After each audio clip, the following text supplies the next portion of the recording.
to reflect their sentiments much better. More debates that shake the system. More exclusives you won't find anywhere else. Not just another prime time.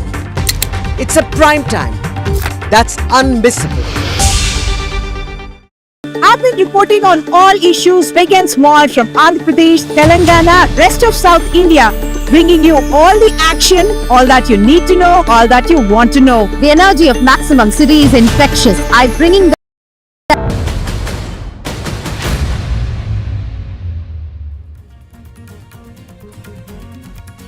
Good afternoon to what is one of the most tense days that we've seen in India.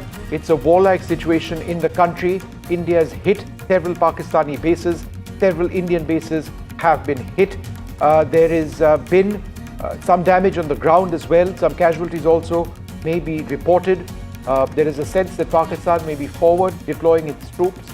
It is a warlike situation in our country. The situation is fluid. Just moments back, there have been explosions heard in Pathankot and also in Srinagar. We've got our journalists up on the field and we're going to go across to them as they bring us the latest situation on the ground. Shivarud in Srinagar. We've got Ghazali, Harsha Kumari Singh, Aishwarya tracking developments here in Delhi, and Gurpreet Chinna. Thank you all very much for being with us. A quick look at the headlines at this hour. A special briefing of the government on Op Sindoor. India says we've responded effectively to Pakistan's escalation and that we hit targets at multiple Pakistan air bases and also Pakistani posts. You can see those attacks on the posts in this video on your screen. The government calls Pakistan's actions provocative and escalatory. The government says Pakistan tried to hit multiple air bases.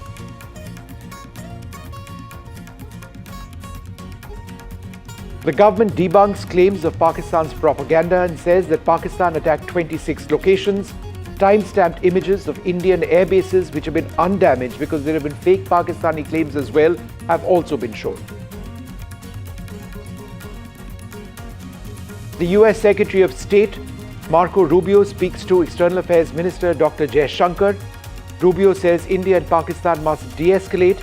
The US proposes to support discussions. The External Affairs Minister says India's approach has always been measured and responsible.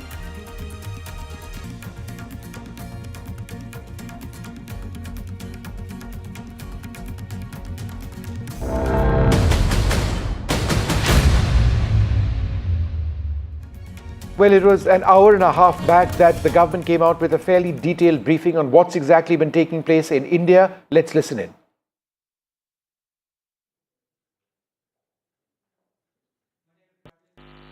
Pakistan military continued with its provocations, carrying out aggressive actions employing multiple threat vectors all along the western border. Pakistan employed UCAV, drones, long-range weapons, loitering munitions and fighter aircrafts to target civilian areas and military infrastructure. Pakistan military also resorted to air intrusions using drones and firing of heavy caliber weapons along the line of control. Along the international border and the line of control, air intrusion and several harassment attacks were also attempted from Srinagar till Nalia at more than 26 locations.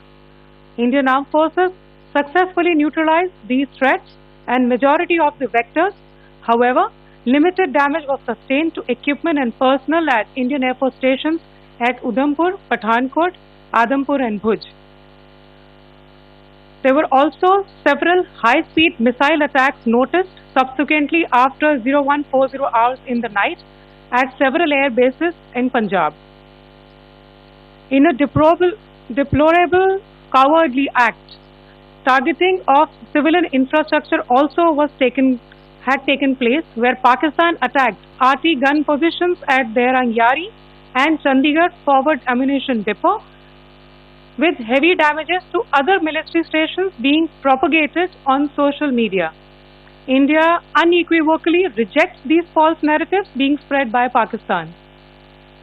Along the line of control also, Pakistan has attempted multiple air intrusions using drones and conducted shelling using heavy caliber RT guns, targeting civilian infrastructure and killing some civilians. Heavy exchange of artillery mortars and small arm fire in Kupwara, Baramulla, Poonch, Rajouri and Aknoor sectors continued.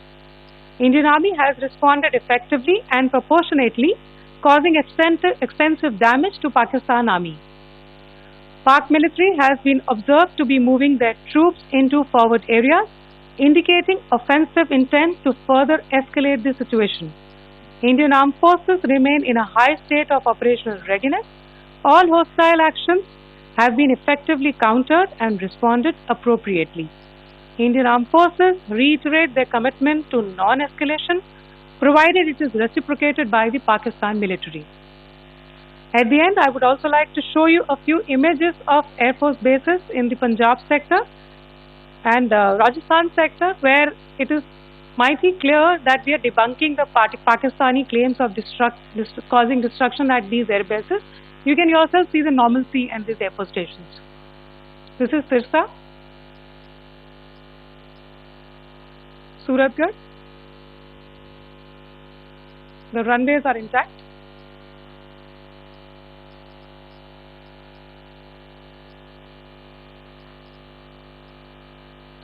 There are also time stamps, just notice, they are also time stamped.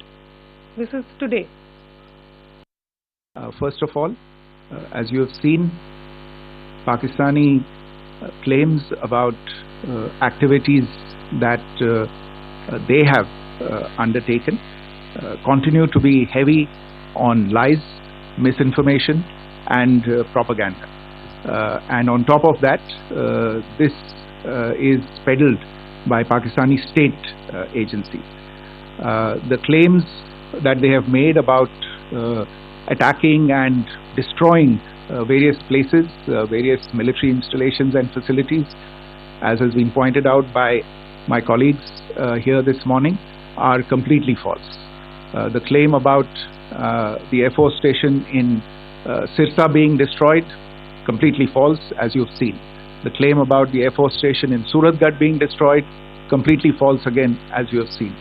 There's a claim that has been made that the S-400 base at Adampur was destroyed, completely false once again. Claims have been made about large sections of Indian critical infrastructure, power systems, cyber systems, etc. being attacked and destroyed, completely false. I would urge all of you and all those who watch this not to be misled by this tissue of lies that is being peddled by the Pakistani state for obvious purposes.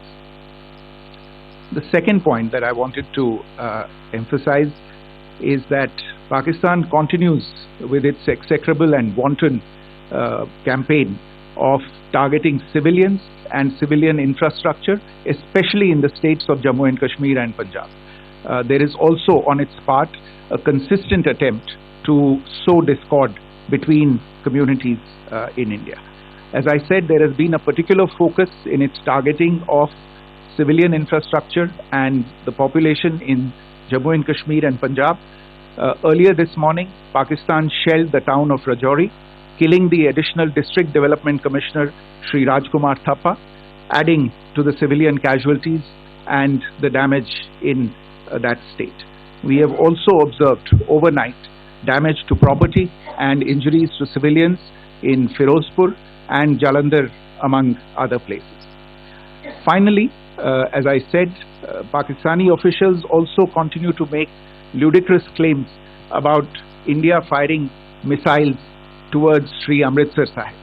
As I said, these lame attempts to divide India are doomed to failure.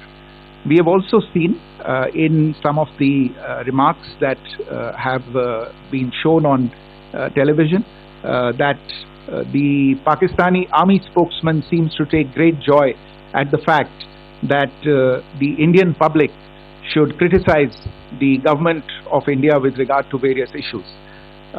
It may be a surprise to Pakistan to see citizens criticizing their own government. That is the hallmark of an open and functioning democracy. Pakistan's unfamiliarity with that, again, should not be surprising. And finally, there is this yet again completely ludicrous claim that Indian missiles have hit Afghanistan. Totally frivolous allegation, and I only want to point out that Afghan people don't need to be reminded about which country it is that has on multiple occasions in just the last 1.5 years targeted civilian populations and civilian infrastructure in Afghanistan. Pakistan military continued with its provocations, carrying out aggressive actions employing multiple threat vectors all along the western border. Pakistan employed UCAV, drones, long-range weapons, loitering munitions and fighter aircrafts to target civilian areas and military infrastructure. Pakistan military also resorted to air intrusions using drones and firing of heavy caliber weapons along the line of control. Along the international border and the line of controls, air intrusion and several harassment attacks were also attempted from Srinagar till Nalia at more than 26 locations. Indian Armed Forces successfully neutralized these threats and majority of the vectors. However, limited damage was sustained to equipment and personnel at Indian Air Force stations at Udhampur, Pathankot, Adampur and Bhuj. There were also several high-speed missile attacks noticed subsequently after 0140 hours in the night at several air bases in Punjab. In a deplorable cowardly act, targeting of civilian infrastructure also had taken place, where Pakistan attacked the Medicare center and school premises at the air bases of Srinagar, Avantipur and Udhampur, yet again displaying irresponsible targeting of our civilian infrastructure. In a swift and calibrated response, Indian Armed Forces carried out precision attacks only on identified military targets. These included technical infrastructure, command and control centers, radar sites and weapon storage areas.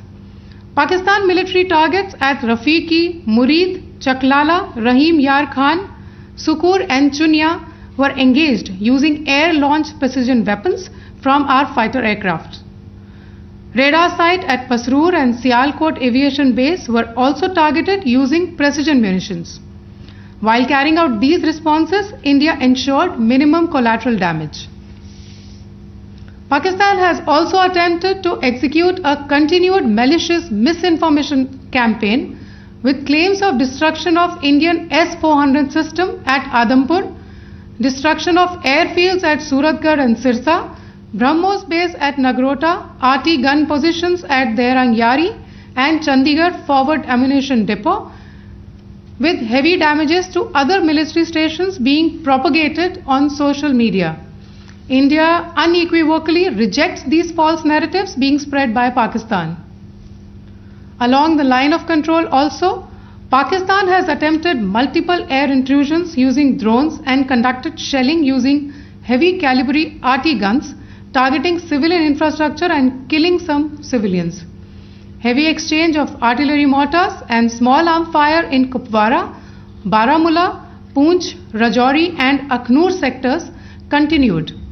Indian Army has responded effectively and proportionately, causing extensive damage to Pakistan Army. Pak military has been observed to be moving their troops into forward areas, indicating offensive intent to further escalate the situation.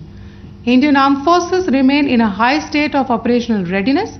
All hostile actions have been effectively countered and responded appropriately.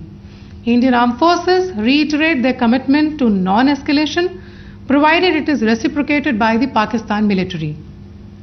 At the end, I would also like to show you a few images of Air Force bases in the Punjab sector and Rajasthan sector, where it is mighty clear that we are debunking the Pakistani claims of causing destruction at these air bases. You can yourself see the normalcy in these Air Force stations. This is Sirsa, Suratgarh. The runways are intact. There are also time stamps, just notice, they are also time stamped. This is today. All right, well, what we are showing you now, full screen, let's have these up full screen if we can, are of the attacks which those defense officials were speaking about. These are very sustained and attacks which India has carried out across the line of control. These are fire strikes which have taken place with the Indian Army neutralizing Pakistani terror hubs, launch pads as they are known. This is some of the most vivid footage that India has ever released. This shows rockets, shoulder-mounted rockets, shoulder-mounted missiles, mortars, grenades. That's a mortar over there. Grenade launchers being used to take out these posts in a near vicinity. That's an anti-tank missile going through. Can be used against semi-hardened targets as well. Those are missile strikes over there. That's another missile strike going ahead. You note how the missile tracks the target, maneuvers to it. That's mortar which is being used. I think that's medium mortar being used over there. This is across the line of control. Fire strikes being carried out by the Indian Army as well. In terms of a little bit of more information coming in, and we're going to try and play out some of that footage shortly. I'm going to read this out, and if we could just have the photographs up, the ones that which I've just put out. In the early hours this morning, at approximately 5 this morning, Pakistani forces, this is coming from official sources, Pakistani forces launched multiple Baikat Yeeha-3 kamikaze drones across the international border towards Amritsar in a blatant attempt to strike densely populated residential areas.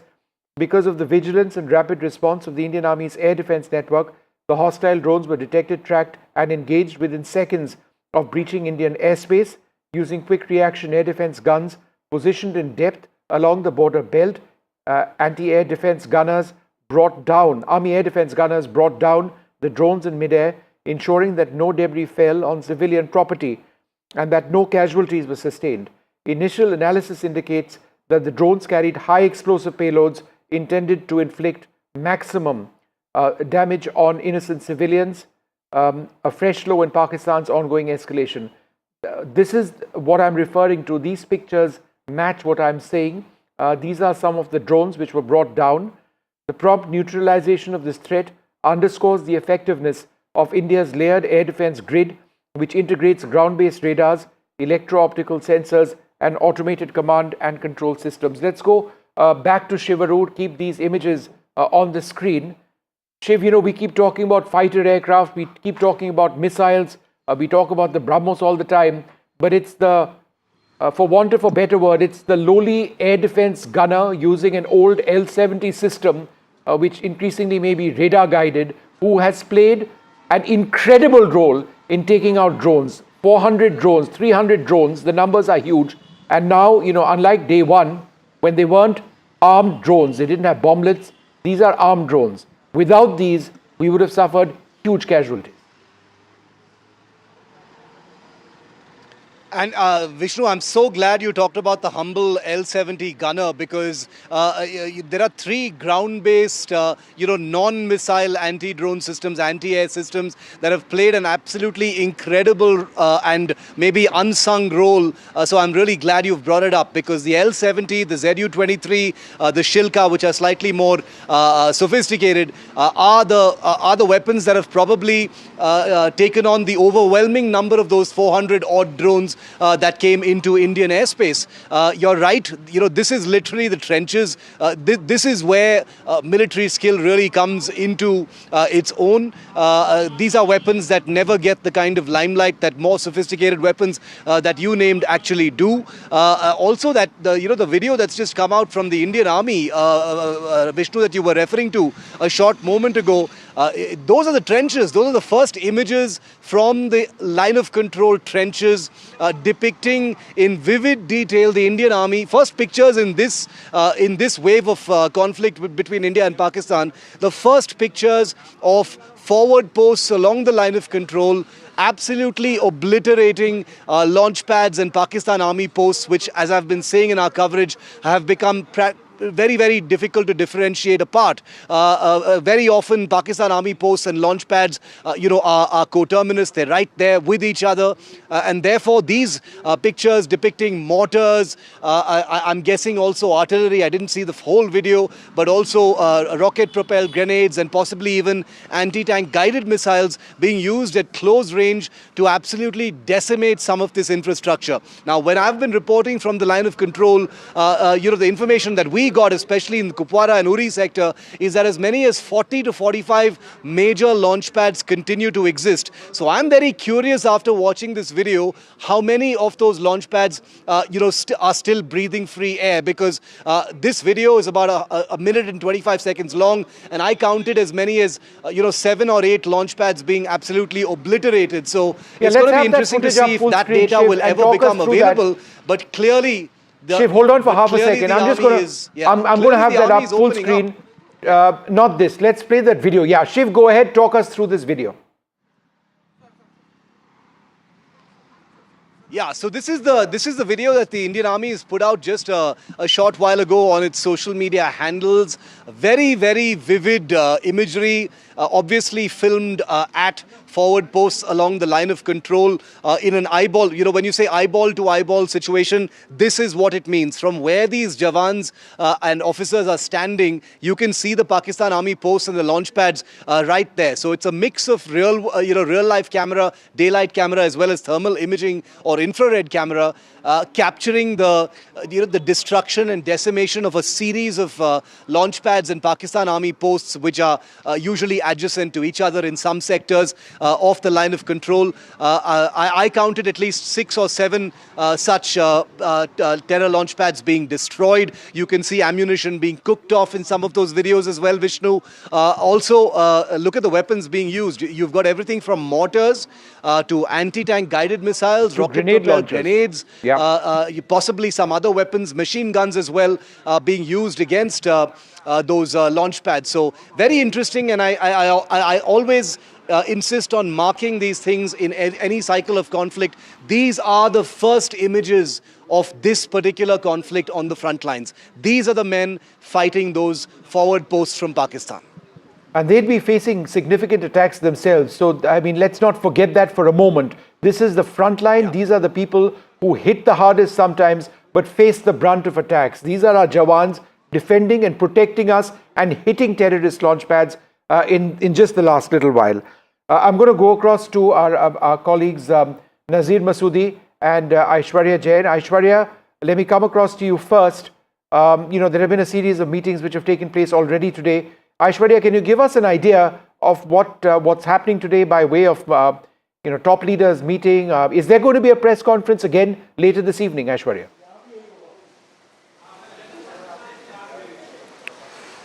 Well, no announcement has been made yet, but yes, Vikram Misri has stated that it's an ongoing situation, it's an evolving situation, and the government will get back again to inform the country about how the developments are unfolding. As far as series of meetings are concerned, this morning we saw National Security Advisor Ajit Doval reaching to 7 Lok Kalyan Marg, where he briefed Prime Minister for almost an hour, and Prime Minister took a close watch as far as the entire situation is concerned. Apart from it, we've been also told that the CDS, Anil Chauhan, went to Defence Minister Rajnath Singh's residence, and it was Rajnath Singh who was also briefed by the CDS, the Tri-Services Chief Sarat South Block over here, where we are reporting from, and they are very, very closely monitoring and giving directions to the armed forces as to how India is retaliating, and India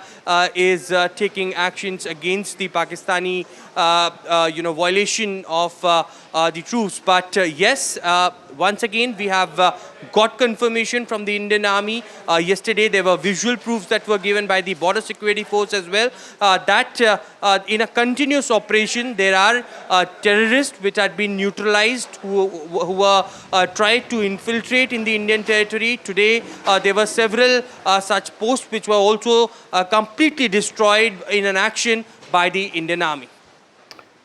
Nazir, give us a sense of the damage on the ground where you've been reporting from, or what you've heard about damage in other areas near you.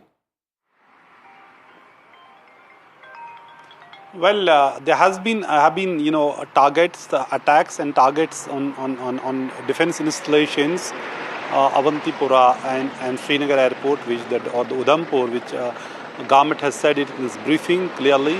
There is damage to the infrastructure, soldiers also, and on the ground we can see there was heavy shelling through the night.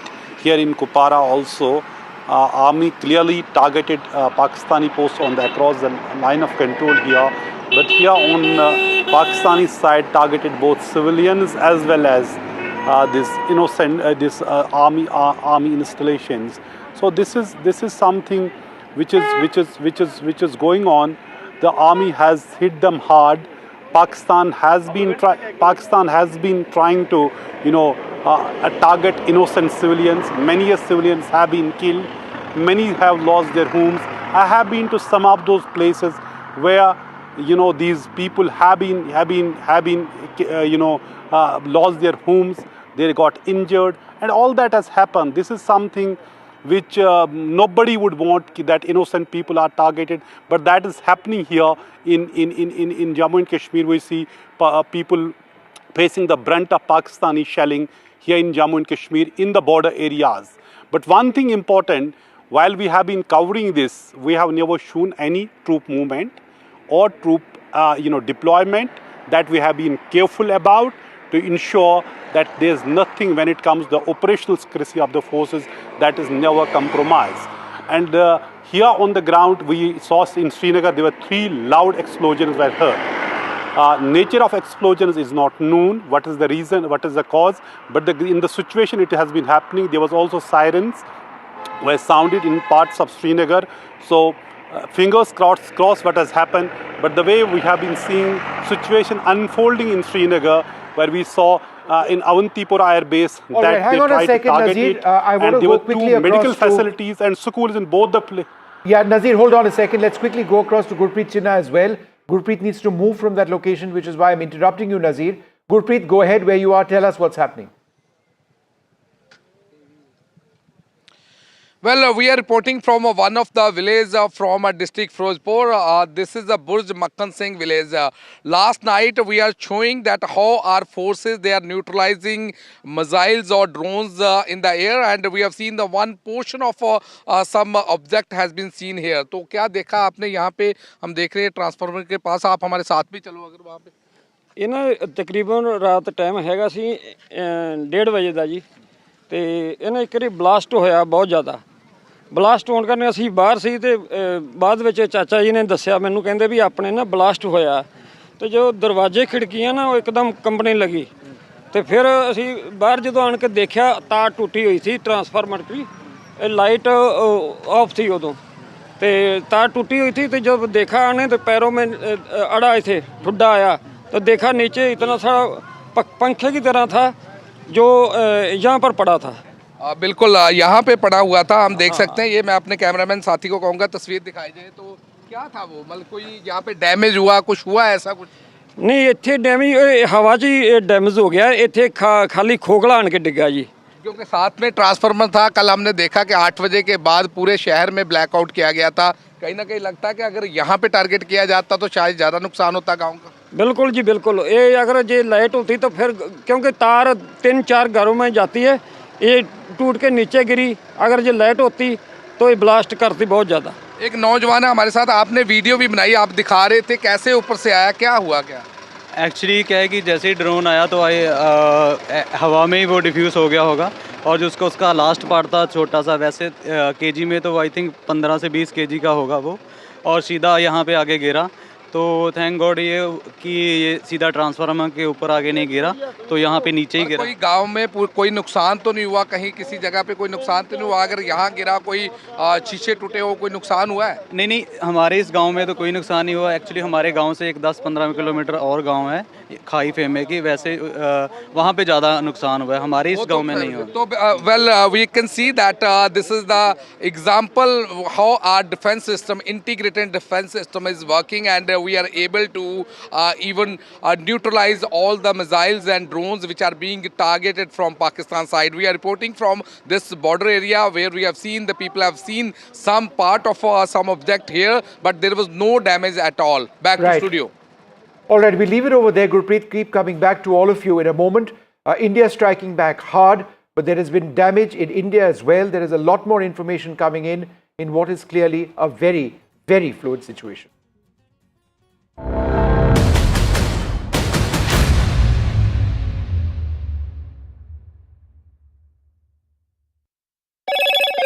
Hello, Moto. Motorola, India's leading AI smartphone brand.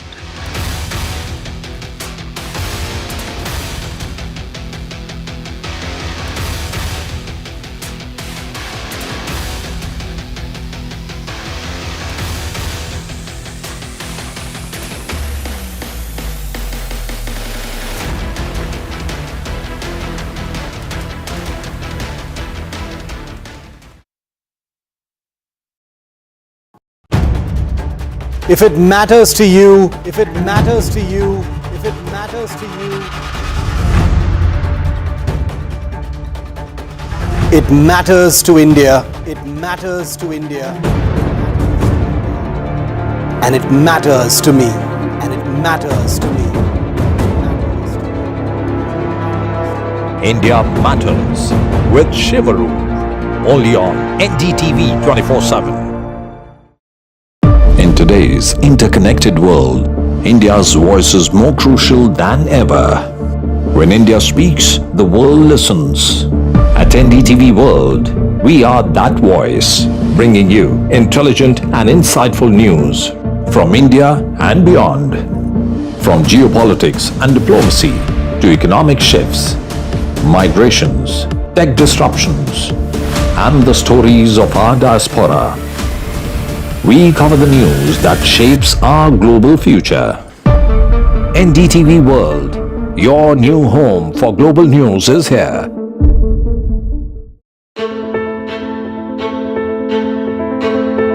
News is not just headlines, it is what impacts you.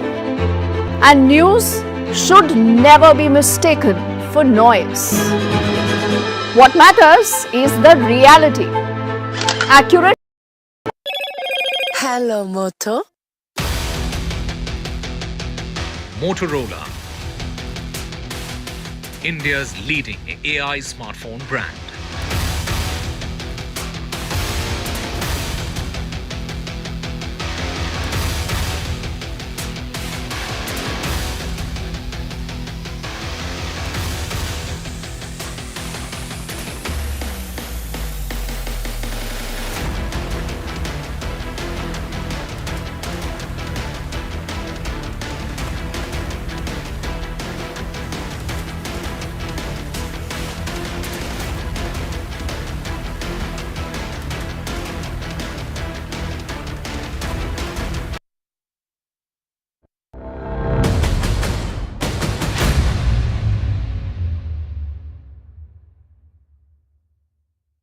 Pakistan continues to provoke India through aggressive actions along our western border. Pakistan has used unmanned combat aerial vehicles, long-range weapons, loitering munitions and fighter jets to target civilian areas, and military infrastructure, hitting back hard after Pakistan's drone attacks across the western sector. India has carried out precision airstrikes on 6 Pakistan Air Force bases, which includes Murid, Rahim Yar Khan, and Pakistani military installations at Shukur and Chunia. A radar site at Pasroor and Saikot have also been targeted. Pakistan has been carrying out, remember, heavy shelling along the line of control and targeting civilian areas. Indian Army has effectively and proportionately responded. India's response has been swift and calibrated, is what the government is reiterating. Joining me on this broadcast is Nikunj Garg, our senior managing editor. Also in the studio is Lieutenant General Sanjay Kulkarni. Vice Admiral Anil Chawla is joining us, and also Wing Commander Gitanjali Singh. General Kulkarni, we were having a discussion prior to the broadcast. Let me take that forward for our viewers' understanding also. Today, for the first time in that official briefing, the participants led by the Foreign Secretary mentioned that Pakistani army is mobilizing and mobilizing to the forward area. Absolutely. What does that mean, sir? How would you put it in context for our viewers' understanding? So, mostly speak for the viewers. Yeah. See, even from the point of view of the Pakistan army also, in view of they wanting to raise the morale of their own troops, because right now they seem to be on the back foot with 6 of their air bases virtually, put out of, I wouldn't say totally out of order, because they can get them back in another 24 to 48 hours. So that's not a major, but a lot of these 6 air bases have been destroyed, resulting in the air supremacy part and the air superiority. We have the air superiority. To get the air supremacy, we have to suppress the air defense. Once the suppression of the air defense, destruction of the air bases would lead to the aircrafts being totally. Now the Pakistanis are worried that should that happen anytime, say next 24 hours or whatever that be so, then the defenses all along the LOC are going to get compromised. So might as well move in and occupy the defenses, because mobilization also takes for them 2 to 3 days, 4 days. So it might as well get into the defenses. Firing along from the LOC has been heavy. Pakistanis have been firing heavy. They were, for the first 10 days, they were with small arms, graduated to mortars and graduated to heavy artillery fire. We are also correspondingly increased our to RT and mortar. Therefore, now is the thing to occupy the bases and look for an opportunity.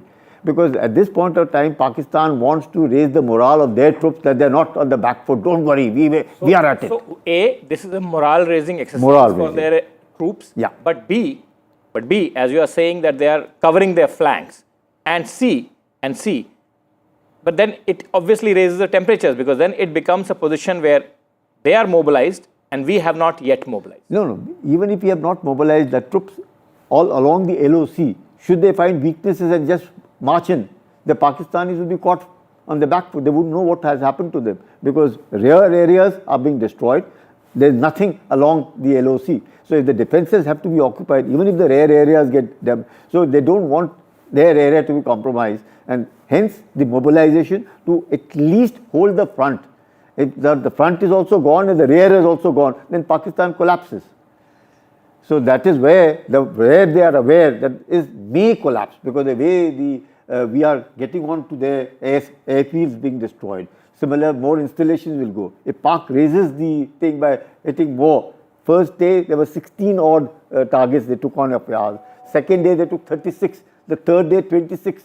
Almost 500 and about 600 of these, you can say, drones and missiles they used on the first 2 days. Yesterday another 200-300 of them. So about 1,000 of them. All this is they are also wanting to find out how do we react, how are we reacting, and in that reaction, because they've got Turkish drones now, if they've got Turkish drones also coming in, Chinese drones also coming in, none of them are working, and the suppression by us of destroying their air defense equipment is so large that the Pakis are now on the back foot, and what I understand, logistically also, the shortage of fuel is started off in Pakistan. So there is fuel shortage, there will be ammunition shortage. In this heavy firing, we'll find they will lose a lot of their communication bases. So plus cyber, they will be also now a victim of a cyber warfare. So if cyber, the air defense being destroyed, the air bases being destroyed, there's a lot that is now happening in Pakistan, and Munir now would want to hit back. And therefore, the troops might be also questioning, if we are losing, what about the front? Okay. The Indians might just go through the front. It will just happen like Bangladesh, just move in and occupy Dhaka. So that shouldn't be happening with the Karachi that they're looking at. Rahim Yar Khan has been destroyed today. So Rahim Yar Khan is not very far. So they know that the Indians can do it, and therefore they're worried. Vice Admiral Chawla, what's your assessment of the situation of today? Particularly, we seem to be certainly going up the kinetic ladder. It is only escalating from both the sides. Absolutely right. That's what the Foreign Secretary also mentioned, that it's Pakistan which is escalating. India has been very careful right from the beginning of this entire operation Sindoor to clarify that first we are only attacking terrorist infrastructure. not even military infrastructure inside Pakistan, certainly not civilian infrastructure. It's then Pakistan that has further escalated it by attempting to attack military installations. And of course, in the process, because of their inaccuracy, they have also attacked civilian infrastructure in the beginning. Now, after we responded with targeted strikes on their military infrastructure, they're deliberately targeting civilian infrastructure, which we have seen the image that you're showing right now on the television.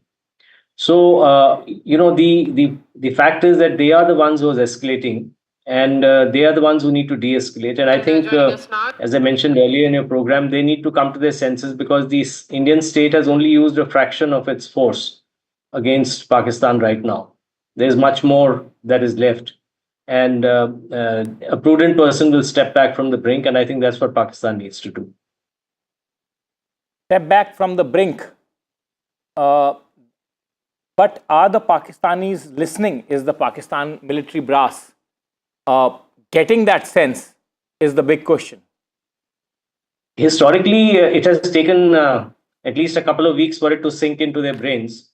If you see any past conflict, and already, I think, as General Kulkarni mentioned, fuel shortages are starting to emerge in Pakistan. They don't really have much capacity for ammunition and fuel storage.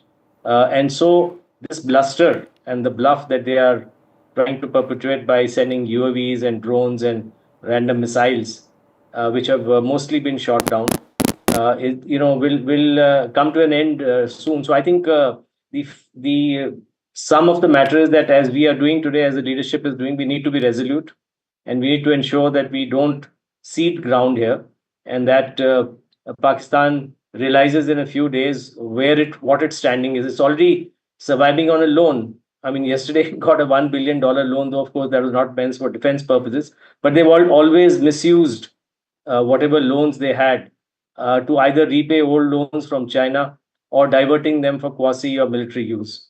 So I think in case they don't listen to reason, and the rest of their lines of communication get blocked, principally from sea, because the aerial route has already been blocked by the Indian Air Force, then I think they will be in between a rock and a hard place. So that's why I'm saying that they need to step back now. And Wing Commander Gitanjali, because of course it's an evolving situation, we have been constantly saying so, but the fact that India's civilian population is now being impacted, and how the homes being destroyed, we have lost administrative officer also of Jammu and Kashmir today. He has been martyred. It is not these are what is the collateral of a war. I mean, Pakistan has also targeted a school and a hospital. That's what the press briefing said. So India is emphasizing on those aspects while continuing to say that you are dealing with someone who doesn't really understand what's an exit route. The manner in which this war is playing out, it's only a dangerous path. Yeah, I'll say you rightly pointed out. That is how our adversary has always been. That is how Pakistan has been. So to a response of India for a cowardly attack like Pahalgam, they have acted and reacted in targeting our civilian populations. And they continue to do so, whether it was escalation post-midnight. It kept on targeting our densely populated civilian areas, as well as when they've targeted military stations, they've targeted the Medicare centers and schools at both the places. A lot of collateral happens when a conflict is on, and that is what the results and on TV screen, the visuals that we are seeing. So yes, that's bound to happen, as well as when there's a lot of interception of aerial targets, like the UAVs, UCAVs last night. So it's bound to happen when it disintegrates, it falls. And yes, there are damages when it impacts any installation on the ground. So that is what has been happening. But yes, psychologically, when you see things falling apart from the sky and falling in this manner and making an impact on the ground, of course, for the population on ground, it is scary. But yes, we need to be together and take the actions as per the authorities are guiding us. However, Yes, General Kulkarni, our thought on the two men that India is being forced to deal with, not really deal with, but we do not see. Just look at those images. We'll be putting that detail out.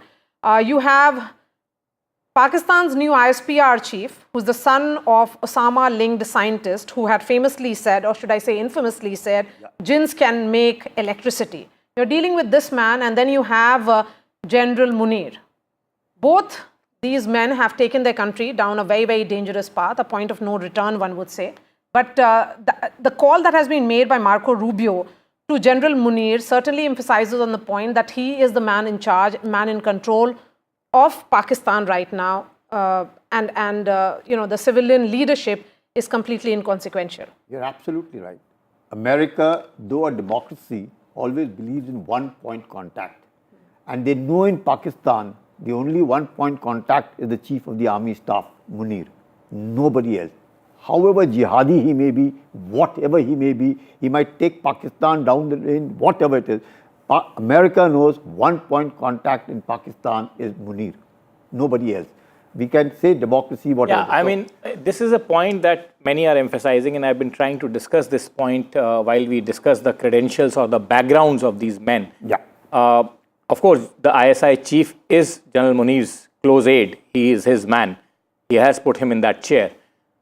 Look, General Asim Munir is a professional soldier. At the end of the day, you can call him a jihadi, you can call him whatever you wish to, you can call him a hardliner, a radical, but he's a professional soldier with obviously over 3 decades plus of soldiering experience, right? Definitely. So at the end of the day, he knows the consequences of his actions. He also knows the strength and the weaknesses of the establishment that he leads, which is the Pakistani military. Absolutely. He would also be acutely aware of the morale of his men and the wherewithal that he can actually bring to counter India's offense, if there were to be one. Now, under such a situation, what our co-panelist was rightly pointing out at this point in time, that it would take some time for the reality to sink in, but it would sink in. He's a professional soldier. At the end of the day, he knows the difference between a defeat and a win. And he also knows at what cost a victory and at what cost a defeat. So, do you think that this is, till now, this is buccaneering, brinkmanship that he has started some time back with his rather infamous speech about Balochistan? And he will go thus far and not any further from there on. Do you think that, or do you think, that he will continue this dangerous escalatory game come what may? What is your sense as a professional soldier? Make an assessment of General Munir. See, Munir has sent his family abroad. So he is now all alone, knowing fully well what Pakistan can do and what Pakistan can't. He is addressing his, and they get impressed, influenced, their morale gets raised by their religious indoctrination, be whatsoever. That's their way of doing things. Munir knows it, how far can he go? And all this brinkmanship that is attempting to do, he also at this point of time knows that his reserves are very low. Bajwa, when he handed over the command to him, told him very clearly he doesn't have fuel for the tanks. So he knows exactly where it is. Ever since Bajwa has left, the economic conditions of Pakistan have further gone down south. So they haven't gone up. Much that they may have got the IMF loan, $1 billion yesterday. Yeah, but they will not come to their account tomorrow, right? Even the $390 million given by Trump to upgrade, maintain F-16s will also take 2 to 3 years. So it's not easy. The aircraft that he has are of the older block. The JF-17s are older block. The JF-10s are the new ones, but he doesn't have that much. The maintenance, the number of aircrafts that he has, which he can actually fly, are not even 50%. So he knows all his this thing, but he cannot now come up and say he's put his country into a real problem. Now, like General Musharraf in Kargil? See, General Musharraf in Kargil was another, he used that commando brinkmanship, I can do it, not realizing that he did achieve surprise. I will accept that Musharraf did achieve surprise, but he couldn't sustain the momentum, neither could he carry forward, and therefore the defeat. So just maintain, to begin with the surprise, thereafter you have to maintain that momentum. That he couldn't. And that is why Nawaz Sharif had to go to Clinton on the 4th of July and seek, almost surrender, please help. Similarly, here Rubio has already rung up Munir to tell him, "Ki partner, this is what we assess about you. Choice is yours. You break, don't come back to us." Are you of the opinion then the Chinese have no role here? See, 65 war, 71 war, Kargil war, the Americans' equipment is what the Pakistanis are using, and they were quite effective. Even in 65 war, the Sabre jets, the tanks, the pattern tanks that came, the man behind the machine mattered. The equipment came, brand new, the state of the art, but the men couldn't adjust. Similarly now, the drones are coming, the missiles are coming from China and Turkey, but it takes a long time for troops to get adjusted to that. So they aren't as yet adapting to it. But he thought that yes, the Pak army is fully trained, not knowing that the Pak army has taken a back seat in Balochistan. Every day losing even 10 men is a huge thing in war, almost at war. When that Fazlur Rahman is saying again and again that there are 5 to 6 provinces in Balochistan, they don't fly the Pakistani flag. He's saying that in National Assembly. So there's a lot that is happening, back foot in Balochistan, back foot with Tehreek-e-Taliban, Pakistan, in Khyber Pakhtunkhwa, here along, lot of their own resentment within, lot of officers, men not wanting to come back. So he knows his weakness, but he's showing that. Bluster. Yeah, let me take that question that Maria actually raised to Vice Admiral Kumar. Vice Admiral, Maria raises a very important point. What role do the Chinese have here? Many would say, many neutral observers would say that today the Chinese influence on Pakistan is far greater, far more significant than Americans on the present day and age. Would you agree with that assessment, and would you agree that if Chinese were to be a willing party, a truce can come faster? Firstly, I don't think India wants China to be any sort of a mediator. I don't think that is setting the cat amongst the pigeons. So that's the point number one. Secondly, as far as China is concerned, as far as the Pakistani armed forces are concerned, 83% of their arms were imported from China over the last 5 years. This is as per the SIPRI, the Stockholm Institute, which is a fact, including major armed systems, and many of them are on the way. One might ask, and I've done a paper on this, as to where does the money to pay all this comes from? And the answer really is the fact that the China-Pakistan economic corridor, in which China has invested over $60 billion, is one of the conduits in which the Pakistani state, read the Pakistani military, is giving several concessions to China. For example, running the Gwadar port is one of them, and many others, in order to finance their war machinery and get this investment from China. So as far as China is concerned, the role that China is today playing is principally, it is a principal supplier of arms and ammunition to Pakistan. Pakistan's reliance or dependence on the West has decreased considerably, as is evident from the current conflict as well. But China is very careful. Even in previous conflicts, China has never interfered or intervened directly on behalf of Pakistan. It's quite possible that they might be sharing intelligence or satellite imagery or things like that. My question, Admiral, was slightly different. My question, Admiral, was slightly different, but let me take that question to Wing Commander Gitanjali. My question is not about mediation, or my question is not about China's overt participation. What I'm trying to say is that China probably today wields far more or greater influence than it ever wielded in the past on the Pakistani military establishment, because if you go by the Times of India of today, they have seen how the Pakistanis have been completely rearmed to teeth by the Chinese.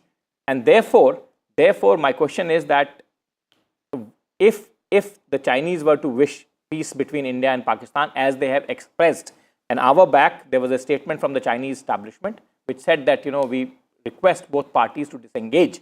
Do you think a peace would be possible faster, and particularly with the joint effort of the Americans and the Chinese, Pakistan could be made to see the reason?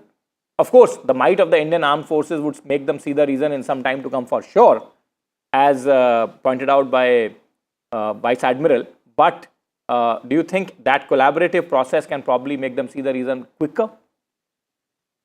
Yeah, Nikunj, you've correctly pointed out that the Chinese influence has been increasing and has been more on Pakistan.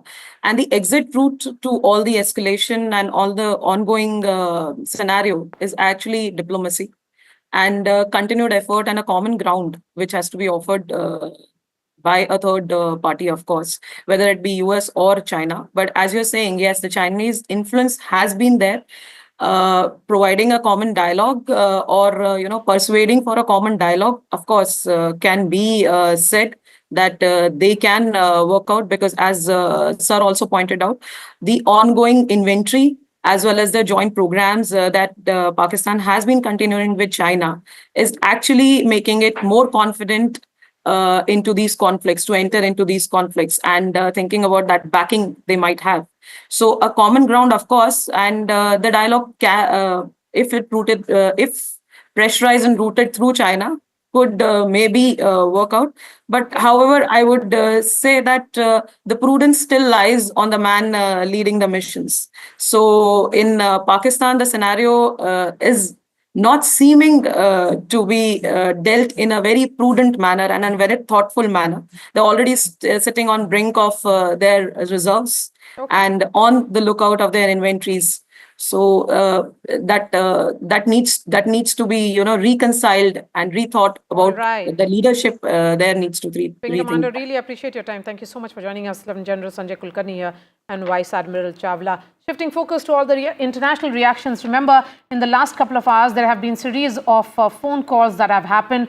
US Secretary of State has spoken to Foreign Minister Dr. S. Jaishankar, and Marco Rubio has said that India and Pakistan need to de-escalate. In fact, Dr. S. Jaishankar has put out a tweet as well regarding that phone call, and he has said that India's approach is always measured. And there is another meeting, or in fact a phone call again, which has happened between the Pakistanis and the Saudi foreign minister. What does all of these mean? Will it actually mean some kind of diplomatic outreach for de-escalation? We have Vishal joining us from the newsroom, and Global Times, Vishal, is also reporting of what the Chinese are saying. So in terms of calls, what are you picking up? What has been the larger essence of those calls? Well, while both the countries' military, repeatedly engage almost every day, and that is mostly prompted by attacks from the other side of the border from Pakistan, there have been a lot of backdoor diplomacy talks going on, a lot of direct phone calls between leaders of these nations involved, especially between US and both the parties. US Secretary of State Marco Rubio has spoken to both S. Jaishankar and the Pak Army Chief Asif Munir in the last 24 hours. The latest one was with S. Jaishankar, and as you rightly mentioned, India has clearly stated that India's response has always been measured and quite responsible. It all depends on how Pakistan retaliates, whether it wants to escalate or not. India has never been someone to escalate. India has made it quite clear. And as you also mentioned, that there have been other nations who are trying to allay some kind of reprieve in these desperate times. That Saudi foreign minister has spoken to the deputy prime minister of Pakistan and tried to de-escalate this tension. And also the fact that there was a visit by the Ministry of the Foreign Ministry of Saudi Arabia's top official was on a visit to both Pakistan and India in the last 48 hours. So that shows that countries across the world, Middle East, they are trying to address this situation and trying to de-escalate the tensions. But it all boils down to Pakistan right now, how it responds, because the escalation has clearly been from that side. Yes, absolutely. I mean, the de-escalation has to happen, and it has to begin from the Pakistani side. They are the aggressors in this war-like situation that India and Pakistan are at present. Thank you so much, Vishal, for joining us. We are slipping into a short break, and we'll be back in just a few seconds with all the news and updates. In fact, there's a piece of news that is also coming in from Pokhran. We'll get details of that in just a bit. Stay with us.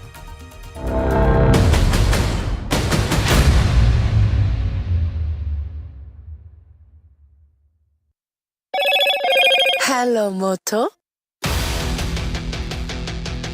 Motorola. India's leading AI smartphone brand.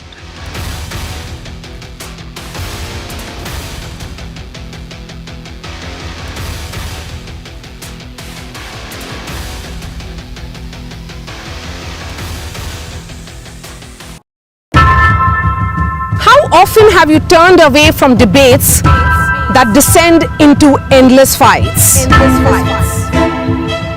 We bring you a show where every question is answered, where every debate finds its resolution, where every story finds its conclusion, where opinions collide but facts prevail, where stories unfold with insights and trust. When the noise ends, the last word begins.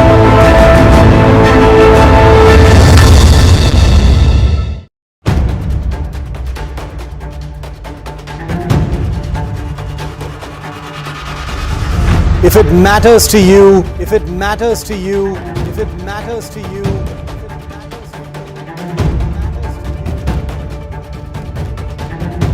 it matters to India. It matters to India. It matters to India. And it matters to me. And it matters to me.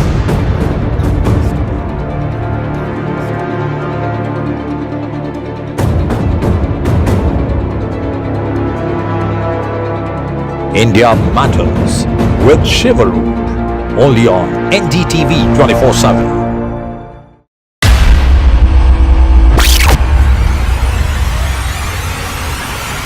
The last 1 month, if you see, the share prices of Genzol Engineering has fallen more than 58%. Why are the rating firms calling the debt payments as default? We have two credible credit rating agencies on March 4th coming and downgrading the stock to D. Statements are consistently being proven wrong, and transactions are being taken place which are different from what they were originally pictured to be.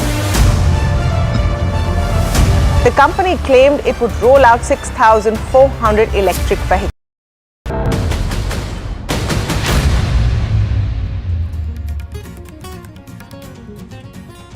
Government's special briefing on Operation Sindoor. Government says responded effectively to Pakistan's escalation.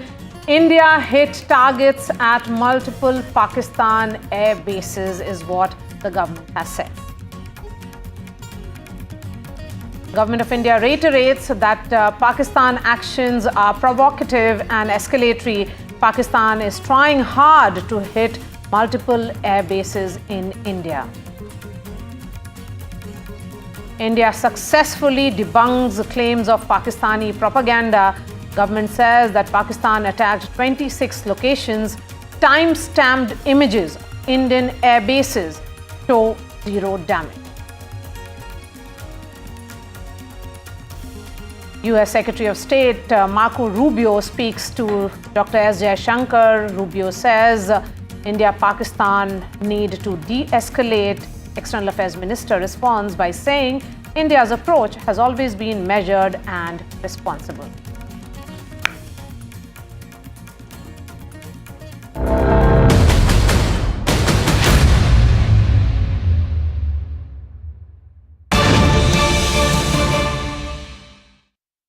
In fact, news just coming in that Pakistan appears to be firing drones in the range of Jaisalmer, Falodi and Pokhran. Explosions have been reported from Pokhran. These appear to be some activity. In fact, there is appearing to be some activity now near Jaisalmer and Pokhran. Red alert has been sounded in this entire range. People have been asked to stay indoors. So escalation certainly happening now in Rajasthan. Remember, there were explosions which were heard this morning, but now it is in the range of Pokhran. Pokhran, the significance of that place, Nikunj? Can't be lost. That is India's nuclear testing site, and that's where the India has successfully tested its last nuclear device under the charge of Prime Minister Atal Bihari Vajpayee. And therefore, Pakistan knows that. Pakistan knows that, and that's why these drones are near to Pokhran and in the larger area of Jaisalmer. Quite clearly, if this activity is happening now, Maria, this means that the daytime ingress of the Pakistani aerial devices has increased, because previously what we have been seeing is that towards the early evening or latter part of the evening, the ingress from the Pakistani side was more or majorly done. Now, if you are seeing daytime activity of the drones, either they are probing drones which are probing our defenses and our reactions, or Pakistan is upping the ante and making it a 24-hour cycle of aggression. Okay, let's bring in Harsha, who's joining us from Ground Zero. Harsha, give us the details. I mean, it did not, daytime activities, as Nikunj was pointing out, there has been lull largely during the day, and only post the sunset that aggression began and violation along the LOC. But this provocation is continuing even during the day now. Well, yes, absolutely, because, very unusual for Jaisalmer that they were all asked to go home and shut shop, literally. So you can see behind me, all shops are actually shut, and the city is actually practically empty except for a few media teams which are out reporting. There is announcements also coming in from, the administration which is patrolling the area, asking everyone to go home. And just before this, we heard, that there were people called us from Pokhran and told us there were definitely some explosions which were heard there. So the activity is around in this belt, very close to Jaisalmer, Pokhran, Falodi, Mohangarh, this area. Sitting here, I could also hear explosions in the distance, which is, though we of course couldn't see anything. So yes, like you're saying, sort of some kind of activity has started in the daytime. There was definitely some kind of alert that was sounded. That's why suddenly, in the day, we were told that Jaisalmer has to shut down, so all shops have shut down.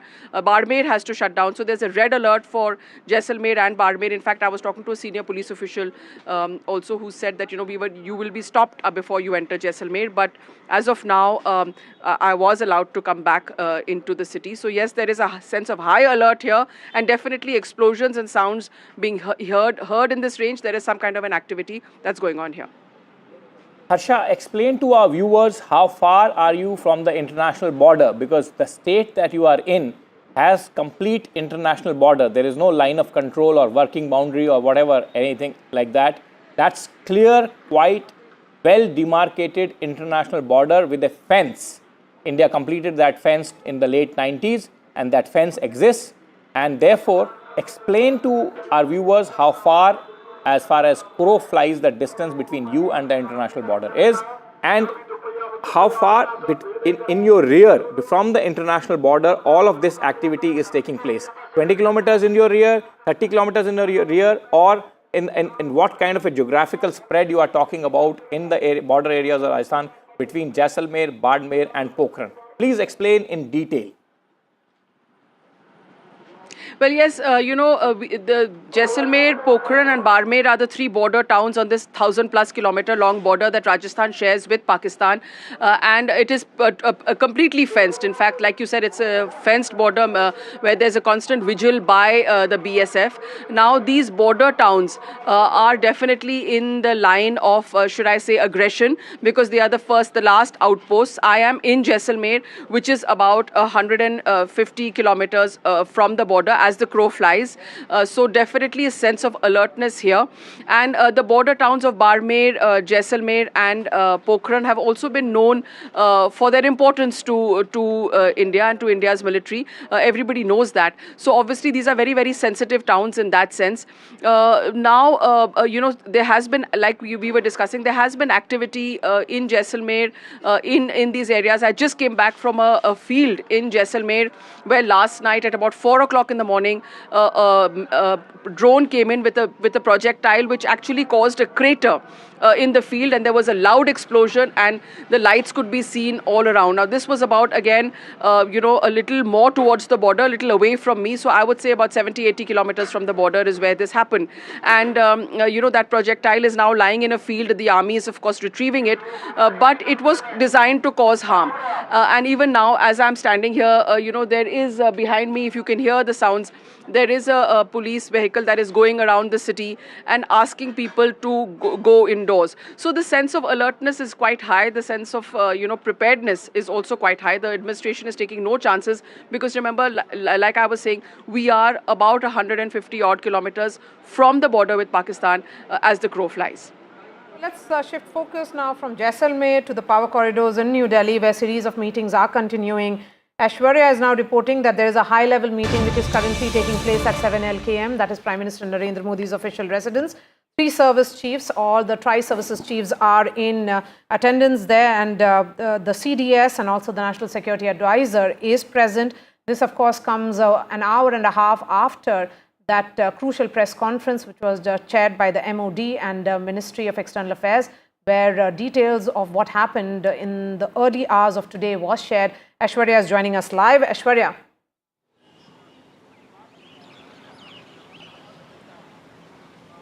Well, multiple meetings are going since morning, and these are strategic in nature. What we have been told this morning was a National Security Advisor, Ajit Doval, briefed Defence Minister Rajnath Singh at his residence for almost 1 hour. Post that, we have seen the three service chiefs in a huddle at the South Block at Ministry of Defence. And now it is at 7 Lok Kalyan Marg, where Defence Minister Rajnath Singh has reached, along with the CDS, NSA and three service chiefs as well. A high-level meeting is underway. A press conference was done, and brief details of how India is retaliating to the attack on India's air bases by Pakistani, and the proofs had been given as well. The Border Security Force also giving the visual evidences and proofs that clearly states that how there is, in all likelihood, possibility of infiltration bid as well. All the armed forces have been kept on alert, and certainly a high-level meeting currently underway at Prime Minister Narendra Modi's residence, where NSA Ajit Doval, it is CDS Anil Chauhan, and all three service chiefs are also present. Defence Minister Rajnath Singh was briefed by the NSA this morning, and now all are briefing Prime Minister Narendra Modi about current situation and how India is going to take further actions against the Pakistani establishment. Aishwarya, I know it's a tough situation to report on and from. I also know that these meetings are highly secretive in nature. But after each meeting, are you getting some sense of what are the discussions inside? What is the government planning to do? Are these meetings more in nature of protecting the Indian civilians from the Pakistani assault, or are they now veering towards an assault position also that Government of India wishes to take? Because today, for the first time in the official press briefing also, there was a mention of the Pakistani mobilization towards the forward areas. Military experts have tried to decode it and put it in some context, but obviously that context may not be the context or the prism that the Government of India may be seeing it from. So, is there some sense that you are getting from these meetings, the meetings chaired by Raksha Mantri or the Defence Minister on one side, meetings chaired by the Prime Minister, and then meetings chaired by the Home Minister? Is there some dribble of information that you are able to collect and that you can share with our viewers, or it will all remain in the realm of speculation?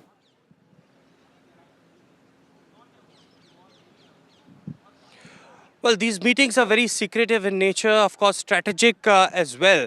But one thing is very clear that we have got from our sources within the Prime Minister's office as well, that Prime Minister has given free hand to Indian Armed Forces. Prime Minister has reiterated that he believes in full professional capabilities of Indian Armed Forces, and whatever decision our forces will take in retaliation to Pakistan's aggression, it will depend on them, and completely the government, the dispensation have left to them. Of course, it is because the leadership plays a very important role at such situations. We are witnessing on a daily basis, and now this is a regular, this is happening regularly, that first the armed forces holds their own review meetings, their own directions are being set by the armed forces. A separate meetings takes place early morning at the South Block, where all the three service chiefs comes. They decide on what direction the armed forces want to go, and later it is briefed to the Defence Minister. Also, the final note comes from the Prime Minister, as he is being regularly monitoring the situation. Yesterday, I have been speaking to to some very senior officials from the government. They have categorically stated that the Home Minister, Defense Minister and Prime Minister is very, very closely monitoring every situation day and night. And after the nod being given from the top leadership, it is the action that is being taken on the part. But India is very clear on their side that India will not be on an aggression mode. They are completely defending our territory, the sovereignty of the country, and for that, whatever they wanted to do, Indian Armed Forces have given free hand, and therefore the reason perhaps early up in the morning at the South Block when the meeting concluded, now we are witnessing this high-level meeting at 7 Lok Kalyan Marg, which is Prime Minister Narendra Modi's official residence. All right, Ash, thank you so much for joining us. Shifting focus now to Jammu and Kashmir. That's where Shivarur and Nazir Masoodi are joining us from.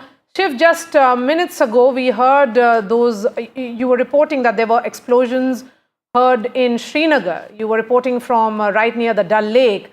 Has the situation changed in the last 45 minutes? Just hold on to your thoughts. Let me introduce other Maria, it reporters as actually well. hasn't changed. Shiv, Because, I can see Nazir Masoodi joining us, also Ghazali at this juncture. Please go ahead, Shiv. The situation hasn't changed, Maria. We heard a couple of explosions just about 45 minutes ago. We've learned from our contacts in the security agencies that this was, like we'd heard in the morning, another air defense engagement of what could be some kind of a projectile. We don't really know, a loitering munition or a drone of some kind, possibly over Budgam airspace or beyond, or near the Srinagar airport. This would make it the 16th or the 17th such engagement just today in Srinagar. Remember, there was no mention at all of the nature of the air raid, as it were, in Srinagar from the press conference that happened a short while ago. But one of those drones that was intercepted right in the middle of one of the most populated parts of Srinagar around the Dal Lake is right here. And I've just sent a report that will be on air very, very shortly. It crashed right into the Dal Lake. It's been taken for forensic analysis. I am told it was a loitering munition, but to think that it came so close into Srinagar and it was intercepted just maybe a kilometer or a kilometer and a half from here, only to crash into the Dal Lake, just shows you the extent to which Pakistan is probably going to send offensive lethal weapons into highly populated areas of India's cities. Remember, Srinagar was #1 in that list of 15 cities where that initial drone wave was sent. But clearly, if we're hearing explosions just 45 minutes ago, that modus operandi hasn't changed at all. So the answer to your question is no, it doesn't look like the aerial assault in either direction is stopping anytime soon. Shiv, I asked this question to an expert, to a former Air Force official. Now I'm asking this question to you. In the past few days, what we had noticed is that after the dark, the principal bulk of the Pakistani aerial activity, any kind of aerial ingress, was beginning. Now, it's also happening during the day. You are reporting, and so is the same fact being reported by Harsha from the Rajasthan sector. So quite clearly, this is now becoming a 24-hour assault kind of a situation, and it looks like that there is no holds barred, when it comes to the timings at least, and this seems certainly to be then escalatory in nature, only climbing up. Would you agree with that? I'm so glad you said that, Nikunj, because last evening when we reported that the first daylight and daytime ceasefire violations using artillery had taken place in Kupwara, Poonch and Uri, that's exactly what struck me. You know, something has changed after 16 days to see what has otherwise only been confined to either the pre-dawn hours or the late night hours. Even India's initial retaliation, Operation Sindoor, happened, just after 1 in the morning. This time, like you're rightly saying, today's wave of drone strikes, unlike the two previous ones, are again happening during the day. The damage we've seen in some places like Jammu and Samba, etc., what we're seeing over Srinagar today, clearly shows that these are, air assault operations that have been launched, after sunrise. I think the reason for that may not be that something has qualitatively changed in terms of weapon usage or that the surprise element is over, even though that is one very, very important aspect of it. The surprise element has evaporated. India knows that those drones are coming, so the advantages provided by darkness and night are no longer there. But beyond that, I had a very interesting expert view from someone I asked this exact question to earlier today, and they said the window of engagement, there's a metric called window of engagement that the Pakistan army and any military really uses when it is trying to execute offensive action on the other side, and that has actually shrunk. So Pakistan no longer has the luxury, Nikunj, for waiting for a 24-hour cycle for darkness in order to effect that next attack, because India has heightened the intensity and frequency of its retaliations. So Pakistan has to act now, and if that has to happen in daylight, then so be it. So that answers that question. Okay, so it's like this, that make good while the sun shines, literally, because you know that the defenses are up, and offensive from the Pakistan will also offensive from India, I beg your pardon, will also be continuing. Let me also go to our other colleagues now. Nazir, I was asking you last time, when did you see such an intensity and scale of offensive from Pakistan in terms of bombardment? You said it was quarter of a century back. What has qualitatively changed from that time to this time? Are you seeing more civilian areas being targeted, larger populations being impacted, or are you seeing a more robust response from Indian side? And on the screens are also the visuals of people abandoning their homes and moving to safer areas. Very, very, disturbing images coming in. People forced to leave their homes as this shelling continues. Please go ahead, Nazir. I was just speaking on the visuals. Well, Nikunj, as we report, I was talking earlier that it was in 98 or 2001 when I saw this type of magnitude of this artillery shelling along the line of control. But this is essentially a war without it being declared as a war.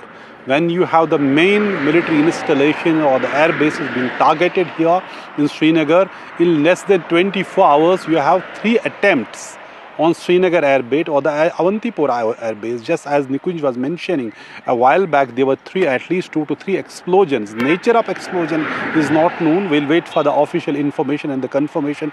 But there were loud explosions, and if we see the two earlier instances, they were targeted at the Srinagar air base.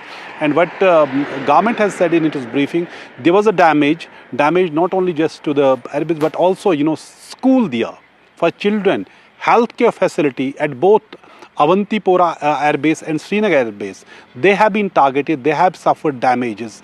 And then we talk about Udhampur, there was a damage and also the government has admitted there's some damage to it. It comes life, soldiers also, number of soldiers who may have sacrificed their life is not known. But Pakistan clearly has suffered a great deal of damage.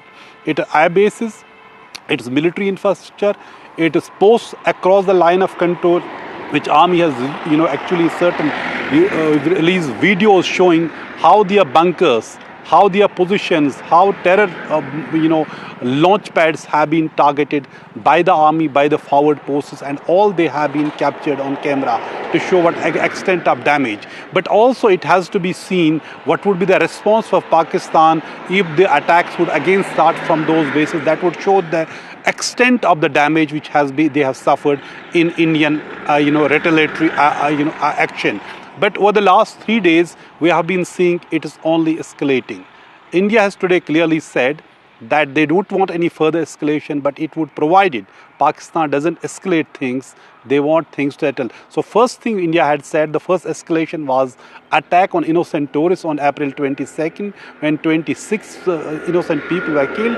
What followed was a retaliation against a person on terror sites, and then on military installations when Pakistan tried to target our military installations. But the way things are unfolding, whether it is Jammu, where civilian areas are being targeted, where it is Poonch, Rajouri, where innocent people, including an officer who was on duty, he died in the line of duty, sacrificed his life. Or the people living in Tangdar, Uri, Machil, Keren, all have become the victim or the target of Pakistani shelling. So it is just going on. People living here in these areas are hoping things calm down. But the way things are going, I'll tell you, yesterday I spoke to the person who lost his home to a Pakistani shelling. But he was saying he's more pained when innocent people were killed in Pahalgam. And he said house may again be built. So that is the sentiment on the ground which we have seen from April 22nd by the people in Kashmir here. But the fact is, the way things are going today, it has never been seen before. It is in many ways worse than 1971, because in 1971, Srinagar airport, they could not target it like this. But the way India's integrated air defense system has worked, it has neutralized most of the target attempts by Pakistan. That is something they must have understood what it means. And then there's a lot of propaganda, what they have done this thing. And if you see what Pakistani media is spreading and how they want to create communal discord in India, that is most horrible thing to see. That's why when they actually targeted Gurdwara, they targeted Madrasa, they targeted a temple in Poonch, yet they have all to say, oh, India has itself targeted this Gurdwara. So, but will they answer who killed Maulana Muhammad Iqbal and who targeted Madrasa when their shells hit in Gurdwara, in Poonch, therefore yesterday. So it is something, and today 5 innocent people, among them just 2-year-old baby Arsha Noor was killed in Pakistani shelling in Poonch. So that is the kind of barbarism and the shelling which is actually killing innocent people in Jammu and Kashmir. They continue to bear the brunt, but this time there's escalation, and the military targets, particularly the air bases from Pathankot right up to Srinagar, Avantipora, even in Leh, they have been targeted in last 24 hours. Yes, and lots of details now coming in of the detail of terrorists that have been killed in the Indian strikes on 7th of May. Remember, 7th of May is when Operation Sindoor began, and we have been saying that this is an ongoing operation. We'll be breaking those details in just a bit, but a word from Ghazali, who's joining us from Poonch. Ghazali, the district administration has issued advisories. What all does it include? See, both in Poonch, in Kathua, in Rajouri, from where I'm reporting, the district administration has issued advisories to people, generally because these 3 districts are in the firing line from shelling by the Pakistani side. So people have been advised to stay indoors. They have been advised, the lowest story buildings have been advised to put sandbags in front of on their windows, on their top of the rooftop, because most of these houses are taking the hit from the Pakistani side. And you see behind me all these vehicles moving. These are the people who are leaving the city area from Rajouri district and are moving to safer places in Jammu or even towards Punjab, the districts which are located far away from the either line of control or the international border. So right now, all the hospitals, all the other commercial establishments are closed across these 3 districts and other districts which are located near the LOC or near the international border, and people are migrating from here expecting that perhaps Pakistan will, or both sides will de-escalate, or the situation returns to normal. All right, Ghazali, since you're moving from one district to another and you're saying that schools are also shut, education institutions shut, shops shut, advisory is issued for the residents to move to safer places. Is there a sense that, as we have been asking other reporters also, that daytime ingress is continuing, that is only going up? What you saw 24 hours ago to now, earlier it was during the night or post sunset. Now it has started even during the daytime. See, Maria, the pattern keeps changing since 7th of May. When we visited Poonch, they were saying, the people over there said that perhaps heavy shelling happens after sunset in the dark hours. But what happened today in the morning here in Rajouri, which also unfortunately killed one of the senior officials of the district administration, this happened at around 5:30 to 6 in the morning, which is rarely expected as far as shelling is concerned. So every day the intensity is increasing, and that is what has kept the people in fix here, that whether to stay in the district or move to other location, because Pakistan is indiscriminately shelling the civilian establishments here, the residences, and the range of those, most of the location here in Rajouri and Poonch district comes under the firing line in that entire area. So a lot of people have moved from here, and after a couple of casualties in the district, people are now thinking hard that they have to leave, else if the situation escalates from here onwards. All right, Ghazali, thank you so much for joining us.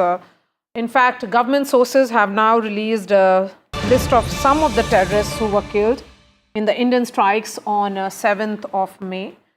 We can put out their names now. These are top 5 terrorists who have been killed, and their affiliation with the Pakistani military cannot be missed. Mudassar Hadian Khas, associated with Lashkar-e-Taiba, was in charge of Markaz Taiba Muridke. Remember, one of the shellings which, in fact, one of the strikes which happened by India was in Muridke, and he received a guard of honor at his funeral by the Pakistani army. A serving Lieutenant General of the Pak Army and the IG of Punjab Police, in fact, attended the prayer ceremony. So you cannot go higher than that. The Inspector General is the head of the civil police there, and the Lieutenant General obviously is the boss of the entire Pakistani army formation in the Punjab area. So that's the highest military and civil engagement with the funeral of a terrorist that the government sources are now indicating, clearly put out. In fact, on that, Indian Foreign Secretary actually had put out a picture showing the engagement of the Pakistani military and the police with such funerals. Now they have also given out details that we are now putting out for our viewers. These are very important details just to point out the fact that how closely Pakistani civil and military establishment is intertwined with organizations like Lashkar-e-Taiba. Remember, a globally proscribed UN-sanctioned terror organization, and some of the terror masterminds carry huge bounties in a special program that Government of United States of America, Federal Bureau of Investigation runs, called the US Rewards Program. Some of them have bounties stretching up from $5 million to up to $25 million.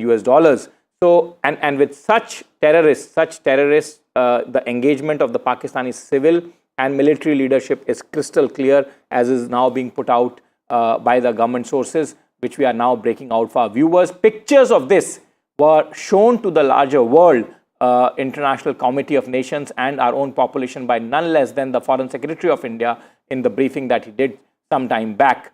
So quite clearly, you can see that how closely the Pakistani establishment and these terror groups are intertwined. In fact, for a long, long time, I have actually called them the extensions of the Pakistani establishment, Maria. In fact, Hafiz Muhammad Jamil, associated with Jaish-e-Mohammed, he was the eldest brother-in-law of Maulana Masood Azhar. He was actively involved in radical indoctrination of youth and fundraising for Jaish-e-Mohammed. Then there is another name, Muhammad Yusuf Azhar, associated again with Jaish-e-Mohammed, brother-in-law of Maulana Masood Azhar. He handled all the weapons training for Jaish-e-Mohammed. He was wanted in the IC-814 hijacking case. IC-814 hijacking, a word on that, and the role of Jaish-e-Mohammed in that hijacking episode.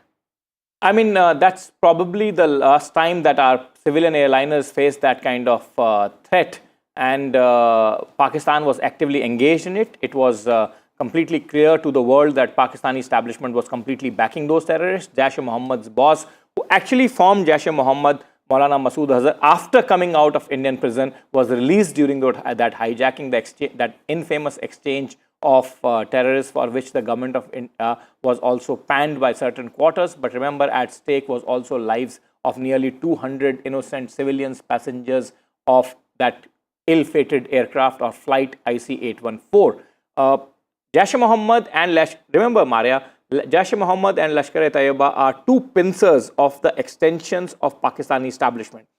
Whenever there is heat that builds up on Jaish-e-Mohammed, Pakistan starts to prop up Lashkar-e-Taiba in the eyes of the global fraternity, in the sense of as a terror group. When the heat builds on Lashkar, then the Jaish is given that frontline role.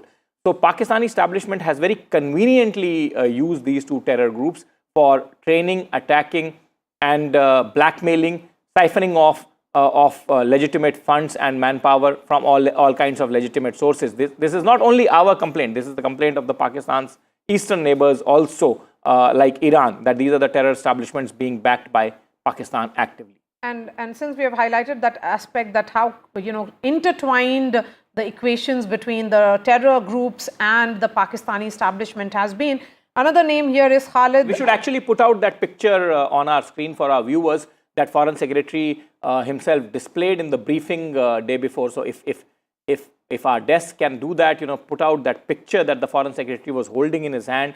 That picture, as they say, a picture is worth 1,000 words. Alongside this information will make it absolutely clear to our world, the world that is watching the broadcast of NDTV and our population, that how closely intertwined these two are. Actually, according to me, extensions of the Pakistani military establishment, these terror groups are. So Khalid Abu Akasa was associated with Lashkar-e-Taiba. In fact, he was involved in multiple terrorist attacks in Jammu and Kashmir.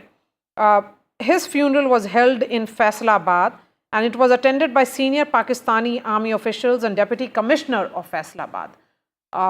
Moving on to Muhammad Hassan Khan, he was associated with Jaish-e-Mohammed, played a key role in coordinating terrorist attacks in Jammu and Kashmir. He was son of Mufti Asghar Khan, operational commander of Jaish-e-Mohammed in POK, which is Pakistan-occupied Kashmir. This is coming in by way of government sources, but important aspect, as was pointed out by the Foreign Secretary, that these funerals were post the strikes carried out by India on Murid Ke and in Bahawalpur, which were the headquarters of these terror groups, Jaish-e-Mohammed and Lashkar-e-Taiba. When the funerals happened, it was attended by top officials of the Pakistan Army and also the IG of these range. This happened in Punjab, so it was IG of Punjab Police who attended the prayer ceremony. So essentially the civil and the military leadership both were present, as if honoring some sort of, as if that's the picture. That's the picture Foreign Secretary holding in his hand, showing how the final prayers of those killed in the Indian assault are being led by a full contingent. I mean, there's not a small detachment, Maria. There's a full contingent of military men wearing military uniforms. They're not hiding away. They're not hiding any which way from the public glare. There's a Pakistani military component, and then there is Pakistani police component. And I am quite sure that this is only one such picture that the Indian state has displayed, which Foreign Secretary himself displayed to the entire world. And I'm quite sure that many such pictures, since you are putting out those details of Faisalabad and other places also, I'm quite sure that many such pictures would be in the custody of the Indian state, where this close proximity of Pakistani terror groups and Pakistani establishment, both military and civil, would be on full display, as is there, as the Foreign Secretary very dramatically pulled out that picture that day during his briefing and put it out for the entire world to see. And these are terrorists who, as I said, have been globally proscribed, have been globally banned by multiple countries, and they carry large bounties on their heads under a special US rewards program run by the Federal Bureau of Investigation called the US Special Rewards Program. Bounties stretching up from 5 million to up to 25 million. So quite clearly a very clear nexus of Pakistani establishment and terrorist groups running and having headquarters in Pakistan out on display.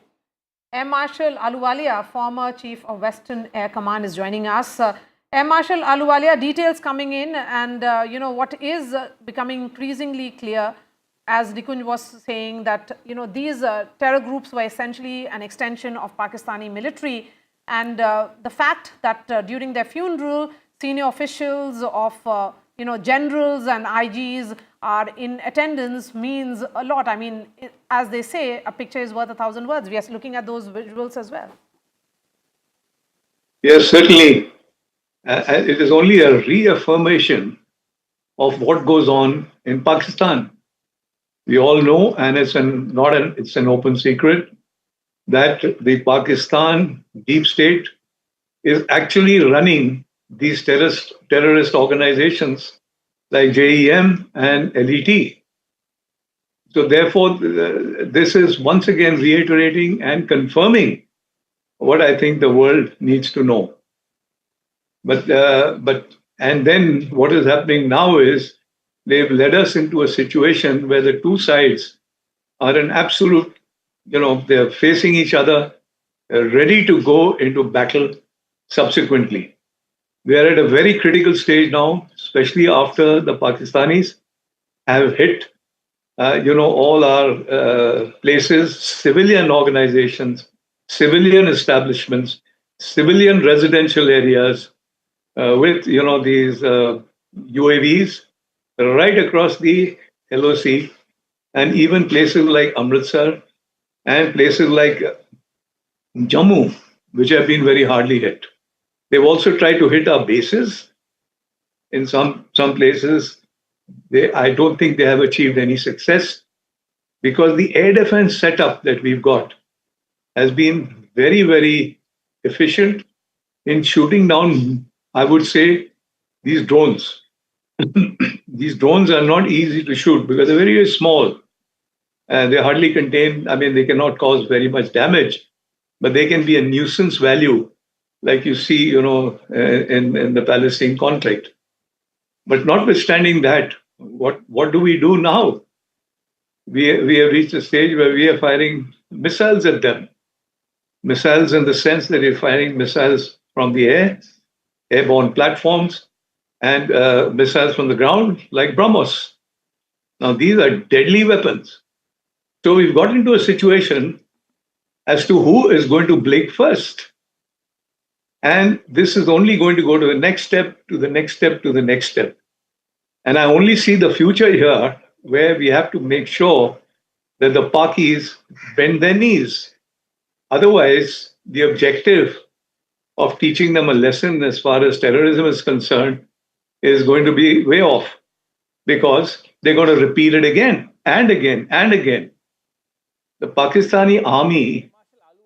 Marshal and the deep Ahluwalia, state of Pakistan. let me ask you a question, which many people with non-military background, people like us and general population of the country, would be thinking about. We've seen a swarm of aerial ingress from Pakistan in the form of drones, sometimes in the form of fighter jets, sometimes in the form of other aerial objects. You can probably better classify each one of them. What is the objective? You are saying that they're not carrying too much of explosives. Are these swarms of aerial objects trying to test our defenses? Are they trying to unnerve the defenders of Indian borders? Are they preparing for something bigger? If you can explain for my viewer, if you can explain for our viewer, NDTV's viewers, as to what is the objective of this entire exercise. Is it to carry large-scale damage? Is it to demotivate the local populations? What is the principal objective? And if you can elaborate on that, sir. All this is basically a retaliation of what we did after 22nd April at Pahalgam. When we struck them, the 5 terrorist launch pads across the POK, and 4 in the heartland of Pakistan. Now that was the starting point. Firstly, of course, the starting point was 22nd April, Pahalgam. But over here, we were able to use the kamikaze drones like the Heron and the Herpes, which actually delivered devastating damage to the infrastructure, the training areas, the habitats of all these terrorist organizations like the JEM and the LAT. Now they have to react to that because much of it is political. The very existence of the deep state of Pakistan, vis-a-vis the Pakistan ISI and the Pakistan Army, is based on anti-India stance. Now, if they do not react, then they're finished politically. They're not going to let this happen. So all this is nibbling at the moment. The question is, how far are they going to nibble and irritate? I think this is mostly, more than anything else, irritation. notwithstanding, unfortunately, a few people on our side losing their lives. And what's more, they are actually breaking the rules of engagement by hitting civilian areas. Very unfortunate, especially those people who are living on the borders, on the line of or close to the LOC. They are suffering tremendously in terms of their infrastructure, their buildings, their habitats, but very importantly, their lives as well. So therefore, this has been a retaliation, which they had to do some sort of retaliation. Now the big question is, are they going to leave it at this? Are we going to leave it at this? Are we going to use our platforms, aircraft, to fire missiles with devastating effect? Or are we going to use our UAVs with devastating effect? And if this continues, if the Pakistani army gets into it, I don't think they'll do anything in the LOC because the terrain is terrible. The terrain is no good for offensive action. But down the plains of Punjab, onto the desert areas, it can be tricky. And if they get into that, then it will become an all-out war. And slowly, I think we have to be very careful. These guys, now they're putting out that they're ready to use the nukes if required. Or they're still contemplating how to position their nukes. They had that meeting, or they announced that the meeting of their command center, the command committee that is in charge of pressing the trigger, they are meeting and they're going to decide. So notwithstanding all that, it's going to be murky as we go into the future. How far we go is, I think, nobody's guess. It's neither Pakistan nor India that will be able to dictate how far and what to do. So let's see what goes on now. And let's see if the Pakistani army ventures out, because they're going to suffer a very bloody nose. And I think... Marshal Ahluwalia, I really appreciate your time here on NDTV. We're slipping into a short break. We'll get you more aspects of this developing story in just a bit. Stay tuned.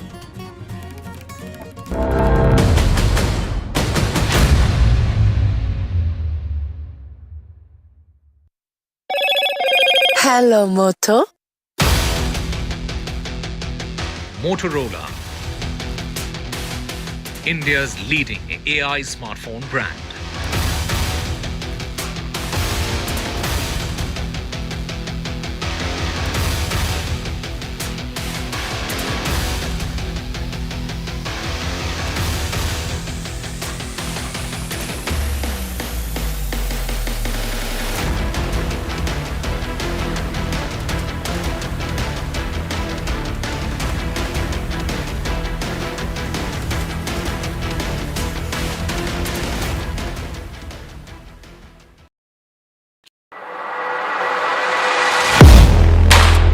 Do you really know the company you invest in? What is the real picture behind presentations and claims? Is the outlook as rosy as the company claims? Know Your Company, powered by NDTV Profit Research, shines a light on the biggest stock market movers.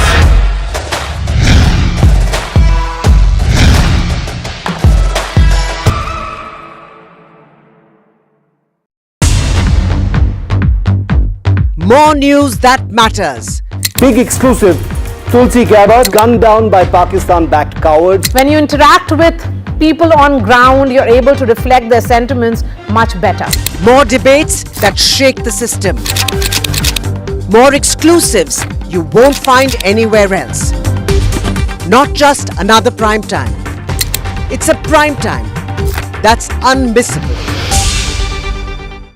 I've been reporting on all issues big and small from Andhra Pradesh, Telangana, rest of South India, bringing you all the action, all that you need to know, all that you want to know. The energy of Maximum City is infectious. I'm bringing that energy in our news coverage from financial capital Mumbai. Covering from the southernmost part of India over the last 23 years. I bring in-depth and 360-degree coverage from the Dravidian heartland. The land of Mishti, also known for its bitter politics. I have seen much water flow under the Howrah Bridge, covering Bengal in all its vivid colors. India's IT capital is always bustling, a city full of startups, stories and surprises. And I keep you ahead on all the Bengaluru buzz.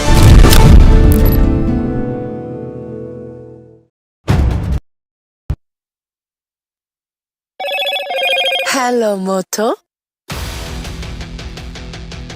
Motorola, India's leading AI smartphone brand. Government does a special briefing on Operation Sindoor.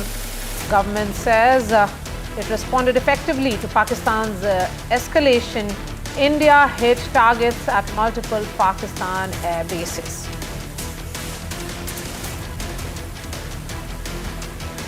Government says Pakistan actions are provocative and escalatory in nature. It reiterates that several multiple air bases were being targeted by Pakistan.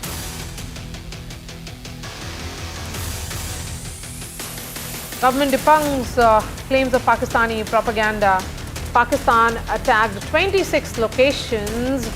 Time-stamped images of Indian air bases undamaged shown.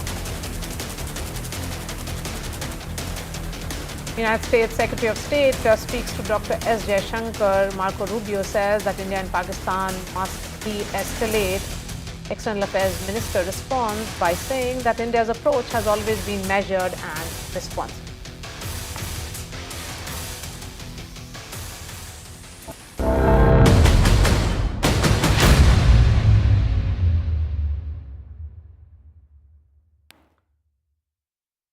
And our teams of reporters are on ground getting you all the highlights, all the details from ground zero in Jammu and Kashmir to Punjab and also in Rajasthan.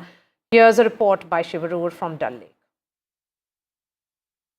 We're on Srinagar's famous Dal Lake because in an area just ahead of where we're sailing right now is where a Pakistani drone was intercepted and actually fell into the Dal Lake. Now, before you get worried, I have permission to be here. I've spoken to the agencies because the drone that was shot down in airspace over Srinagar and crashed into the Dal Lake has been recovered by the agencies and has gone for analysis.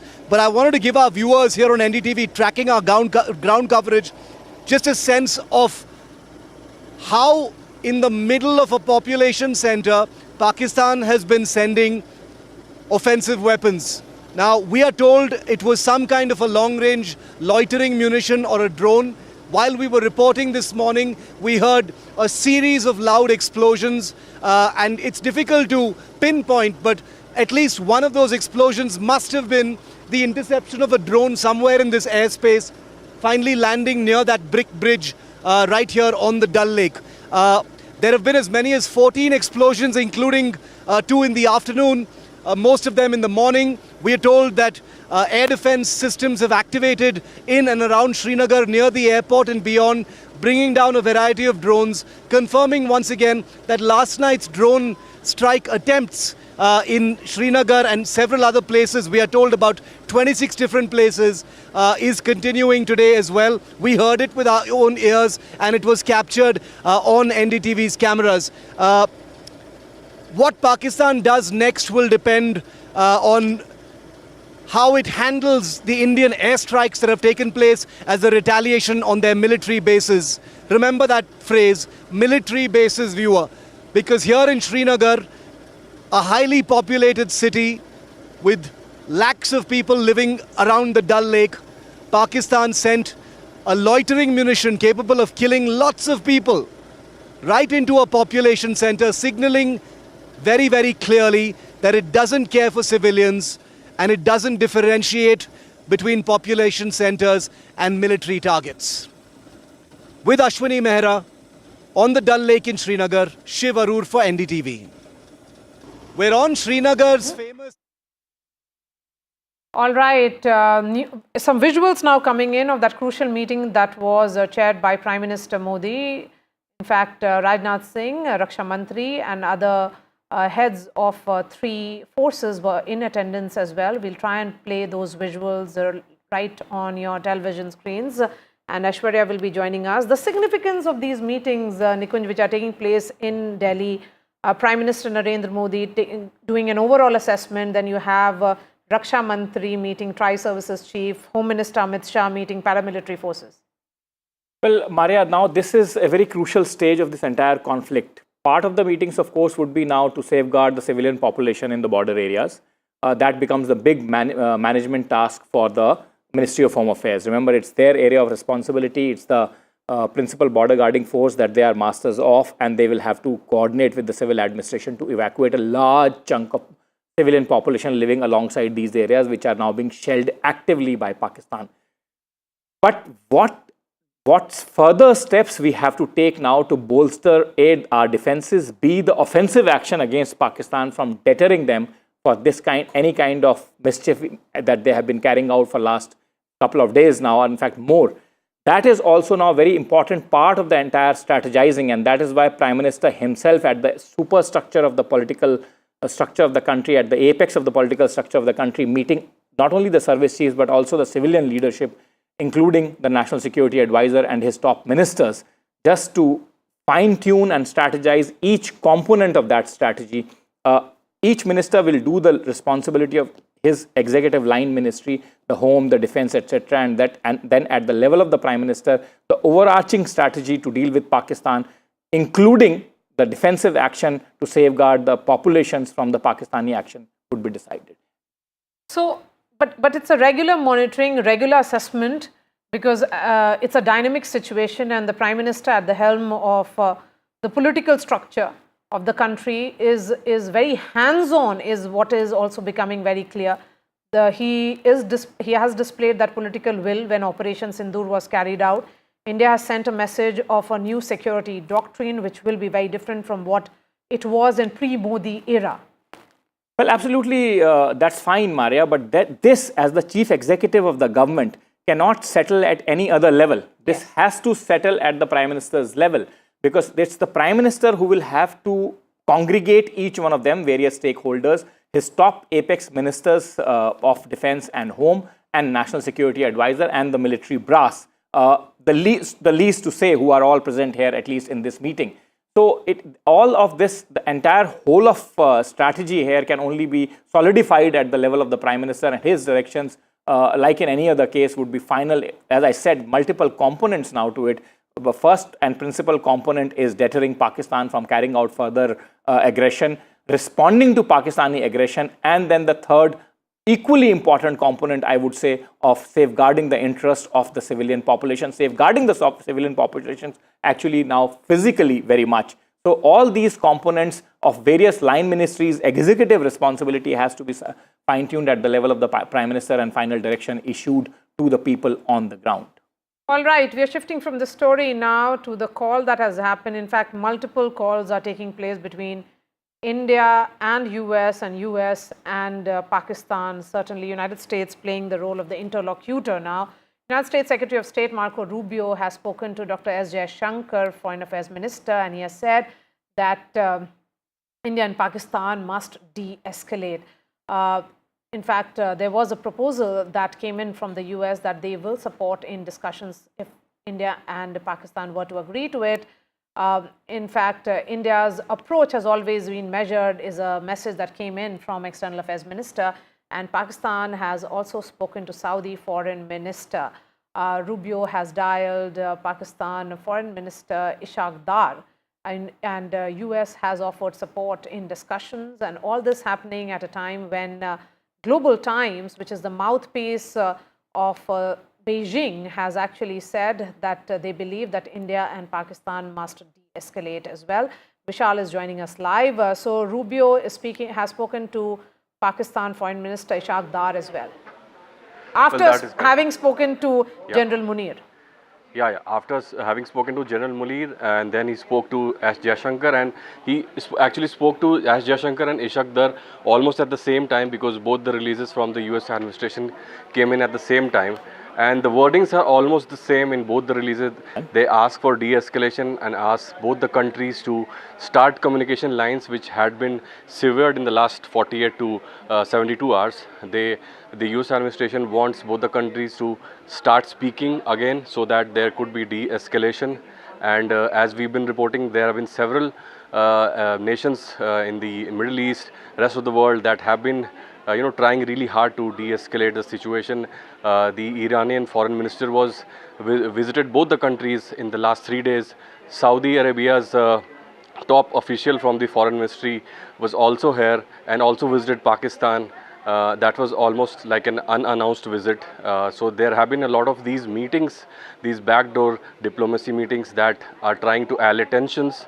But the ball is quite frankly in Pakistan's court, as we've been reporting that the escalation has always been from that side. India has proven that it has only targeted military installations, and that has also been only because of provocations from across the border. So that has been the gist of the story so far, but it also remains to be seen what Trump says now. All right, Vishal, thank you so much for joining us. That's all from me. News and updates will continue on the other side with Vishnu and Aarti.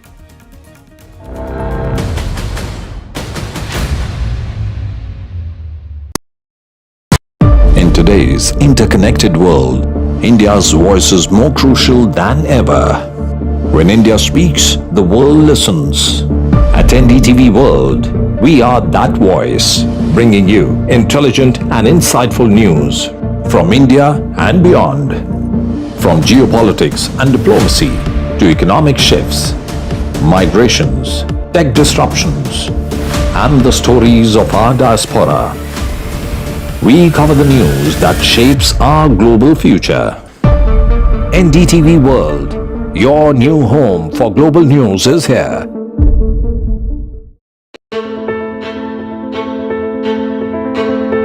News is not just headlines, it is what impacts you. And news should never be mistaken for noise. What matters is the reality.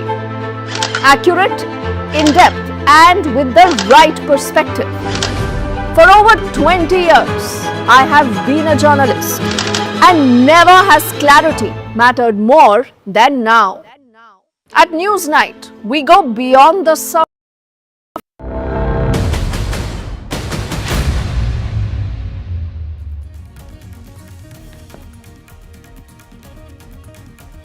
Government sources share details on terrorists killed by Indian forces. Sources say top terrorists have been killed, 3 Jaish-e-Mohammed and 2 Lashkar terrorists have been neutralized.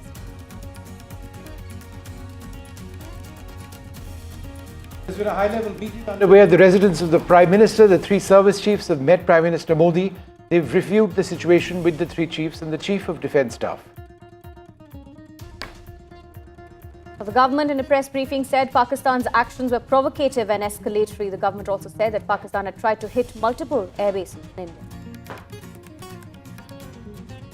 The government debunks claims of Pakistani propaganda. They say that the government says that Pakistan did attack 26 locations. They provided time-stamped images of Indian air bases where damage is missing despite claims made by Pakistan. US Secretary of State speaks to Jaishankar and the Pakistani FM as well. Rubio says India-Pakistan need to de-escalate the situation. US proposes to support in discussions. External Affairs Minister Jaishankar says India's approach has always been measured and responsible.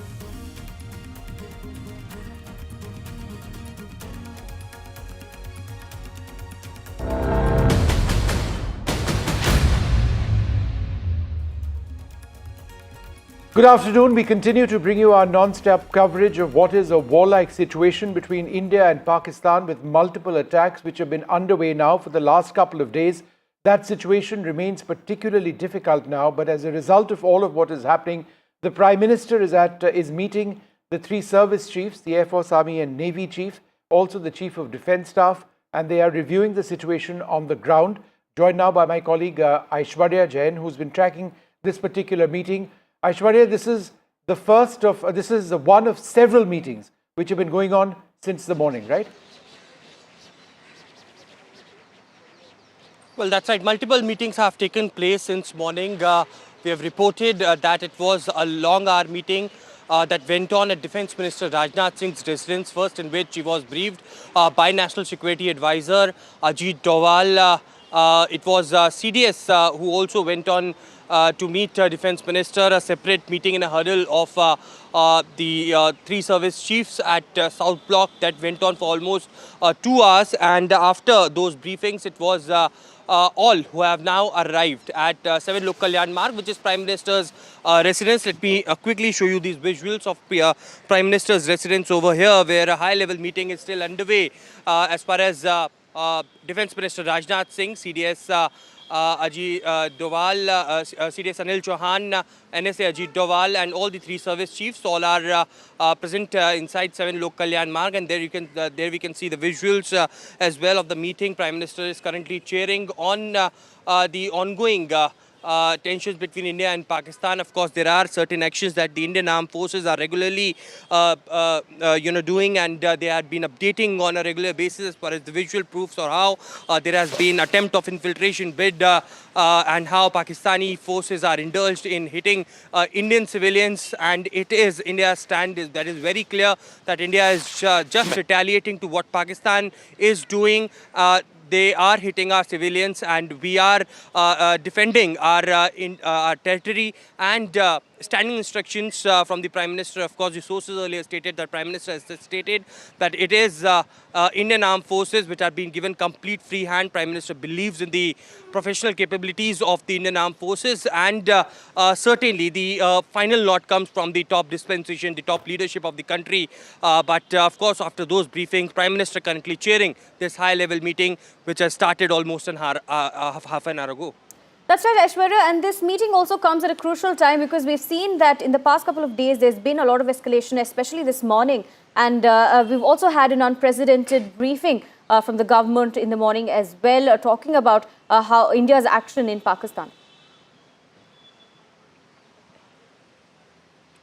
Well, Pakistan launched coordinated attacks from drones and missiles on the Indian territory. It was interjected by the air defense systems, and the most important thing to note is on a daily basis, as we are witnessing these ceasefire violations, the artillery gunfires across the line of control and international border, and how Pakistani army is up to attack the Indian civilians as well. And because of these ceasefire violations, there have been several casualties that have been reported since the engagements had begun between India and Pakistan.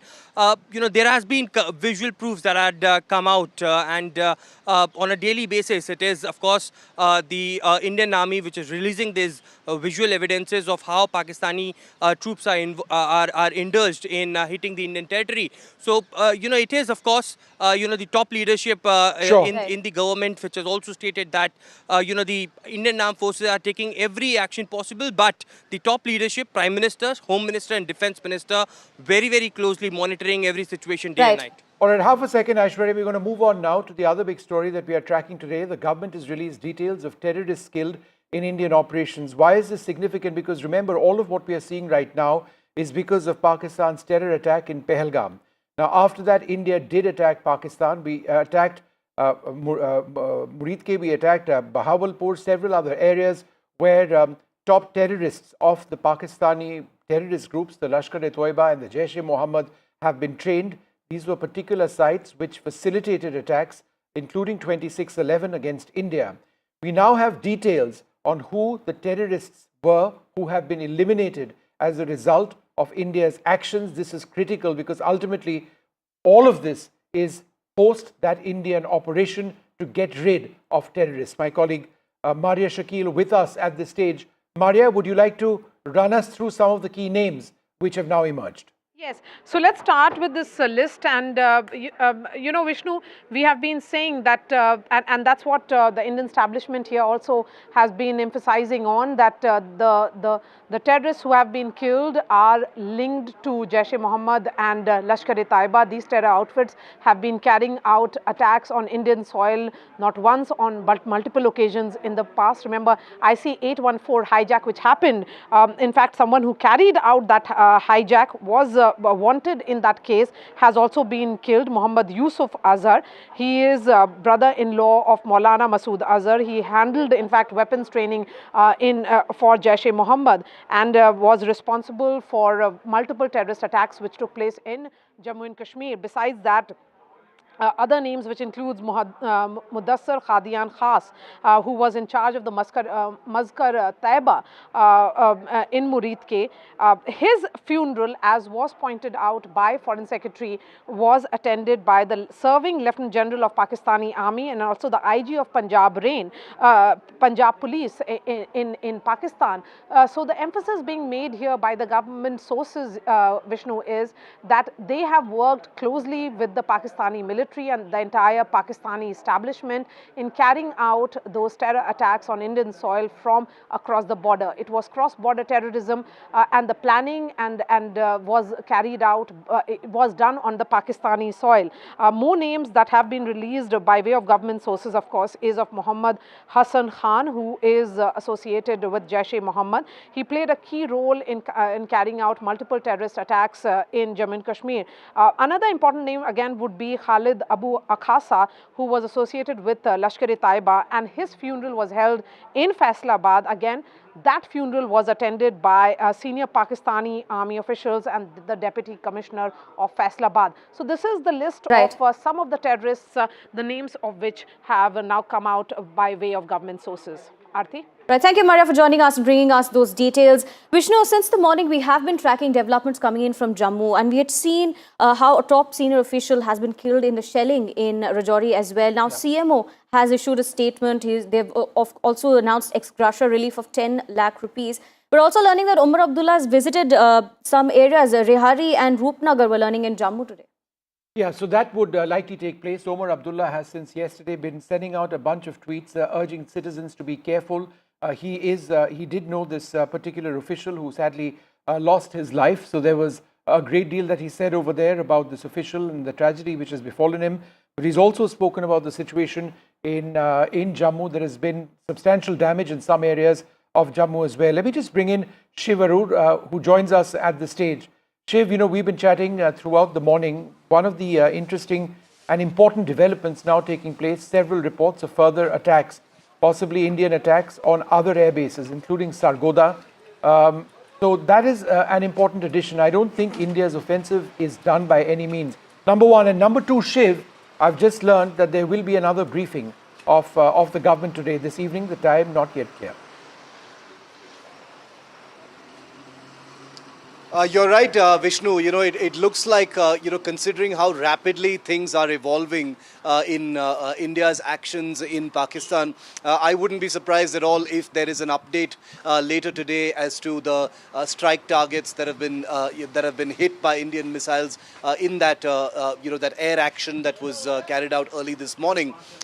Remember, the logs have to be vetted, information has to come in. Sometimes certain amounts of information can't be given out at that particular time, you know, for various operational security reasons. Aircraft may still be in the air, etc. And therefore, it's quite likely. I have heard the same thing that you have. Jacobabad, Sargodha, Faisalabad, Mirpur and a couple of others. I'm hearing that there may be radar facilities or airfields that may have actually, you know, been either targeted or in fact, you know, hit by Indian munitions. I'm wondering whether those will come up in that second briefing that is scheduled for later. We don't have a time yet, but it's possible that it'll happen later, especially since the first briefing that happened this morning, Vishnu and Aarti, detailed in quite elaborate manner all the bases that were actually hit even specifying what was hit at those particular bases. On your second question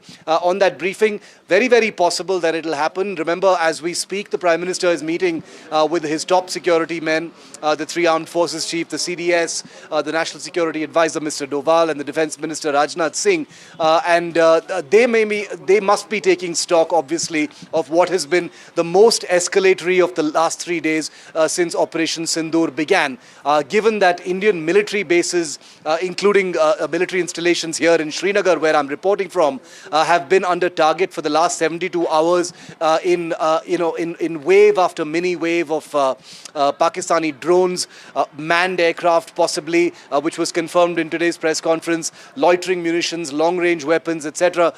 It seems likely that another briefing will be necessary, Vishnu and Aarti, because the updates are coming thick and fast from different areas. And I think if there was an information vacuum for the first few days and weeks after Pahalgam, it certainly looks like the Indian government has jumped onto the information wagon and is trying to put out as much information as possible. You can even see the alacrity with which they're busting fake news and misinformation coming in from Pakistan. So that's a good sign, I feel. Absolutely. And that was one of the main focuses, right, Vishnu, in the press conference that we had earlier as well, where they had focused on debunking what Pakistan was saying and the claims that they made as well.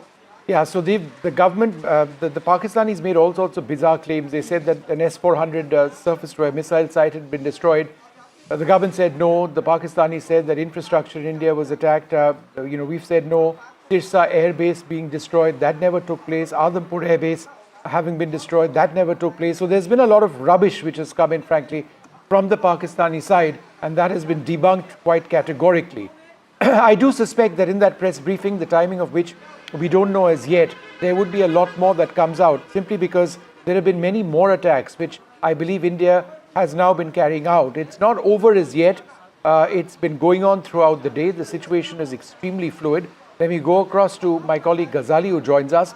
Ghazali, give us a sense of, where you are at this stage. What are some of the things that you've seen? What are people around you saying? See, Vishnu, since morning we are seeing people here through visuals. I'll show you. A lot of people are just moving from here, migrating to other safer locations.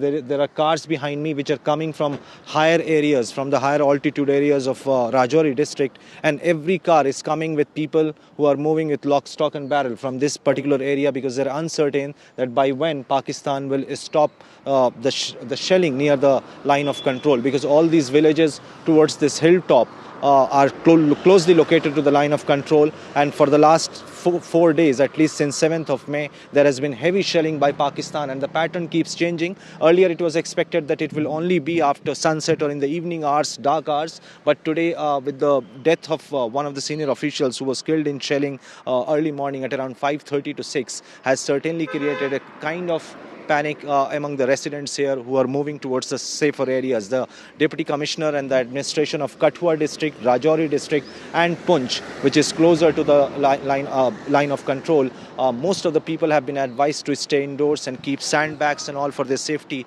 because heavy shelling is now targeting deeper into the city areas of Rajouri and Poonch and Jammu area. That's right, Ghazali. Rajouri, Poonch and Jammu were perhaps the worst hit this morning, at least when it comes to Pakistani shelling. Our colleague Gurpreet also joins us. Gurpreet, now from Firozpur, we're also saying, like Ghazali was mentioning, there are people who have now started to leave the area. Well, here in Firozpur, we have seen last night there was a huge moment of drones, and we have seen so many times, multiple times, the siren had been given by the local administration. A few seconds earlier, we have seen this siren has been started just at this moment of time. I'll request my VJ to try to catch this siren voice, if we can just catch it and tell to our viewers what we have learned. This whole border area, whether it's a district of Firozpur, Gurdaspur, Amritsar, even Pathankot as well as Fazilka. This whole border area, it's already on red alert. Some moments had been learnt early in the morning. We have seen at 5 o'clock there was a siren which has been given by the local administration so that they will be make people aware of the situation, ground situation here from where we are reporting at this point of time, very a few kilometers away from that border, and we have seen a huge number of villagers who are staying near the border. They have already migrated and shifted their children and women to the safer place, but as of now we have seen no panic has been seen in this city. The life is calm, life is as usual, but they are also trying to plan and chalk out a strategy to save their families. We have been traveling from one village to another village, and last night we have seen the multi-drone had been thrown from Pakistan side, and what we have seen, one family which was able to save itself, but they got severe injury. They had already been admitted in the hospital. They are already getting the treatment, and what we have learned, one woman was. Gurpreet, sound down for a moment. We've got breaking news now that entire meeting which was being held with the Prime Minister, the Chief of Defence Staff, the Armed Forces Chiefs, that is now over. We're joined by NDTV's Aishwarya Jain. Aishwarya, any details that you can share? How long was this meeting? Well, the meeting lasted for almost an hour. It was Prime Minister was briefed about the ongoing operations along with the line of control and international border of the Indian Armed Forces. It was, of course, all three tri-service chiefs along with the CDS, NSA and Defence Minister Rajnath Singh all were present in this meeting. Almost 1 hour was something that the meeting took place. It was of course, a louder message that had come out that entire country is together with our armed forces, and as the message has been given loud and clear by Prime Minister time and again that free hand has been given to the Indian Armed Forces. The next step and the next sort of action, if there is a possible attack from the Pakistani side on Indian civilians, and what sort of action Indian Armed Forces can take are some of the crucial points certainly would be discussed. These are strategic and very secretive meetings in nature, and therefore, much details do not come out. But of course, Prime Minister yet again chairing within 12 hours another meeting with the top officials, the top security officials of the country. Right, Aishwarya, stay on with us. We're also being joined by our colleague Nazir as well. Nazir, now CM Omar Abdullah as well visiting several areas in Jammu, especially we're learning that he's been in Rehari and Roopnagar in Jammu, and remember Omar Abdullah also having announced ex gratia for the families who've been affected by the shelling that took place in Jammu and Rajouri. Well, it's again a tough time for the elected government to reach out to the people, and perhaps same thing is being done by Umar Abdullah. He's trying to reach out to people. Therefore, yesterday when there was huge, projectiles were fired towards Jammu city, he reached there early in the morning, Jammu, and since then he has been meeting people, affected people, particularly those who have either been hit by Pakistani shelling or those who have been displaced are living in the shelter camps which have been set up by the government. And many other ministers have gone to different areas, whether it is North Kashmir or other places, or Poonch, Rajouri as well. And it is the duty of the government to reach out to people and ensure they get shelter, they get food, and they get basic facilities in these trying times. Because it's not their doing. Pakistan is shelling innocent, people, villages. Innocent people are getting killed, their houses are being destroyed. I have seen several such houses which have been damaged in Pakistani shelling. So it is the administration's responsibility to reach out to those people. In fact, one officer lost his life in the line of duty, Rajkumar Thapa. He was in additional deputy commissioner Rajouri. He died after Pakistani shell from Pakistan hit his official residence. So that is the officials, people in the government. They're trying their best, and actually even that he paid a price with his life, but did not abandon his duty. And I could see pictures also, Chief Minister visiting his family also in Jammu. Right. And also this ex gratia relief, this compensation, some compensation has also been announced for the victim families by the government. But having said that, it's a very, very tough time. Nazir, half a second. We just need to quickly, move on with all of these developments. Let's just go back to some of the footage that we've been playing out in the last little while. Now, this is some of the first footage which was released earlier on this morning showing the Indian Army carrying out its attacks. So let's play out that footage of the Indian Army carrying out. This is the footage. Let's have that up full screen if we can. And let me describe this. This is across the line of control in parts of Jammu and Kashmir, where, as you will see over here, several Pakistani terrorist camps have been taken out. There are anti-tank guided missiles which have been fired over here against hardened targets. There are mortars which are being used. There are grenades which are being fired as well. That is an anti-tank guided missile, 2 of them in fact, which home into a certain target, which, as you can see over there, these buildings being completely demolished. There have been several rounds which have been fired over here, and a lot of this video has been showcased by the Army earlier today in that press conference. There was other footage as well. We'll try and have that out on nighttime strikes. If we can pull out that earlier footage a little while later on and show that as well in a while from now. But this is some of the most clear footage of a huge fire strike by the Indian Army on posts right across the line of control, which have inflicted a substantial hit on Pakistani infrastructure. What you see on that right-hand side of your screen briefly was a grenade launcher. Now, this is a footage which was shown earlier on today. This was at night, infrared vision, again showing hits on Pakistani bases. It's unclear what weapon system was used, but again, these are Pakistani posts which have been taken out. There's a third bit of footage as well, which has emerged of a particular site where drones were being launched by the Pakistani Army. That particular site across the Jammu front in Pakistan was also taken out by the Army quite clearly. So these are small examples of the Army carrying out attacks. Now, these are the quote-unquote the relatively smaller attacks, important nonetheless. The big ones have taken place on the air bases in Pakistan, which we've been talking about. We'll keep doing that in a little while from now.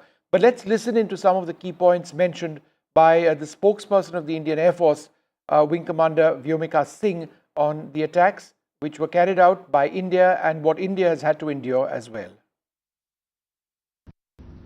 Pakistan military continued with its provocations, carrying out aggressive actions employing multiple threat vectors all along the western border. Pakistan employed UCAV, drones, long-range weapons, loitering munitions and fighter aircrafts to target civilian areas and military infrastructure.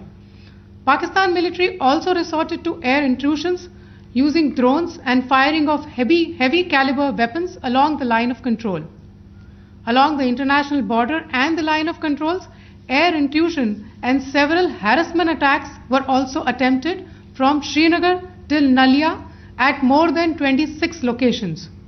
Indian Armed Forces successfully neutralized these threats and majority of the vectors. However, limited damage was sustained to equipment and personnel at Indian Air Force stations at Udhampur, Pathankot, Adhampur and Bhuj. There were also several high-speed missile attacks noticed subsequently after 0140 hours in the night at several air bases in Punjab.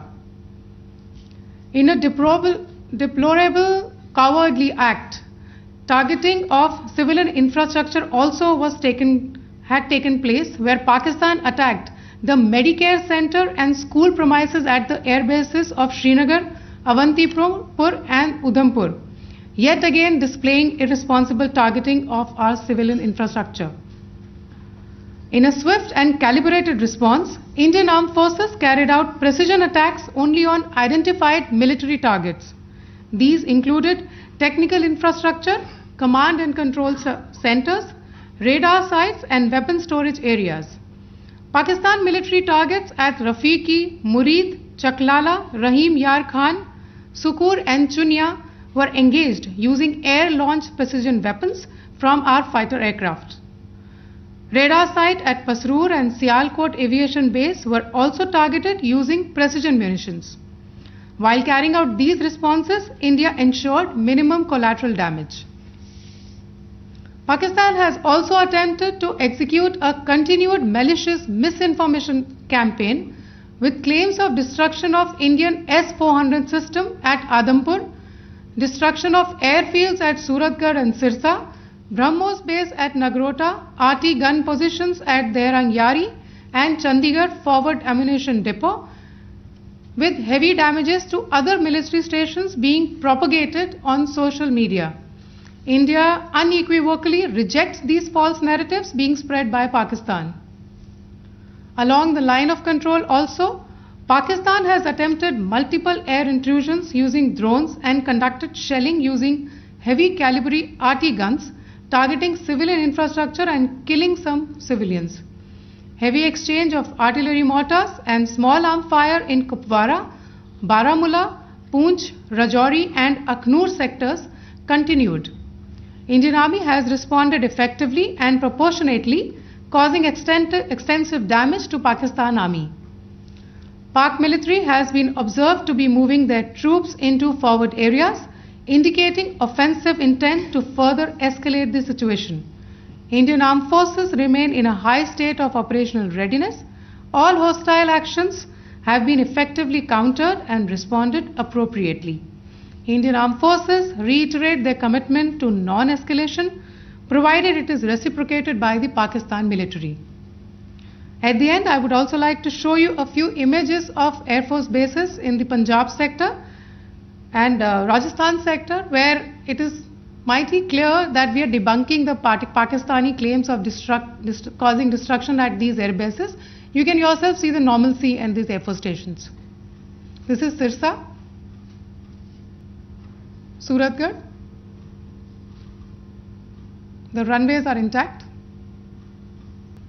They are also time stamped. Just notice they are also time stamped. This is today. First of all, as you have seen, Pakistani claims about activities that they have undertaken continue to be heavy on lies, misinformation and propaganda.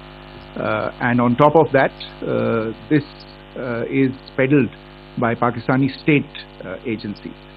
The claims that they have made about attacking and destroying various places, various military installations and facilities, as has been pointed out by my colleagues here this morning, are completely false.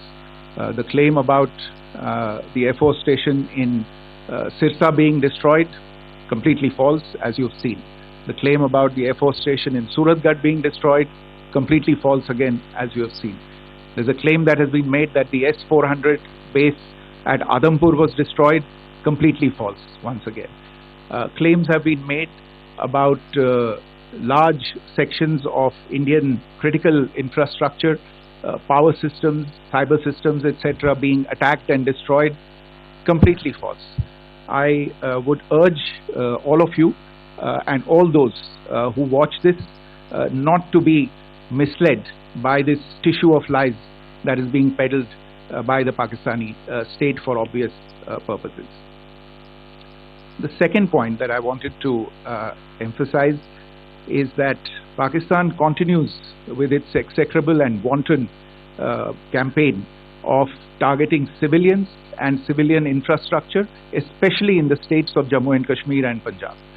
There is also on its part a consistent attempt to sow discord between communities in India.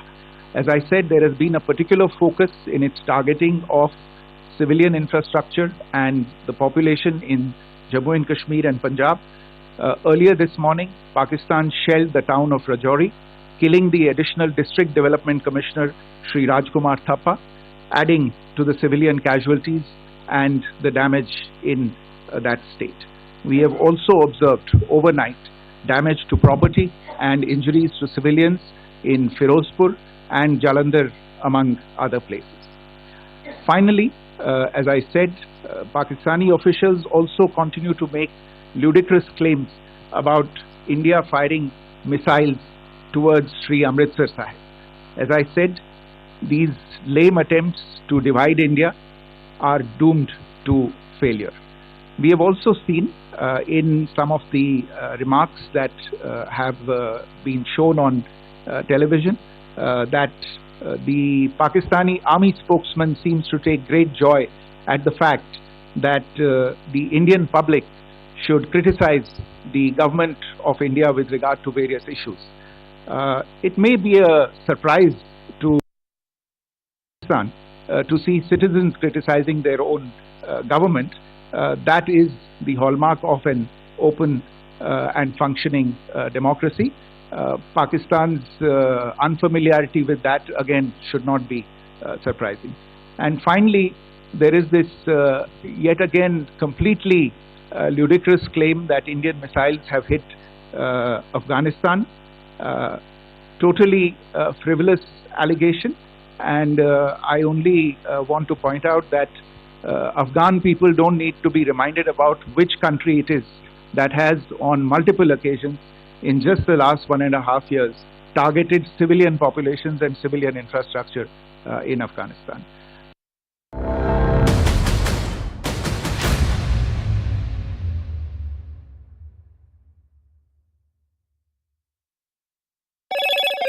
Hello, Moto. Motorola, India's leading AI smartphone brand.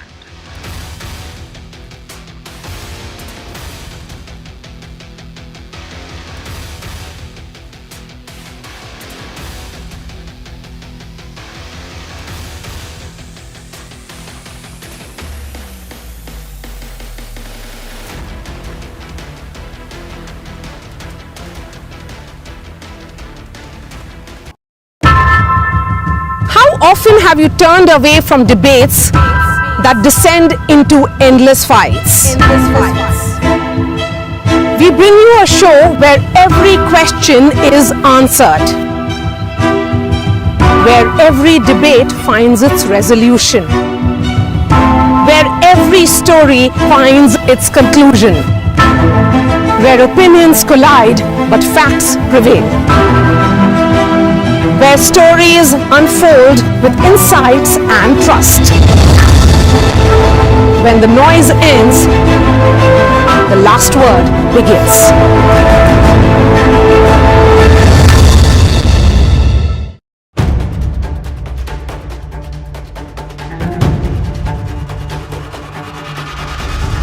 If it matters to you, if it matters to you, if it matters to you,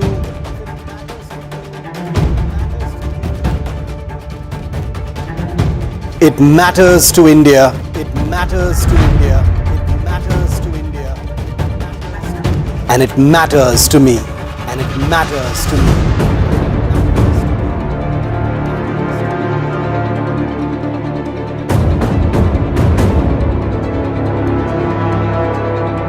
India Matters with Shivaroop, only on NDTV 24/7.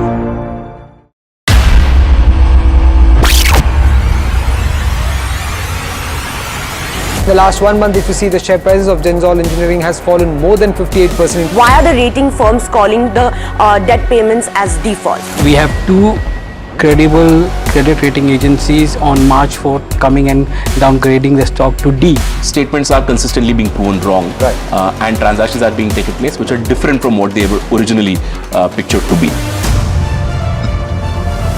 The company claimed it would roll out 6,400 electric vehicles. But what it has rolled out is a shocking scam. Funds meant for the project were funneled allegedly back to the promoters, the Junkie brothers. What did the money buy? Not EVs, of course, but a lavish flat in.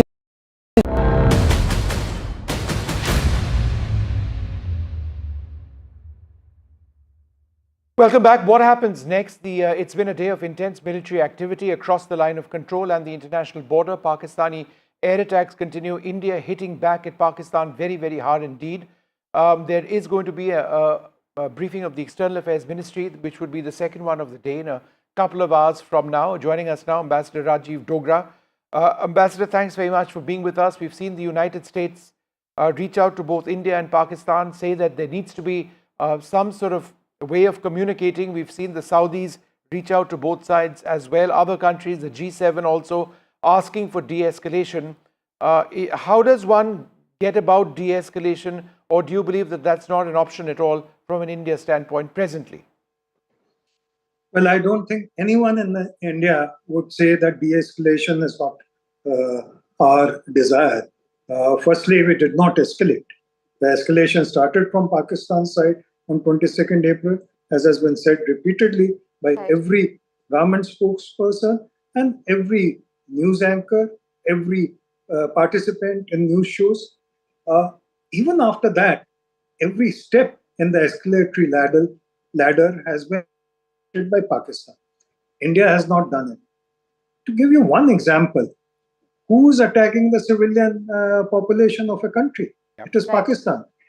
India has not done even a single, even by way of a mistake, a single attack on Pakistani population. It has erred on the side of caution in ensuring that no one in Pakistan who's a civilian is injured by our missiles, drones, or shells or bullets. So, but coming back to your question about whether escalation is desirable or de-escalation is necessary, let me ask you and Pakistan, through you, Pakistan, a question. What exactly do they mean by de-escalation? Do they mean that they will call off their terror agencies? Does it mean that they will dismantle institutions that exist at Muridke and other places? Does it mean they will call off 80 to 90 terrorists who are supposed to be hiding in forests of Jammu and Kashmir? Does it mean that they will give us the addresses of sleeper cells they have in India? Does it mean that they would hand over to us all those who are responsible for terror attacks in India and are now given protection and shelter by Pakistan's ISI? So I think we have to be very clear as to what is the de-escalation that USA, Saudi Arabia and others are advocating. Our response to them, at least as a member of the public, I can say that government would have a more nuanced approach to the issue. Our response to them should be, please define what is de-escalation and who should be de-escalated. All right. No, absolutely key points, Ambassador Dogra. This is certainly something worth pondering. Thank you so much for sharing that with us.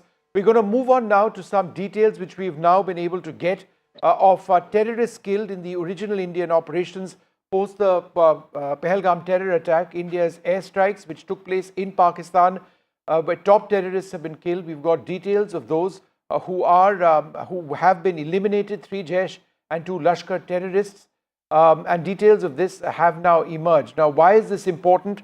This is important because at the end of the day, India has made it absolutely clear that our targets have been terror in Pakistan. Some of those who have been eliminated were involved in 26/11. They are believed to have been involved in attacks such as Pulwama as well. They seem to have had the support of the Pakistani administration, the local police over there, even in their funerals and the like. There is a real sense that India has achieved a great deal in taking out these terrorists. Of course, Pakistan has retaliated with military force, which is being resisted extensively by India presently, with even more reports coming in of further Indian military strikes on Pakistani bases, even this afternoon. Right, Vishnu, and in terms of misinformation as well, we have been seeing there's a lot of propaganda that has been circulating. There's misinformation circulating online. India has been doing its best to keep misinformation at bay. Just earlier in the press conference as well, India had debunked several of the claims that Pakistan had put forward. We're being joined by Nikunj Garg as well to bring us more details about this. Nikunj, how exactly is India debunking Pakistan's propaganda and misinformation that's circulating online and otherwise as well? Well, Aarti, the important thing to understand here is for the Indian population. Much of this propaganda is actually targeted at Indian civil population. The larger world probably is currently not too interested in the conflict or will not be too bothered in this conflict unless it further escalates. Pakistan is basically trying to demotivate through a large online campaign, particularly the population that it is targeting, and send out a message that Government of India or the Government of India's other wings are somehow failing to act upon the responsibility entrusted upon them. Pakistan obviously is a past master of misusing social media elements or even propaganda on the mainline platforms. they have activated their complete machinery at this moment also, as is expected in a near war-like situation that we are in currently. Obviously, Pakistani side will leave no stone unturned, knowing their weaknesses, knowing chinks in their armor, and would try to impress upon a larger section of population, both in India and Pakistan back home also, that they have been able to inflict large-scale damage. Government of India, as you have seen, that the Press Information Bureau has set up a fact check unit. They have been constantly debunking any kind of propaganda that is being pushed by the Pakistani handles. Government is also taking active steps to block the handles that have routinely been found to be propagating Pakistani fake media campaigns.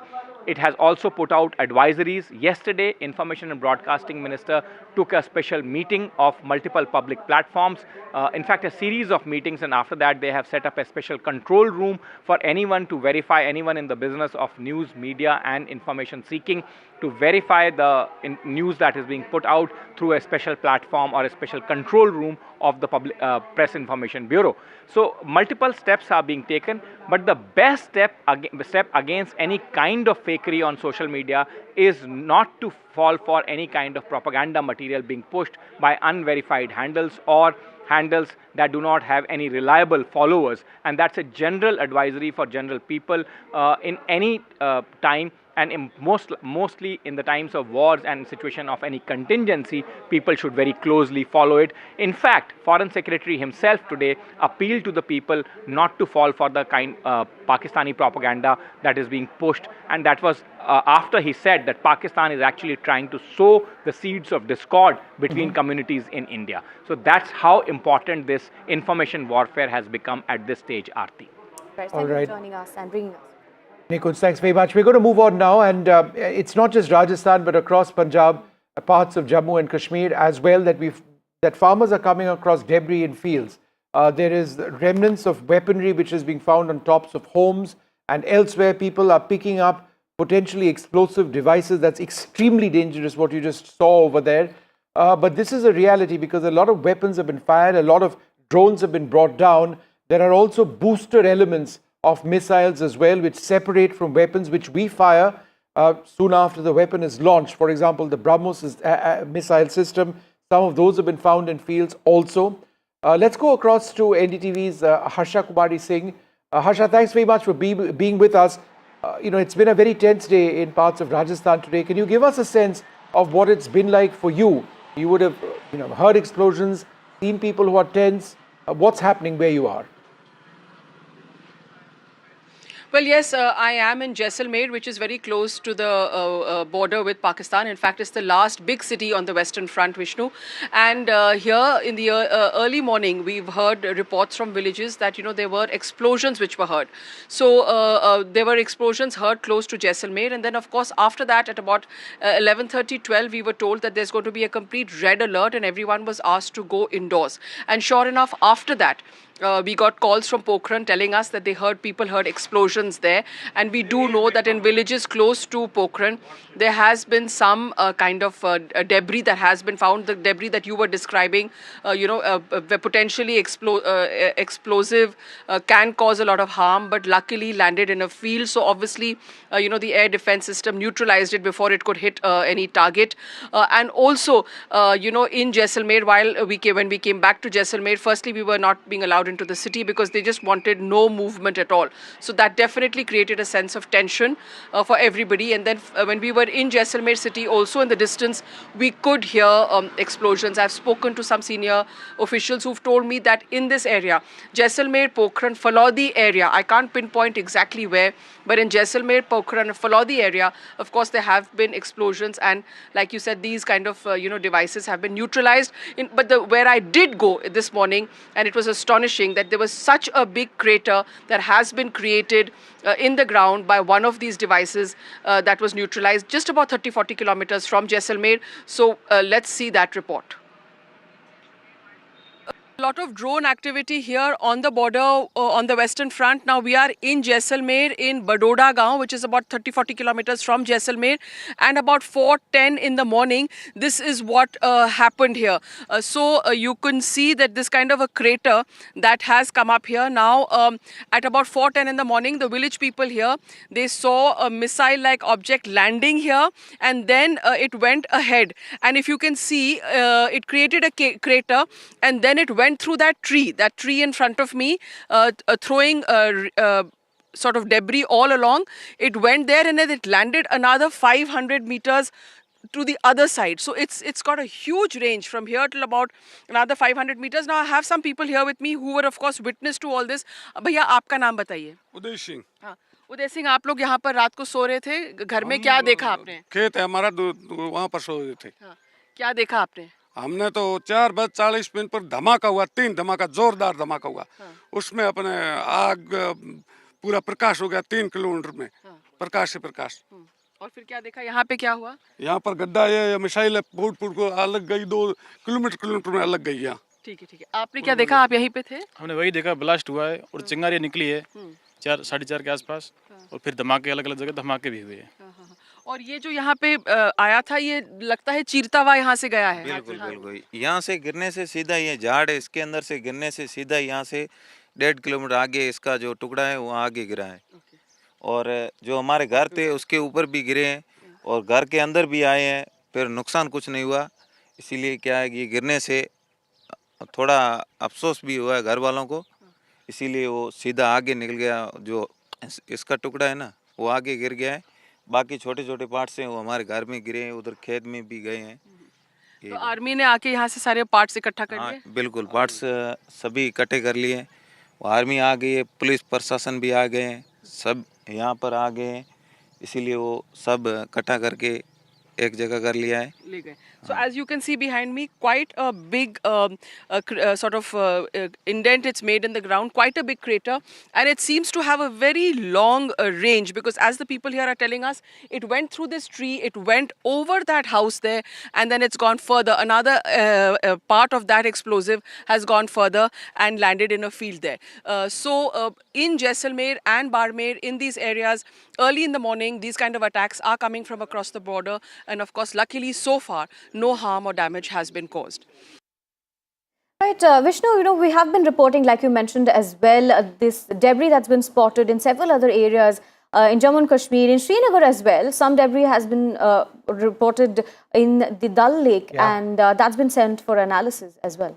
No, it's interesting that you should speak about Srinagar, because when our colleague Shiv was reporting live this morning and I was on air with him from Delhi, there were explosions which were sounding all around him, and we were able to confirm from our Air Force sources that there was very extensive air activity over there, the use of fighters, surface-to-air missiles. There were drones possibly which were brought down. There were explosives as well. This was an area that the Pakistanis targeted, and it does appear that there was some either weapons or debris which fell into the Dal Lake area. Shiv has this report from there.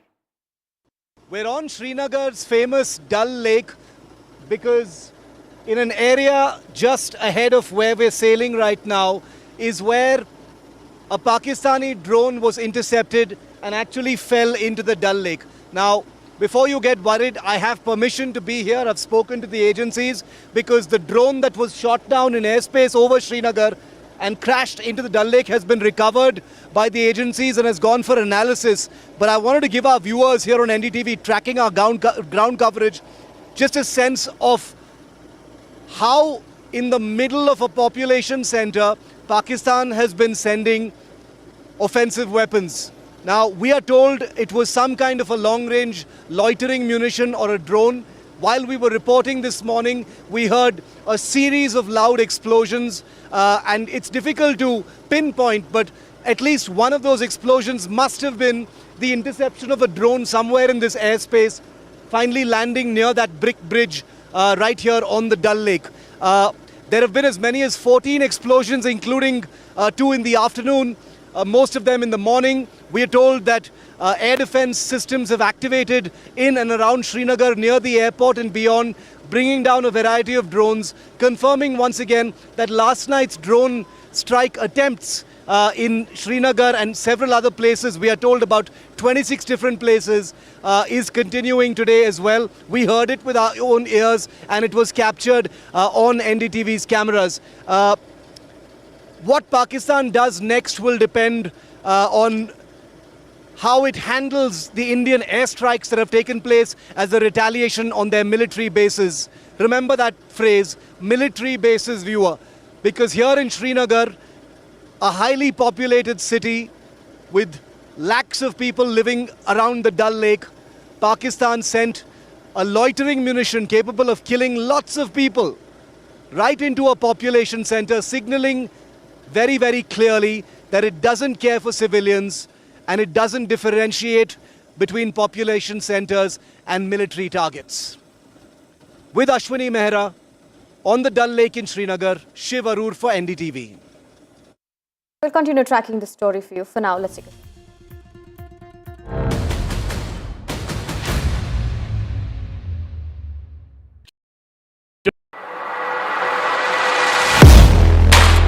Do you really know the company you invest in?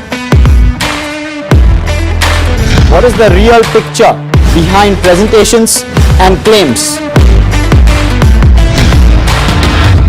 Is the outlook as rosy as the company claims? Know Your Company, powered by NDTV Profit Research, shines a light on the biggest stock market movers.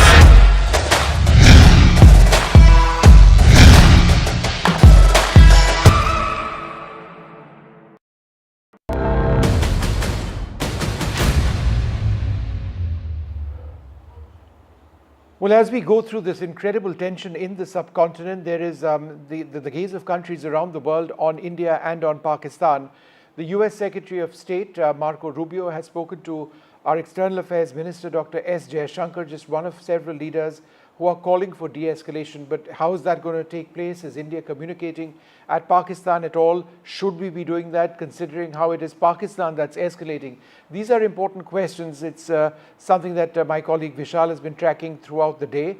Vishal, there was that one very interesting interview given by Pakistan's foreign minister where he seemed to suggest that if India were to sort of not do anything further, they could consider de-escalation. Could you tell us about that statement, number one, and what about this conversation between America and India? Yeah, to start off with your first question, Vishnu, there was some buzz in the local media in Pakistan which suggested that the foreign minister, the defense minister of Pakistan, the foreign minister of Pakistan had actually spoken to the local media there and said that Pakistan is ready to de-escalate if India stops its aggression. That's exactly what he said on local media there, but that statement itself is quite questionable because the escalation has clearly been from the other side of the border, from Pakistan, because India has only retaliated to what Pakistan has done so far from the word go.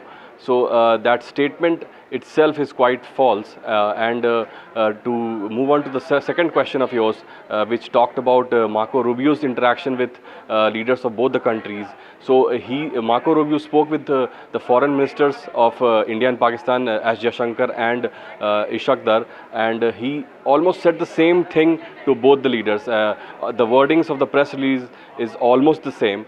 They say that there needs to be a formal communication between India and Pakistan, which had been severed in the last 48 hours. So US wants India and Pakistan to be again on the table talking to each other so that there is no miscalculation, because the tensions are running high, the escalations are going to next levels each day. So that is what US is saying, and also that US is ready to step in and help in any kind of help in any way that it can, so that the tensions are allayed and this situation is brought under control as soon as possible. That is what the US has been saying. But so far, when it comes to the top leader, Donald Trump, he has been relatively mum on the matter. He has had some statements from the White House released, but when it comes to really talking about the matter, he has had some few comments here and there, but he is yet to really take up the matter quite seriously. Right. Probably only then we'll have some concrete answer from the US.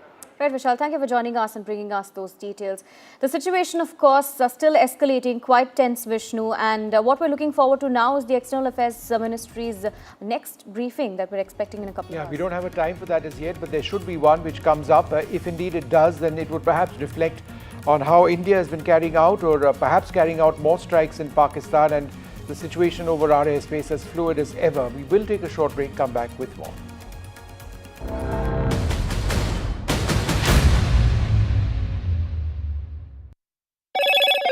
Hello, Moto. Motorola,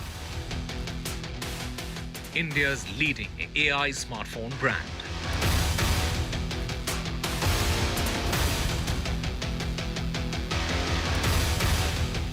Camp organized in Katwa and Jammu and Kashmir, where the youth have shown solidarity with the Indian Armed Forces.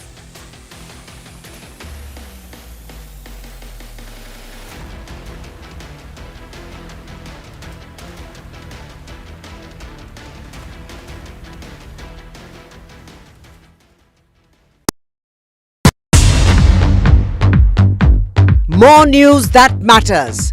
Big exclusive.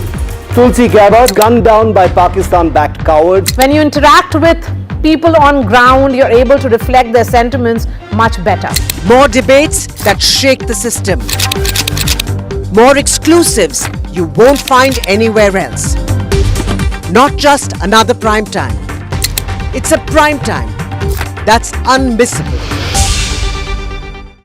I've been reporting on all issues big and small from Andhra Pradesh, Telangana, rest of South India, bringing you all the action, all that you need to know, all that you want to know. The energy of Maximum City is infectious. I'm bringing that energy in our news coverage from financial capital Mumbai. Covering from the southernmost part of India over the last 23 years. I bring in-depth and 360-degree coverage from the Dravidian heartland. The land of Mishti, also known for its bitter politics. I have seen much water flow under the Howrah Bridge, covering Bengal in all its vivid colors. India's IT capital is always bustling, a city full of startups, stories and surprises. And I keep you ahead on all the Bengaluru buzz.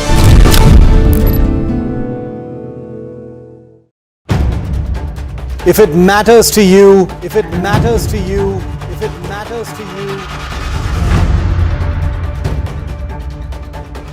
it matters to India. It matters to India. And it matters to me. And it matters to me. India Matters with Shivaru. Only on NDTV 24/7. In today's interconnected world, India's voice is more crucial than ever. When India speaks, the world listens.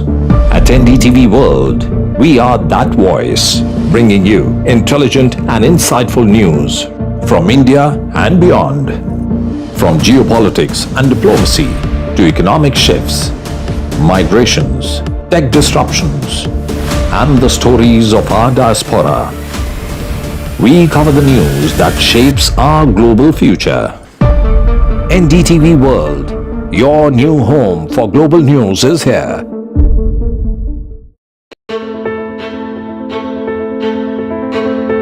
News is not just headlines, it is what impacts you. And news should never be mistaken for noise.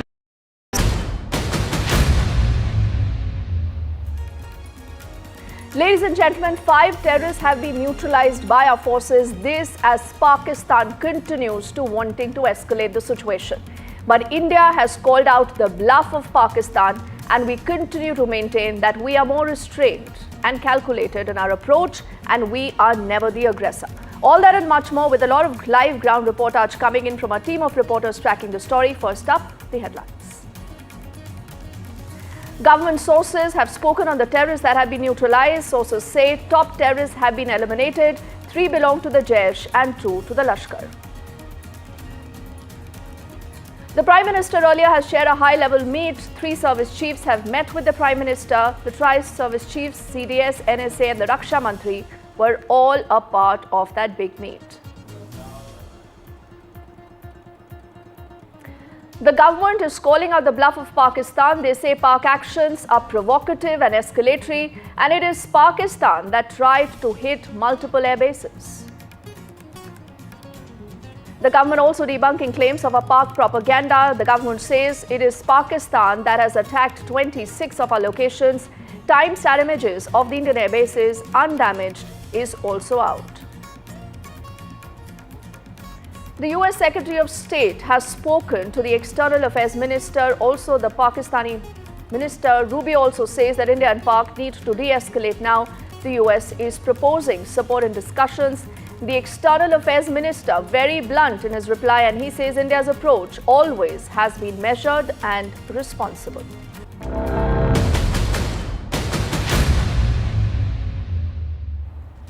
First up, let's get you details of a big development. The government has put out details of terrorists that have been neutralized in the Indian operation. Now, what sources tell us is that these are top terrorists who've been eliminated. These are also details of Pak Army's engagement with them that have been now made public. Their names, the affiliations are all now in the public domain. On your screens, you're reading more details of what we know about the story so far.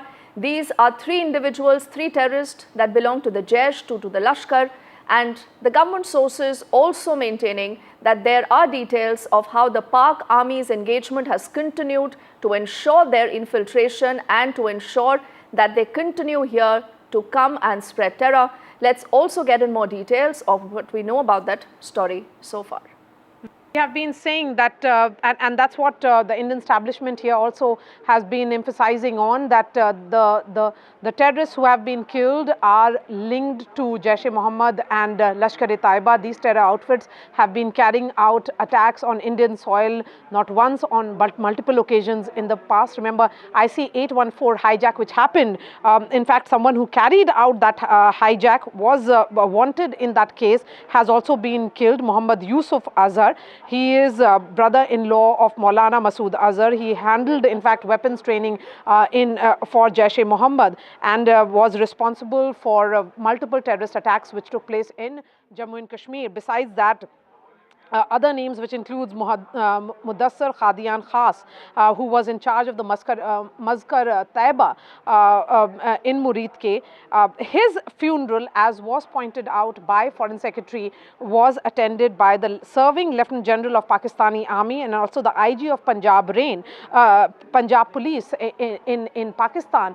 So the emphasis being made here by the government sources, Vishnu, is that they have worked closely with the Pakistani military and the entire Pakistani establishment in carrying out those terror attacks on Indian soil from across the border. It was cross-border terrorism and the planning and was carried out, it was done on the Pakistani soil. More names that have been released by way of government sources, of course, is of Muhammad Hassan Khan, who is associated with Jaish-e-Mohammed. He played a key role in carrying out multiple terrorist attacks in Jammu and Kashmir. Another important name again would be Khalid Abu Akhasa, who was associated with Lashkar-e-Taiba, and his funeral was held in Faisalabad. Again, that funeral was attended by senior Pakistani army officials and the Deputy Commissioner of Faisalabad. So this is the list of some of the terrorists, the names of which have now come out by way of government sources. So those, remember, are also big details of Operation Sindoor now that have been made public. But let's take this story ahead, tell you more about the all-important meetings that we have seen. On your screens, we'll put out images of Prime Minister earlier chairing that high-level meet where you had the Tri-Services Chief along with the CDS, the NSA and the Raksha Mantri all present as the current situation was being deliberated upon. Aishwarya is live with us and he's been tracking all developments. Aishwarya, absolutely any word on what possibly, our agencies, the Prime Minister right now is mulling, because clearly what you see from Pakistan is not a de-escalation, whether in their intent or whether in their action.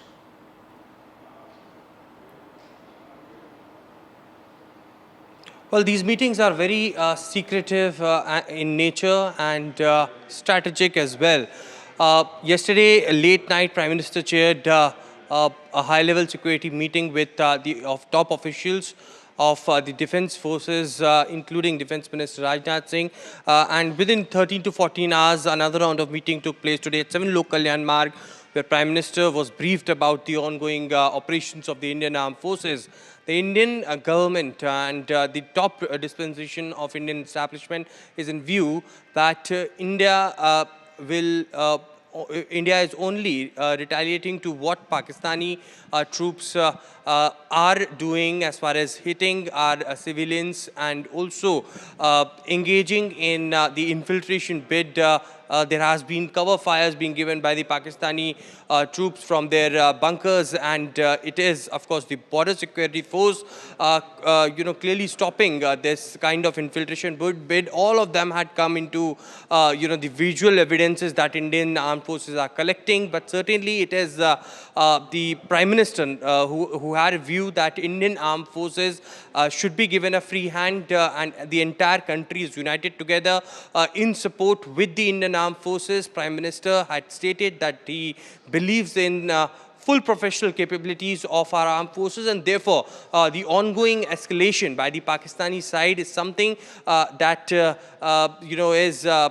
has been seen very, very closely. Prime Minister, Defence Minister and Home Minister monitoring such situations very closely. We've been told that since morning there are multiple meetings that happened. If I quickly recap those, early in the morning we saw Chief of Defence Staff going to Defence Minister Rajnath Singh's residence. That meeting lasted for almost an hour.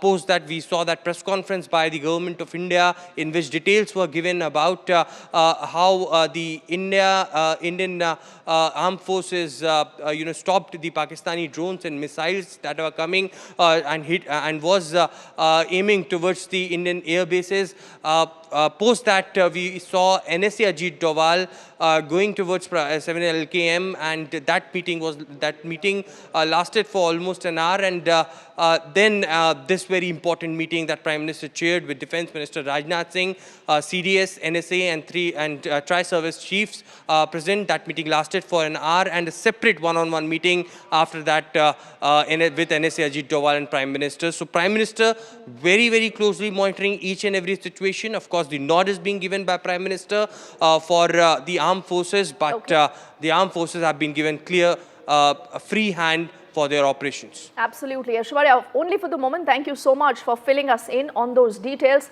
We'll quickly keep this story moving and get you more details of another aspect of how government is out there to debunk a lot of this Pakistani propaganda. Remember, what is absolutely clear and what has irked Pakistan is that you have India's defense might on display. And clearly, Pakistan is no match when it comes to this. Now, what the government is making unequivocally clear is that it is Pakistan that targeted our civilian areas, unlike us, who targeted the terror camps. The government also says that it is Pakistan that attacked 26 locations with clearly an intent to cause damage, something that India was not interested in. We only want to flush out all the terror elements. There has been Pak shelling in the Rajouri sector, where the government has also confirmed that Pakistani air bases have been hit. They also say that it is Pakistan that is trying to divide the country, also reiterating that it is Pakistan that is making false claims. In fact, Colonel Sophia Qureshi and Wing Commander Vyomika Singh have also spoken more about how civilians, the infrastructure was the real target in Jammu and Kashmir in Punjab. And do remember, Pakistan and a lot of their media outlets have been claiming that there were attacks on Sirsa and the Adhampur air base, but all this is absolutely false, and we shouldn't be surprised because that is the modus operandi of Pakistan. And it is Pakistan that also in fact hit medical center and school. So clearly you understand that there is a lot more information right now that is also being put out by Pakistan that is completely false, which is not true. But how India is dealing with the entire situation is manifold, because we are putting out such images. These images don't lie. They will tell you more of what Pakistan really is doing, of the kind of destruction that Pakistan itself has seen, and the remnants of these missiles, the munitions, that actually bears the Pakistani mark, the hallmark of Pakistan and its rogue state. And that is the image of the Pakistan targeting civilian areas. In fact, late last night, there were reports that even in Firozpur, you had seen those drones that went awry, and the reason why there was a fire after which about 3 individuals, remember, did sustain injuries. So it is important to uncover that story bit by bit. We'll do it with our team of reporters. Nazir is just going to join us in a moment, and Shiv, I'm told, is already live with us. Shiv, where about you at this point in time? And you know, the story is being played at multiple levels, but what is very clear right now is that the rules of engagement, Shiv, have completely changed. You couldn't have put it better, Deepti. The fact that the last 12 to 14 hours have seen a complete shift in how India is approaching this entire battlefield has, in my view, not only changed the rules of engagement, but completely shrunk Pakistan's, response window. And that's the reason why you're seeing Pakistan respond with drones for the first time during daytime. Usually the attacks happen at night. Now they're happening during the day because they can't wait anymore for the sun to set before actually conducting these strikes against India. So that's one thing that has put a huge amount of pressure on them.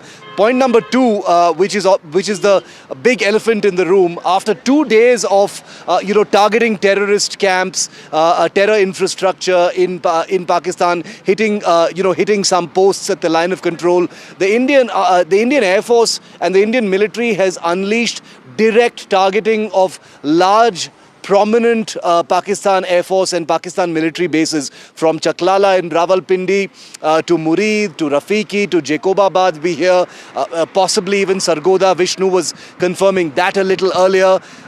This is, just short of describing this as war, this is a war-like situation where you've got your adversary targeting as many as 26 cities or 15 cities and 26 targets, population centers, including where I'm reporting from in Srinagar here, and in return India is responding by hitting military bases in Pakistan.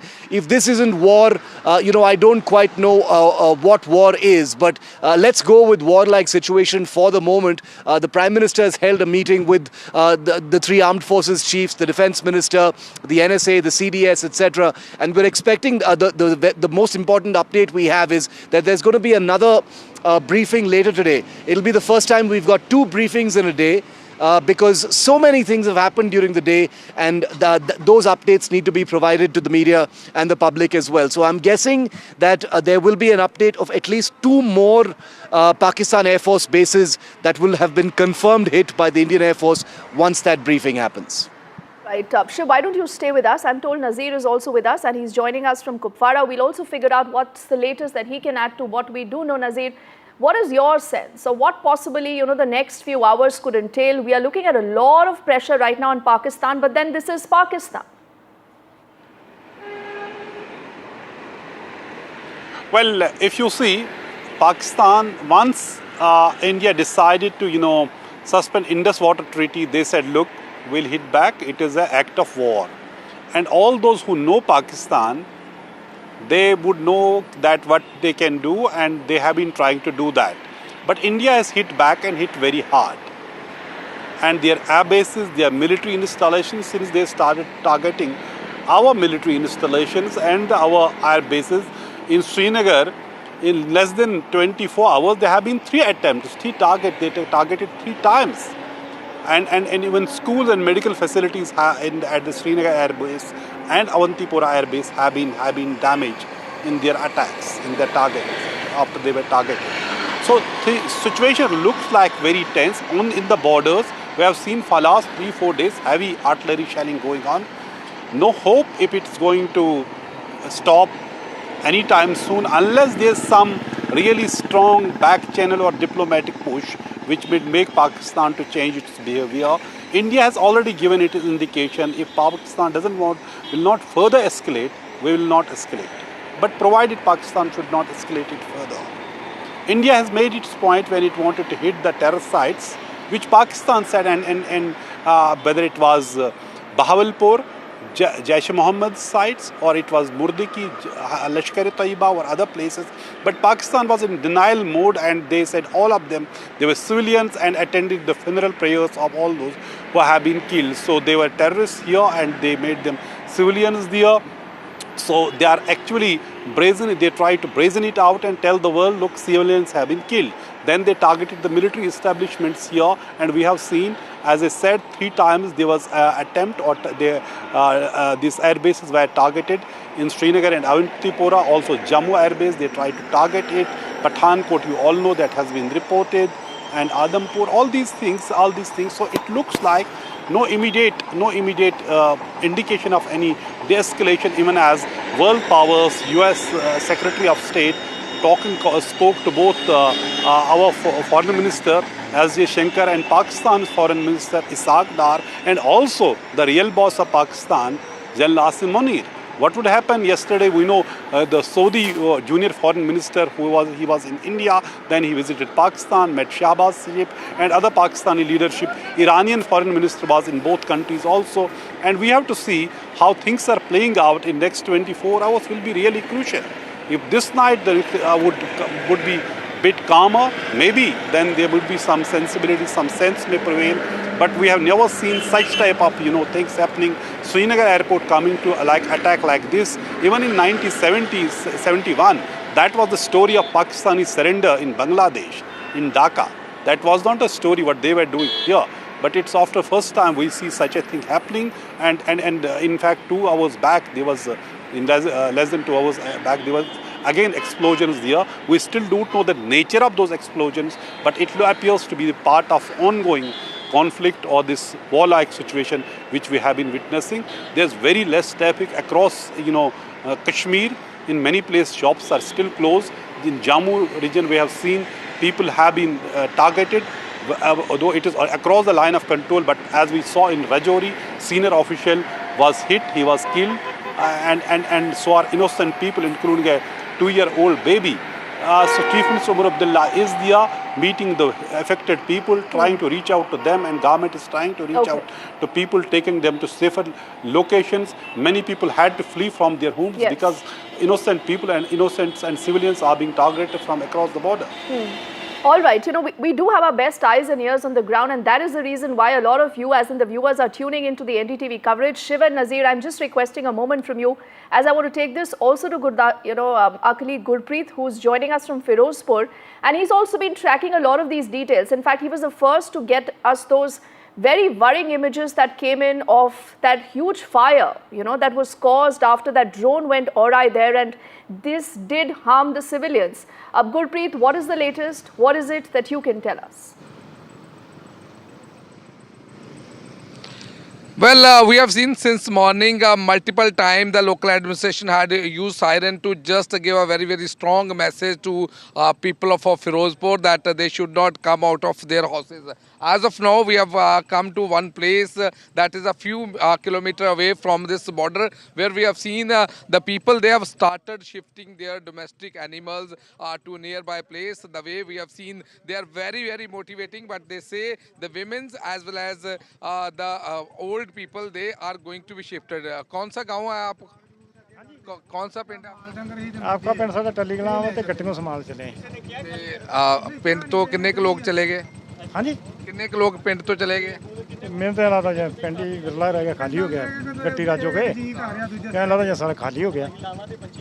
So well, we have seen there is no even what we have seen, administration has not given any notice to anyone, but these people, they are just shifting their women as well as the children along with these domestic animals, so that if there will be war-like situation, they will not face a lot of problem. But if we can talk about this border area, we have seen most of the border area in Punjab, they have already been on red alert, whether it's Gurdaspur, Amritsar or Firozpur or Pathankot or Fazilka. We have seen the multiple precautions are being taken, and since morning, if we can talk about Firozpur, specifically this border, we were able to move from one village to another village. The people have seen a lot of drone movement. Last night they had observed multiple drone movement, and we have seen from the drones a lot of objects had been thrown, bombs had been thrown also. We have been reporting from the various locations, but we have seen our forces and specifically the police was conducting multiple patrolling. They were holding mock drills to guide the people how they are going to react, and multiple times the siren had been used by the local administration to make the people aware of the ground situation. Back to studio. All right. Gurpreet is also, getting us a sense of the other aspect to almost shift a war-like situation where people obviously need to be better prepared, and that is the idea, to move your livestock, your family members to places of safety. But Shiv, in your assessment, you've been on ground zero interacting with a lot of people. I do realize a lot of information is classified that we cannot put out on air. But the point is, how far is Pakistan willing to go this time, and how far would India go to ensure that never again we have a Pahalgam-like situation? Two very good questions, Deepthi. I think the first question is that, India and Pakistan are not even closely the same kind of country. Pakistan is a sponsor of terror. It's a country that is run by a general who sees nothing in issuing international communal rants and dog whistling communally before ordering terrorist attacks against innocent civilians. So we are not dealing with an equal nation. This is a country that cannot be trusted in terms of the uncertainties. We have to live with the fact that it is a nuclear armed country that is also helped by China and does China's bidding. And putting all those geopolitical realities in place, it is very, very clear that there's India has options of punitive actions against Pakistan, but at the end of the day, the escalations that India conducts have to be calibrated in a way that can only be seen as not pushing that nuclear threshold. It's always there, it's always on the horizon, and this is not a country that is seen to be equal. Could you remind me of your second question? I'm sorry, Deepthi. Yes, Shiv, I wanted to know how far is India going to go this time, because we clearly need to ensure that what has happened post, the attack does not repeat itself, because we've given multiple, I think, windows to Pakistan to move Your out. question was about deterrence, and I think that's a very, very good question on deterrence, because, I have the same sentiment as you when you ask that question, Deepthi, which is that, how many more times are we going to see the cycle of violence? A terror attack, then, large-scale actions that continue for a few weeks, and then a few years pass, and we think that the deterrent has happened, and then another terror attack happens. You're right. Whatever needs to happen, it needs to happen this time, considering that the government, the country is nationally galvanized, even more so than during Pulwama and Uri, I suspect. And this time, something has fundamentally changed in everyone's minds, and they're all thinking exactly what you're saying. I think, I had a conversation with General Bikram Singh, a former chief of the army staff, on my show yesterday, Deepthi, and he said something very telling, which completely goes against, what the Indian government is currently saying in terms of, restraint and, not being escalatory, etc. He says, what's stopping us from setting those rules of engagement? Why not escalate? Because the point of punitive action has to be deterrence. Anything less than deterrence for the foreseeable future is not punitive action. I think those are very provocative, evocative words that seem to answer a question. There are those who believe, and I'm not saying that about the military now, but there are many who believe that we have our hands tied in some ways because we take a moral high ground in terms of not targeting certain things in another country. But for a country like Pakistan, India should say all bets are off. If you hit us once, we'll hit you 10 times until you beg for mercy. And maybe it's time to really get around to doing that. And I think we may actually be witnessing some of that becoming a reality. And like you said, Shiv, there is that basic difference between India and Pakistan. No matter what Pakistan wants to do, there is just no equivalence. And that is why, the change in the kind of responses, the measured tone, and India again and again saying, Nazir, even the External Affairs Minister today, being very curt in his response, he's made it very clear that we've all along been very measured. But we will have to respond to what Pakistan is doing after a limit, after we reach that threshold. Well, let's understand what Pakistan is doing. Number one, what have they named their operation, this targeting India? They have named it as Bunyanum Marsus. It is a word from Holy Quran, but they have forgotten one thing. It's again Holy Quran, which is saying if you kill one innocent person, as if you have killed entire humanity. Or if you save an innocent person, it is as if you have saved entire humanity. So having said this, there is clear attempt to give a religious color to this targeting India.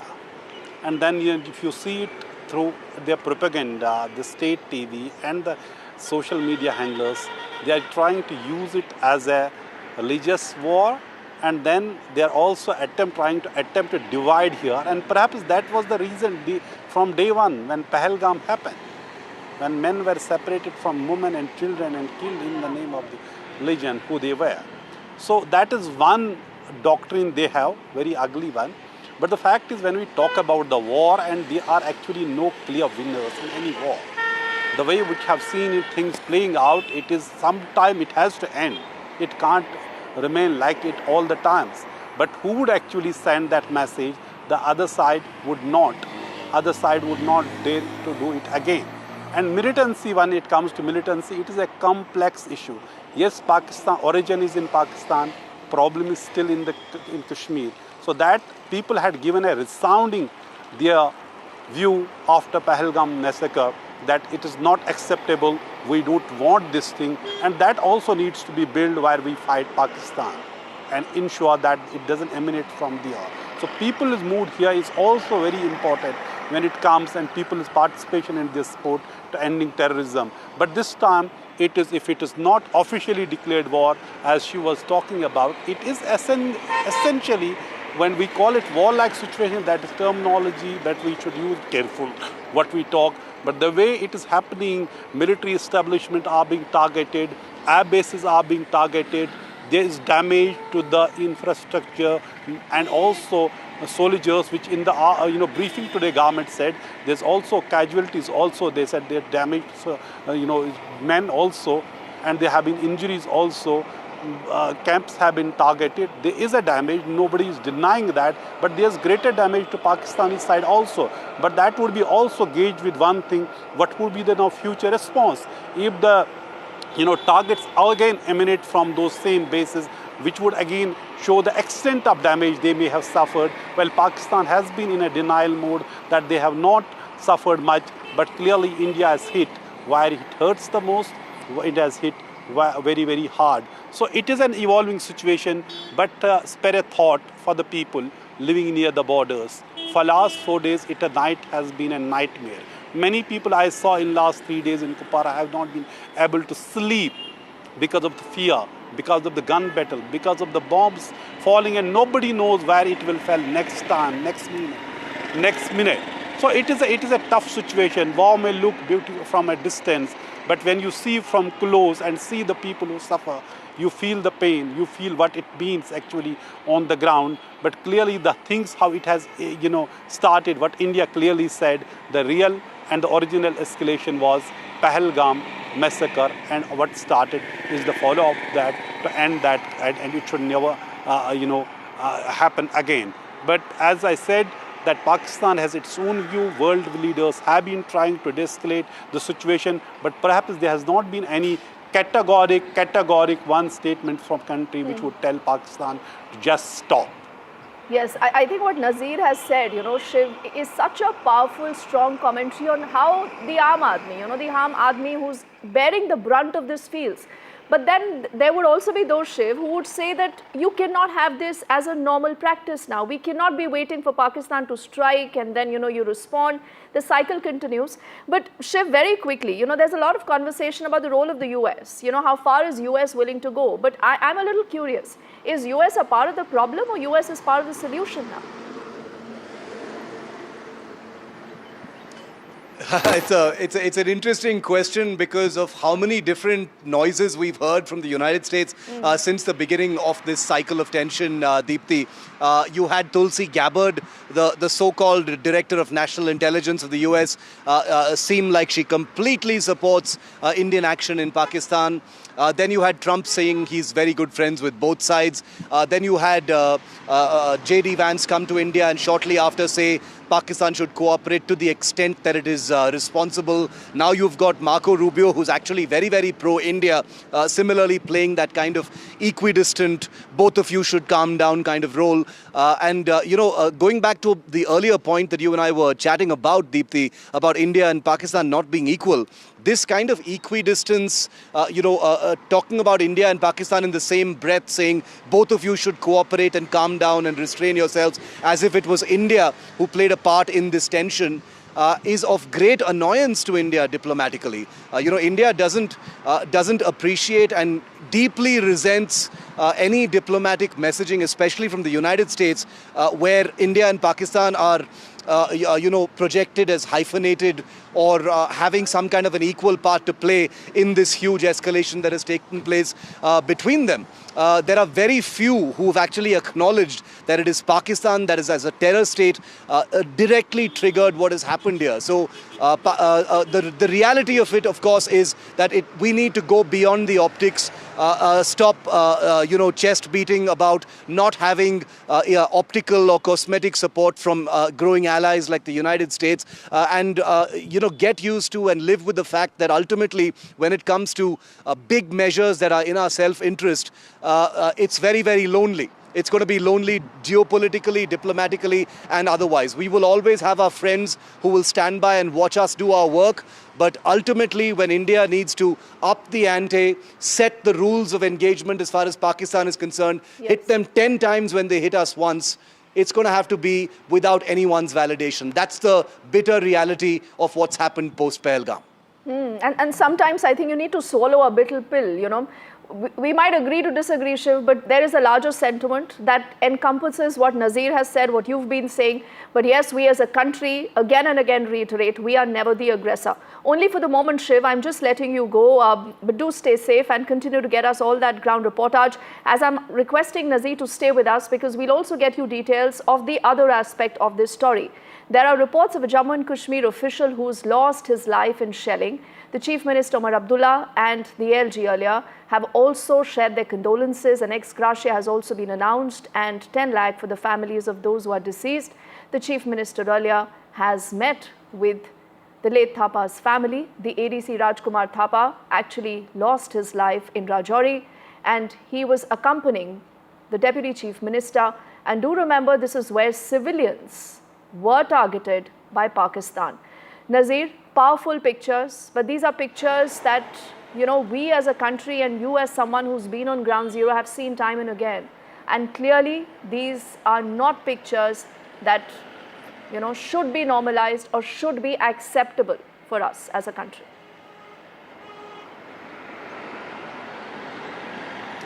Well, for me, I knew Rajkumar Thapa for many, many years. As an officer working in J&K administration, 2001 Kashmir Administrative Service officer, and who has worked at different places and has seen one of the most dedicated officers, competent officer, honest officer. And perhaps it is his dedication, commitment to his job, that when people needed him the most, he was there with the people when shells were raining, Rajouri, and his official residence was hit. He is a resident of Jammu, he could have lived there, been there. But when there was call of duty, then when people need this administration the most, he was there and who was hit by the shell, and he was taken to hospital where he was declared broad dead. Chief Minister, in his first response on social media, said he is devastated after learning about this tragic death of this officer. And then Governor has also condoled his death, Lieutenant Governor. Chief Minister visited the family, met the family, bereaved family. And this is the story of people, because they are not officials, are not combatants, these civilian officials. They are civilians, they are administrated to help people. They are not combatant. So clearly it is part of those targeting civilians. When we see the 2-year-old baby also being killed in Pakistani shelling, they are also claiming so many civilians have been targeted in Indian shelling. But India has made it very clear we only target this military installation, or earlier we targeted terror sites only. That has been India's stated position.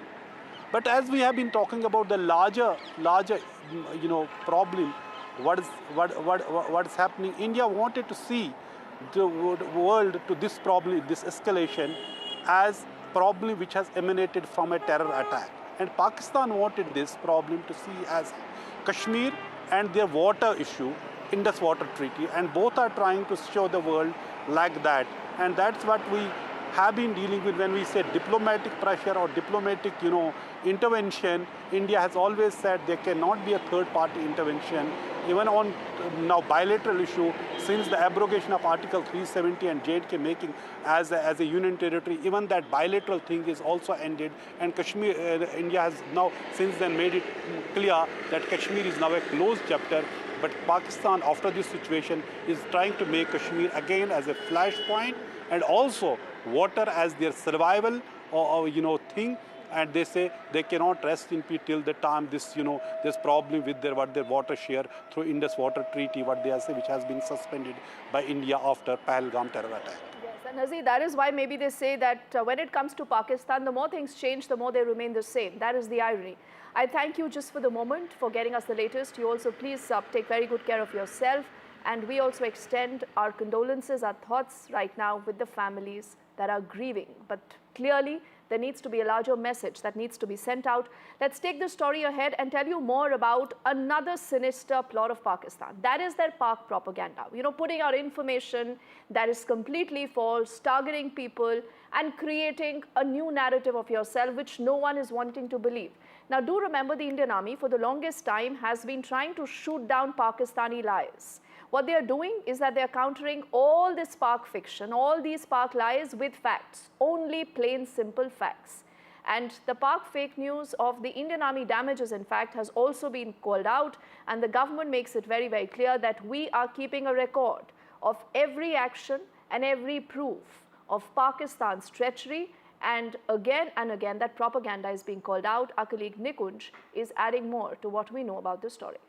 Much of this propaganda is actually targeted at Indian civil population. The larger world probably is currently not too interested in the conflict or will not be too bothered in this conflict unless it further escalates. Pakistan is basically trying to demotivate through a large online campaign, particularly the population that it is targeting, and send out a message that Government of India or the Government of India's other wings are somehow failing to act upon the responsibility entrusted upon them. Pakistan obviously is a past master of misusing social media elements or even propaganda on the mainline platforms. They have activated their complete machinery at this moment also, as is expected in a near war-like situation that we are in currently. Obviously, Pakistani side will leave no stone unturned, knowing their weaknesses, knowing chinks in their armor, and would try to impress upon a larger section of population, both in India and Pakistan back home also, that they have been able to inflict large-scale damage. Government of India, as you have seen, that the Press Information Bureau has set up a fact-check unit. They have been constantly debunking any kind of propaganda that is being pushed by the Pakistani handles. Government is also taking active steps to block the handles that have routinely been found to be propagating Pakistani fake media campaigns. It has also put out advisories. Yesterday, Information and Broadcasting Minister took a special meeting of multiple public platforms. In fact, a series of meetings, and after that, they have set up a special control room for anyone to verify, anyone in the business of news, media, and information seeking, to verify the news that is being put out through a special platform or a special control room of the Press Information Bureau.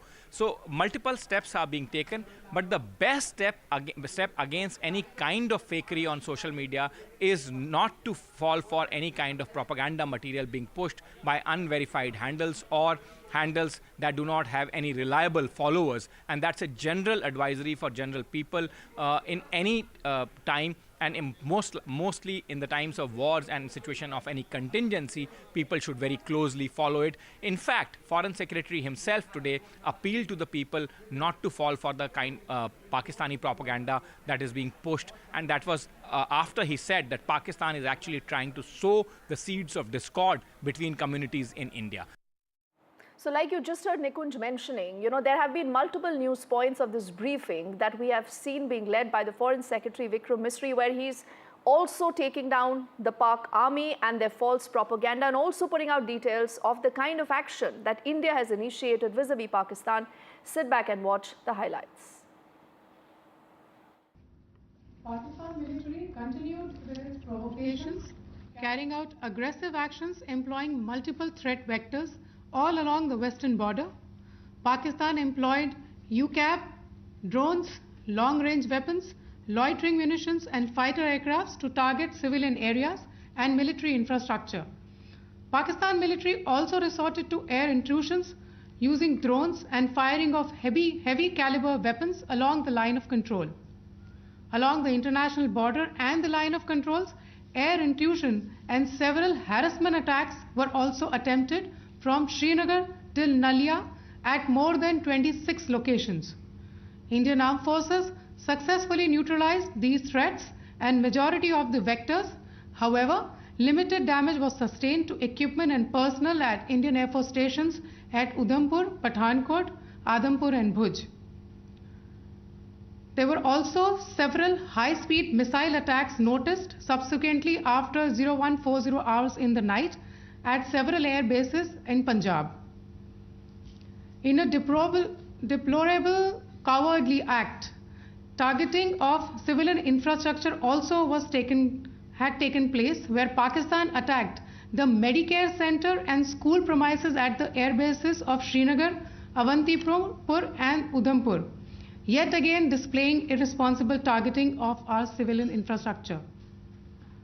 In a swift and calibrated response, Indian Armed Forces carried out precision attacks only on identified military targets.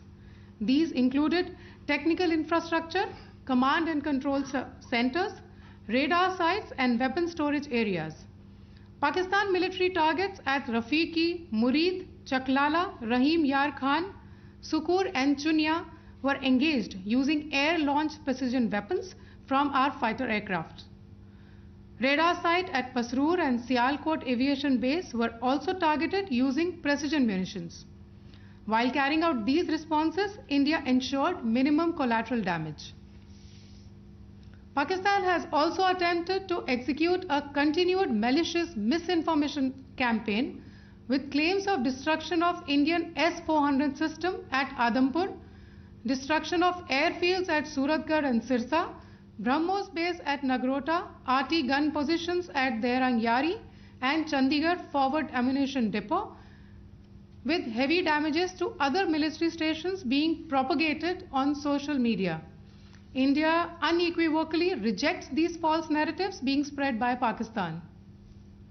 Along the line of control also, Pakistan has attempted multiple air intrusions using drones and conducted shelling using heavy caliber RT guns, targeting civilian infrastructure and killing some civilians. Heavy exchange of artillery mortars and small arm fire in Kupwara, Baramulla, Poonch, Rajouri and Akhnur sectors continued. Indian Army has responded effectively and proportionately, causing extensive damage to Pakistan Army. Pak military has been observed to be moving their troops into forward areas, indicating offensive intent to further escalate the situation. Indian Armed Forces remain in a high state of operational readiness. All hostile actions have been effectively countered and responded appropriately. Indian Armed Forces reiterate their commitment to non-escalation, provided it is reciprocated by the Pakistan military. At the end, I would also like to show you a few images of Air Force bases in the Punjab sector and Rajasthan sector, where it is mighty clear that we are debunking the Pakistani claims of causing destruction at these air bases. You can yourself see the normalcy in these Air Force stations. This is Sirsa, Suratgarh. The runways are intact. They are also time stamped. Just notice they are also time stamped. This is today. First of all, as you have seen, Pakistani claims about activities that they have undertaken continue to be heavy on lies, misinformation and propaganda. And on top of that, this is peddled by Pakistani state agencies. The claims that they have made about attacking and destroying various places, various military installations and facilities, as has been pointed out by my colleagues here this morning, are completely false. The claim about the Air Force station in Sirsa being destroyed, completely false, as you've seen. The claim about the Air Force station in Suratgarh being destroyed, completely false again, as you have seen. There's a claim that has been made that the S-400 base at Adampur was destroyed, completely false once again. Claims have been made about large sections of Indian critical infrastructure, power systems, cyber systems, etc. being attacked and destroyed, completely false. I would urge all of you and all those who watch this not to be misled by this tissue of lies that is being peddled by the Pakistani state for obvious purposes. The second point that I wanted to emphasize is that Pakistan continues with its execrable and wanton campaign of targeting civilians and civilian infrastructure, especially in the states of Jammu and Kashmir and Punjab. There is also on its part a consistent attempt to sow discord between communities in India. As I said, there has been a particular focus in its targeting of civilian infrastructure and the population in Jammu and Kashmir and Punjab. Earlier this morning, Pakistan shelled the town of Rajouri, killing the additional District Development Commissioner Shri Rajkumar Thappa, adding to the civilian casualties and the damage in that state. We have also observed overnight damage to property and injuries to civilians in Firozpur and Jalandhar, among other places. Finally, as I said, Pakistani officials also continue to make ludicrous claims about India firing missiles towards Sri Amritsar Sahib. As I said, these lame attempts to divide India are doomed to failure. We have also seen in some of the remarks that have been shown on television that the Pakistani army spokesman seems to take great joy at the fact that the Indian public should criticize the government of India with regard to various issues. It may be a surprise to Pakistan to see citizens criticizing their own government. That is the hallmark of an open and functioning democracy. Pakistan's unfamiliarity with that, again, should not be surprising. And finally, there is this yet again completely ludicrous claim that Indian missiles have hit Afghanistan. Totally frivolous allegation, and I only want to point out that Afghan people don't need to be reminded about which country it is that has on multiple occasions in just the last 1.5 years targeted civilian populations and civilian infrastructure in Afghanistan. So remember, we just heard the Foreign Secretary speaking of this Spark misinformation campaign. Who's the man behind this? What is his connection to terror? We tell you more. Pakistan military's media megaphone is in the hands of a general with bloodlines tied to terror. ISPR Chief Major General Ahmad Sharif is the son of a UN-sanctioned scientist who in fact met Osama bin Laden and also plotted with extremists. His father, nuclear scientist Sultan Bashiruddin Mahmoud, was listed on the Al-Qaeda sanctions list by the UN Security Council on December 24, 2001. He allegedly met Osama bin Laden and shared knowledge of nuclear weapons and infrastructure. Mahmoud co-founded a group called the Umma Tamir-e-Nu, suspected of aiding jihadists in Afghanistan. A UN report said that he tried to fund a nuclear college in Taliban-held Kandahar. His son, now the army's top PR man, was briefly investigated but cleared of any links. In fact, US intelligence called the ISPR chief's father Bashiruddin Muhammad brilliant but delusional. Terror ties, fringe science and nuclear dreams. The ISPR's voice carries the shadow of a legacy once tied to bin Laden himself. A legacy of the general, the scientist, and the shadow of terror.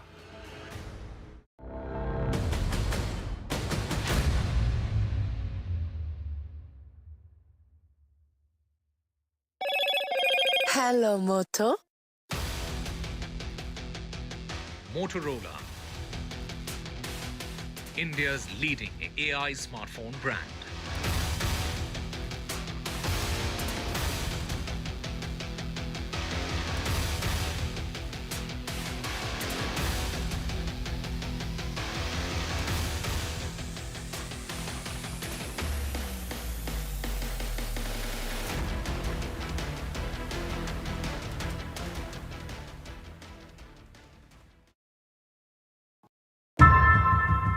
How often have you turned away from debates that descend into endless fights? We bring you a show where every question is answered, where every debate finds its resolution, where every story finds its conclusion, where opinions collide but facts prevail, where stories unfold with insights and trust. When the noise ends, the last word begins.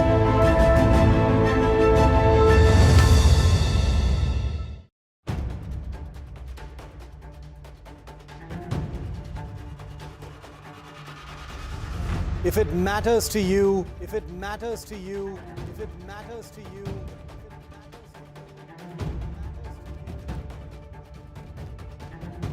it matters to India. It matters to India.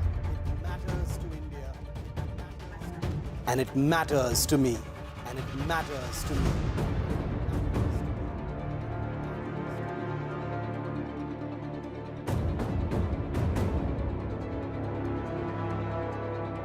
India Matters with Shivaru. Only on NDTV 24/7.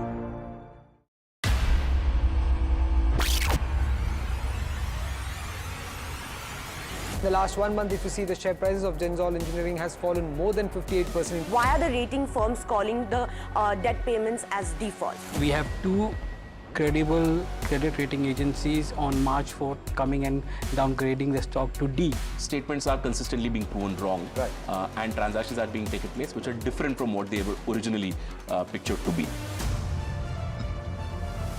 The company claimed it would roll out 6,400 electric vehicles. But what it has rolled out is a shocking scam. Funds meant for the project were funneled allegedly back to the promoters, the Jaggi brothers. What did the money buy? Not EVs, of course, but a lavish flat in Gurgaon's luxurious DLF Carmelias.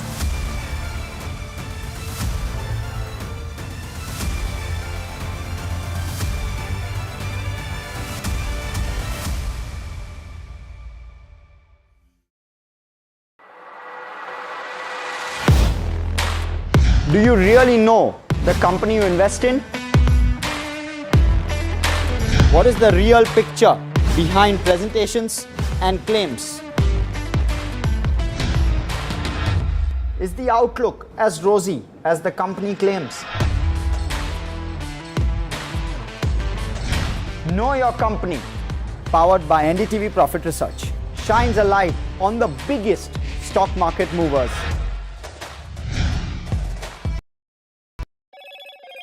Hello, Moto. Motorola, India's leading AI smartphone brand.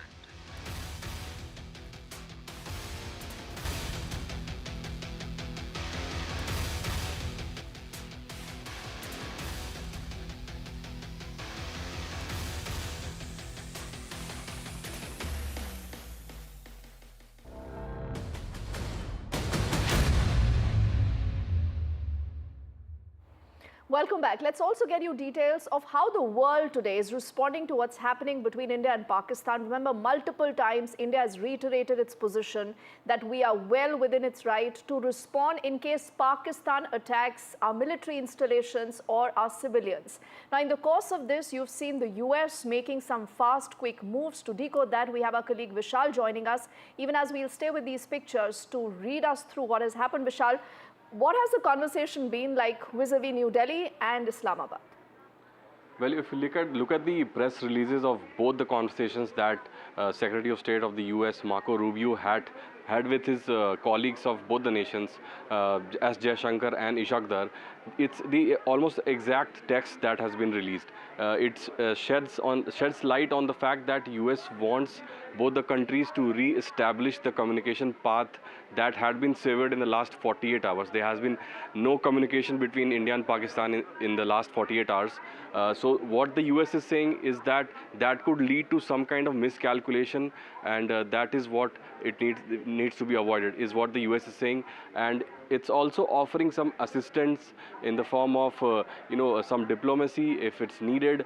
So it's sort of saying to both the nations that there needs to be a de-escalation, and at the same time there have been other examples as well that nations have come to India, such as the foreign ministers of such as top officials of the foreign ministries of Iran and Saudi Arabia both visited India in the last 48 to 72 hours and asked both the countries to de-escalate. But the ball actually lies in the court of Pakistan, because that is the aggressor, the main aggressor, and that is where the fire has been coming from. India is just responding to that aggression.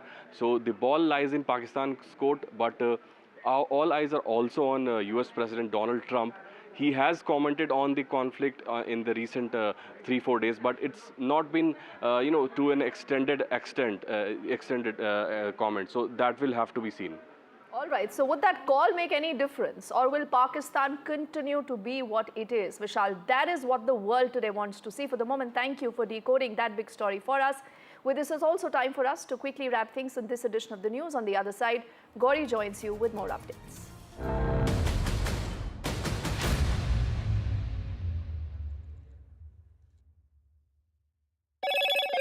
Hello, Moto. Motorola,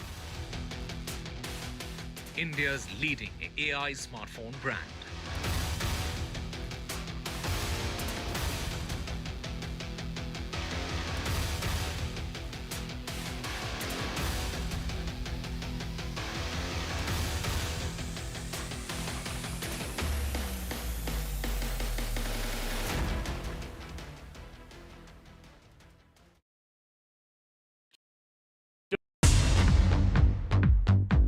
More news that matters.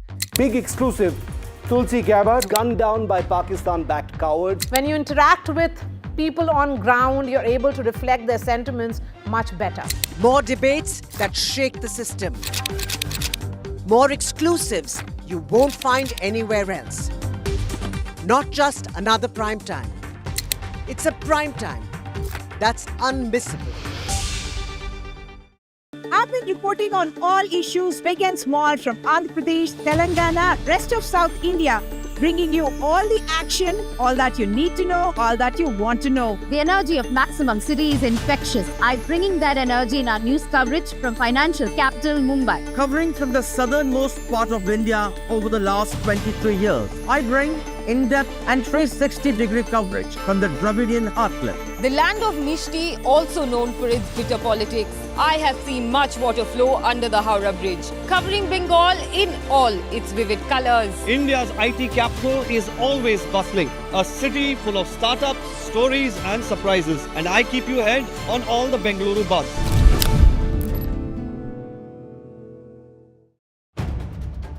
If it matters to you, if it matters to you, if it matters to you,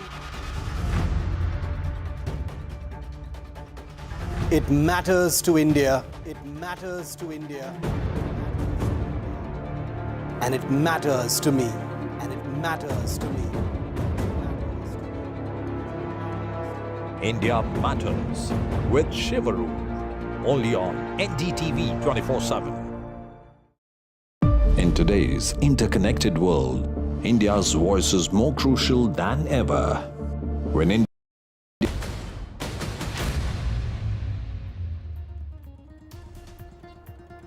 Top government sources on India-Pakistan tensions, they say that future act of terror will be treated as an act of war. Source-based information on NDTV that India will respond accordingly. India has decided that any future act of terror will be considered an act of war. Government sources on the terrorists that have been killed. Source-based information on NDTV, top terrorists have been killed. 3 Jaish-e-Mohammed and 2 Lashkar-e-Taiba terrorists have been killed by India. Prime Minister Modi chairs high-level meeting. 3 services chiefs meet Prime Minister Modi. Tri-services chiefs, CDS, National Security Advisor and Defence Minister attempt the high-level meeting.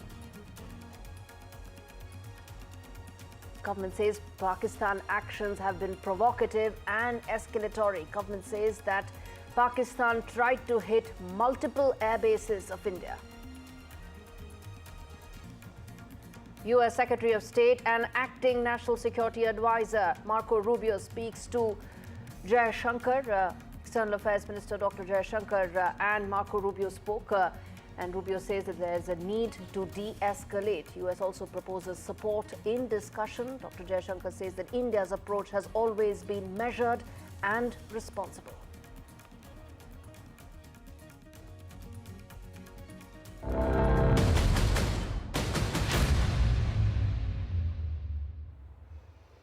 Good afternoon, viewers. We are starting this show with the breaking news that's coming in on the broadcast. Latest updates on Operation Sindoor. Top government sources tell NDTV that any act of terror in future will be treated as an act of war. That's the way now the government has set the red line going forward. And let me get in my colleague Aishwarya Jain to really fill us in with the details on this. It's a very important posturing and view that has been taken by the government, isn't it, Aishwarya, in terms of how future terror attacks, if any, the government will view them as an act of war?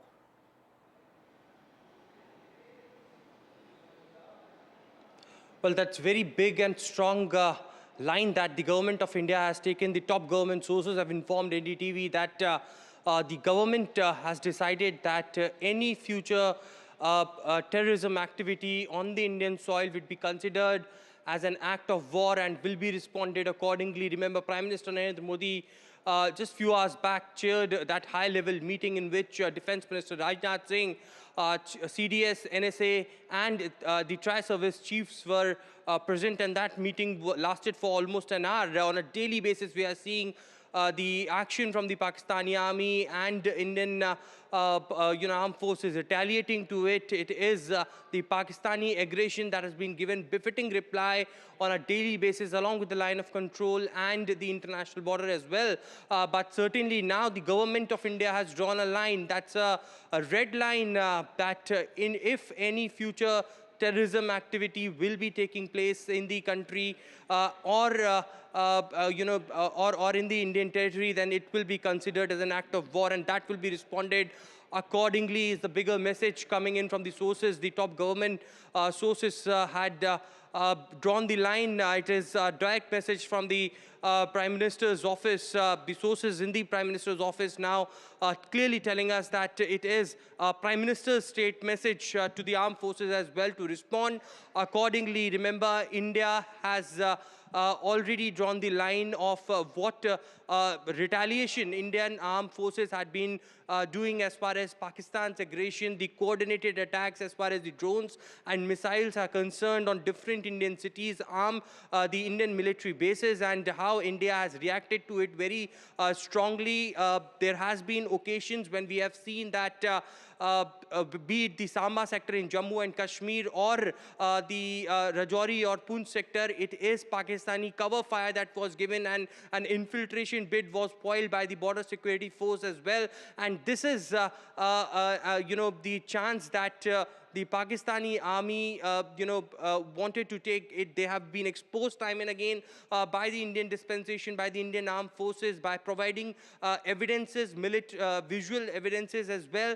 And now it is, on the sidelines of that. We have seen there were alerts and intelligence sources also stated earlier that there could be an infiltration bid in the Indian territory, but that has all been foiled up. But now the government has made it clear that no terrorist activity would be barred. It will be a clear red line that any sort of terrorism activity in the future will be considered as an act of war, and Indian dispensation will be acting accordingly. Government's very tough, very direct warning to Pakistan coming in. As Aishwarya was saying, that high-profile meeting that took place, high-level meeting between Prime Minister Modi, Tri-Services Chief, National Security Advisor, Defence Minister, all those meetings that have taken place after this direct posturing by the government sets a very clear message to Pakistan. Aishwarya Jain, really appreciate you joining us live to give us that update. Through the day, viewers, we have been giving you verified, credible, authentic information about what all Pakistan has been doing. And this report that my colleague Shiv Arur filed from Dal Lake gives you the first-hand account of what is it that Pakistan has been doing in the last 48 hours, hitting at 26 Indian cities. This report tells you what really happened in Srinagar at Dal Lake, where one such drone by Pakistan was fired. Take a look. We're on Srinagar's famous Dal Lake because in an area just ahead of where we're sailing right now is where a Pakistani drone was intercepted and actually fell into the Dal Lake. Now, before you get worried, I have permission to be here. I've spoken to the agencies because the drone that was shot down in airspace over Srinagar and crashed into the Dal Lake has been recovered by the agencies and has gone for analysis. But I wanted to give our viewers here on NDTV tracking our ground coverage just a sense of how in the middle of a population center, Pakistan has been sending offensive weapons.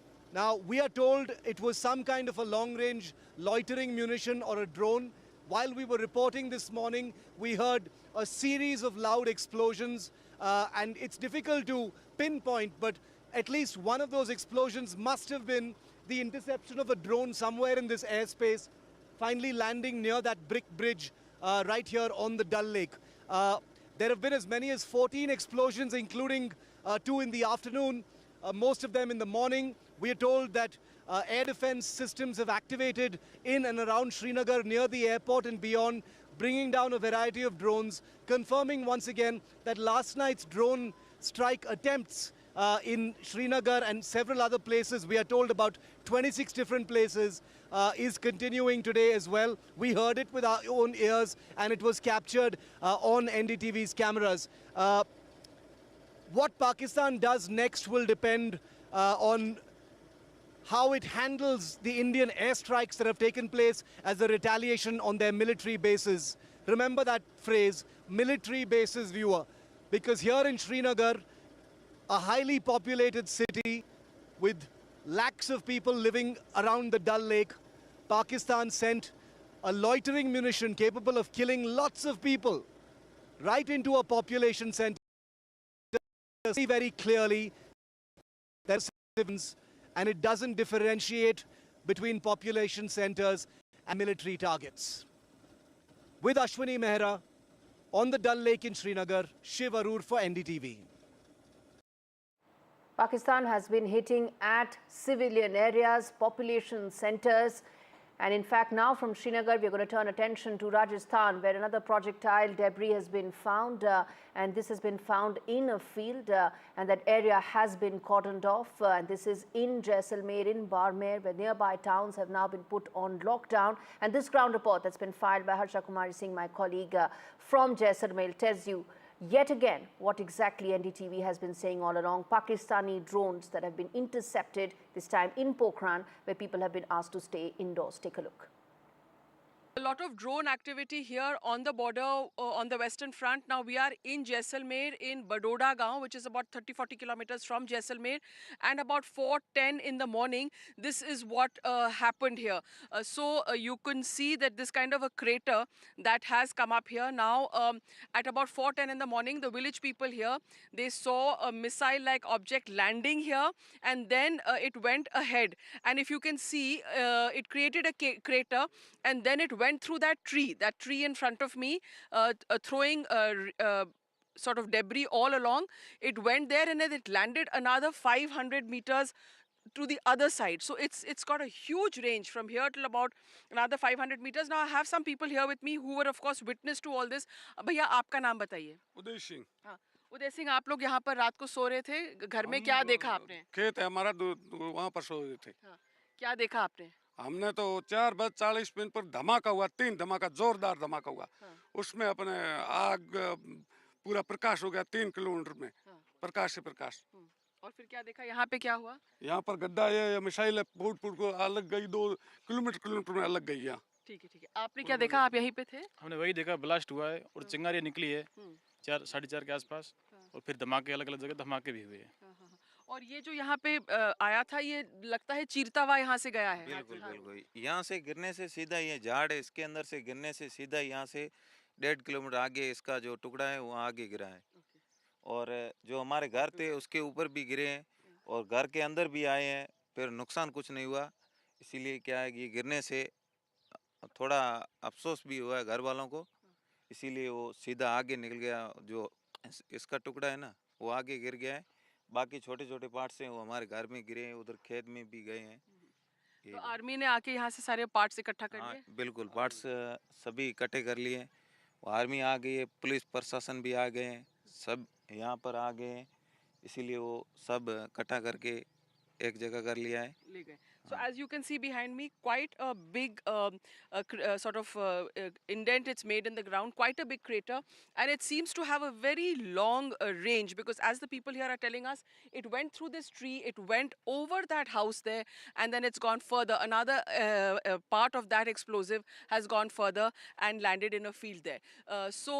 In Jaisalmer and Barmer, in these areas, early in the morning, these kind of attacks are coming from across the border, and of course, luckily so far, no harm or damage has been caused. All right. Government has been putting out details of the terrorists that have been killed in the Indian operation. Source-based information coming to NDTV, but again, credible, as we've been saying all along, that top terrorists have been killed in these operations. Details of Pakistani Army's engagement with these terrorists have also been proven beyond doubt, with their names, their affiliations all shared. These include 3 Jaish-e-Mohammed terrorists, 2 Lashkar-e-Taiba terrorists, all killed by Indian operations. Government sources are indicating that these are top terrorists that the government has targeted in these operations. Remember, for India, Operation Sindoor is about and has been about only focused on the terror infrastructure that has been perpetrated by Pakistan on its soil. That is what Operation Sindoor has been all about, and my colleague Maria Shakil gives us details of these 5 terrorists that have been killed and the source-based information that we have with you. Take a look. We have been saying that, and that's what the Indian establishment here also has been emphasizing on, that the terrorists who have been killed are linked to Jaish-e-Mohammed and Lashkar-e-Taiba. These terror outfits have been carrying out attacks on Indian soil not once but multiple occasions in the past. Remember, IC-814 hijack which happened. In fact, someone who carried out that hijack was wanted in that case, has also been killed, Muhammad Yusuf Azhar. He is brother-in-law of Maulana Masood Azhar. He handled, in fact, weapons training for Jaish-e-Mohammed and was responsible for multiple terrorist attacks which took place in Jammu and Kashmir. Besides that, other names, which includes Mudassar Khadian Khas, who was in charge of the Mazkar Taiba in Murid Ke. His funeral, as was pointed out by Foreign Secretary, was attended by the serving Lieutenant General of Pakistani Army and also the IG of Punjab Punjab Police in Pakistan. So the emphasis being made here by the government sources, Vishnu, is that they have worked closely with the Pakistani military military and the entire Pakistani establishment in carrying out those terror attacks on Indian soil from across the border. It was cross-border terrorism, and the planning and was carried out, it was done on the Pakistani soil. More names that have been released by way of government sources, of course, is of Muhammad Hassan Khan, who is associated with Jaish-e-Mohammed. He played a key role in carrying out multiple terrorist attacks in Jammu and Kashmir. Another important name again would be Khalid Abu Akhasa, who was associated with Lashkar-e-Taiba, and his funeral was held in Faisalabad. Again, that funeral was attended by senior Pakistani army officials and the deputy commissioner of Faisalabad. So this is the list of some of the terrorists, the names of which have now come out by way of government sources. Operation Sindoor started, viewers. The one thing that Pakistan has been doing again and again is coming out with a misinformation campaign, a propaganda that India has been busting again and again. Indian army shooting down Pakistan lies, and we've been telling all those details right here because it's important to counter the fiction that Pakistan has been coming out with exact facts. The fake news that Pakistan has been coming out in terms of whether it's the Indian army supposed perpetrated damages, all coming out by the Pakistan misinformation factory, is being busted right here. And my colleague Nikunj Garg gives you all those details. Much of this propaganda is actually targeted at Indian civil population. The larger world probably is currently not too interested in the conflict or will not be too bothered in this conflict unless it further escalates. Pakistan is basically trying to demotivate through a large online campaign, particularly the population that it is targeting, and send out a message that Government of India or the Government of India's other wings are somehow failing to act upon the responsibility entrusted upon them. Pakistan obviously is a past master of misusing social media elements or even propaganda on the mainline platforms. They have activated their complete machinery at this moment also, as is expected in a near war-like situation that we are in currently. Obviously, Pakistani side will leave no stone unturned, knowing their weaknesses, knowing chinks in their armor, and would try to impress upon a larger section of population, both in India and Pakistan back home also, that they have been able to inflict large-scale damage. Government of India, as you have seen, that the Press Information Bureau has set up a fact-check unit. They have been constantly debunking any kind of propaganda that is being pushed by the Pakistani handles.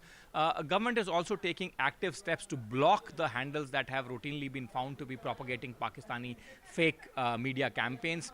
It has also put out advisories. Yesterday, Information and Broadcasting Minister took a special meeting of multiple public platforms. In fact, a series of meetings, and after that, they have set up a special control room for anyone to verify, anyone in the business of news, media, and information seeking, to verify the news that is being put out through a special platform or a special control room of the Press Information Bureau.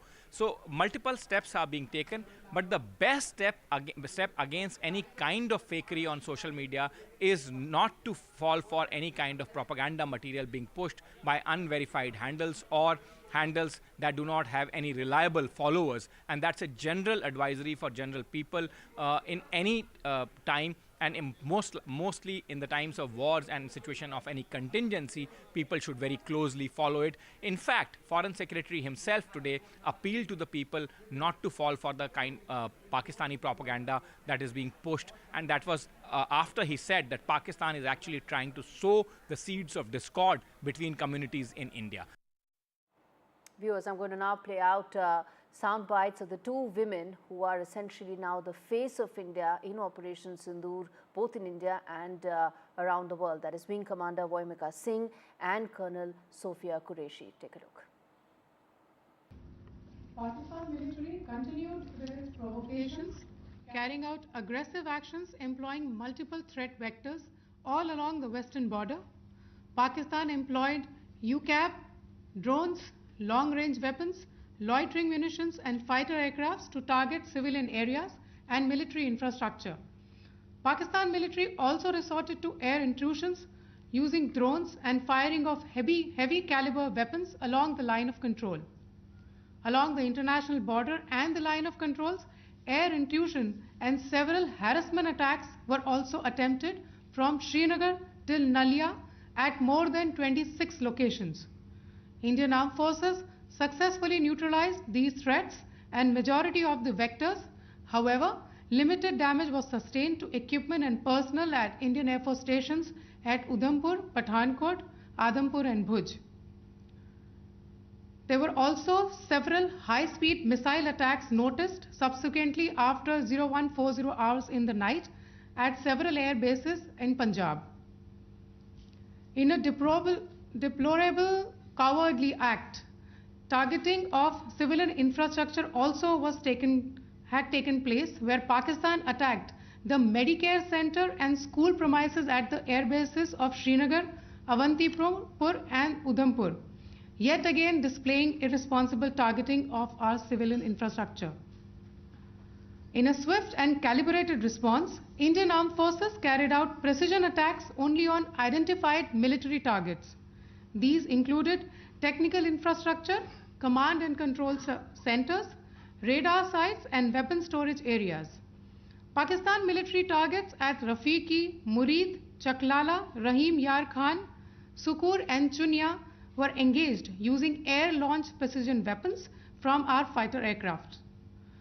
Radar site at Pasroor and Sialkot Aviation Base were also targeted using precision munitions. While carrying out these responses, India ensured minimum collateral damage.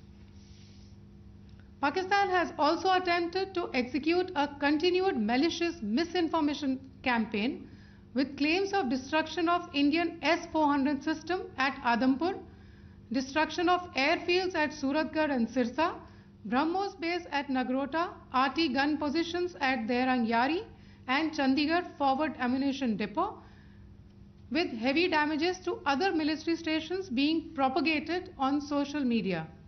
India unequivocally rejects these false narratives being spread by Pakistan. Along the line of control also, Pakistan has attempted multiple air intrusions using drones and conducted shelling using heavy caliber RT guns, targeting civilian infrastructure and killing some civilians. Heavy exchange of artillery mortars and small arm fire in Kupwara, Baramulla, Poonch, Rajouri and Akhnur sectors continued.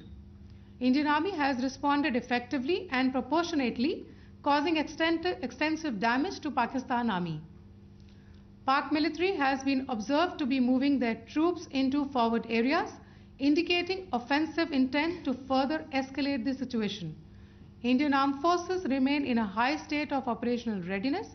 All hostile actions have been effectively countered and responded appropriately. Indian Armed Forces reiterate their commitment to non-escalation, provided it is reciprocated by the Pakistan military. At the end, I would also like to show you a few images of Air Force bases in the Punjab sector and Rajasthan sector, where it is mighty clear that we are debunking the Pakistani claims of causing destruction at these air bases. You can yourself see the normalcy in these Air Force stations. This is Sirsa, Suratgarh. The runways are intact. There are also time stamps, just notice, they are also time stamped. This is today. First of all, as you have seen, Pakistani claims about activities that they have undertaken continue to be heavy on lies, misinformation and propaganda. And on top of that, this is peddled by Pakistani state agencies. The claims that they have made about attacking and destroying various places, various military installations and facilities, as has been pointed out by my colleagues here this morning, are completely false. The claim about the Air Force station in Sirsa being destroyed, completely false, as you've seen. The claim about the Air Force station in Suratgarh being destroyed, completely false again, as you have seen. There's a claim that has been made that the S-400 base at Adampur was destroyed, completely false once again. Claims have been made about large sections of Indian critical infrastructure, power systems, cyber systems, etc. being attacked and destroyed, completely false. I would urge all of you and all those who watch this not to be misled by this tissue of lies that is being peddled by the Pakistani state for obvious purposes. The second point that I wanted to emphasize is that Pakistan continues with its execrable and wanton campaign of targeting civilians and civilian infrastructure, especially in the states of Jammu and Kashmir and Punjab. There is also on its part a consistent attempt to sow discord between communities in India. As I said, there has been a particular focus in its targeting of civilian infrastructure and the population in Jammu and Kashmir and Punjab. Earlier this morning, Pakistan shelled the town of Rajouri, killing the additional District Development Commissioner Sri Rajkumar Thappa, adding to the civilian casualties and the damage in that state. We have also observed overnight damage to property and injuries to civilians in Firozpur and Jalandhar, among other places. Finally, as I said, Pakistani officials also continue to make ludicrous claims about India firing missiles towards Sri Amritsar Sahib. As I said, these lame attempts to divide India are doomed to failure. We have also seen in some of the remarks that have been shown on television that the Pakistani army spokesman seems to take great joy at the fact that the Indian public should criticize the government of India with regard to various issues. It may be a surprise to Pakistan to see citizens criticizing their own government. That is the hallmark of an open and functioning democracy. Pakistan's unfamiliarity with that, again, should not be surprising. And finally, there is this yet again completely ludicrous claim that Indian missiles have hit Afghanistan.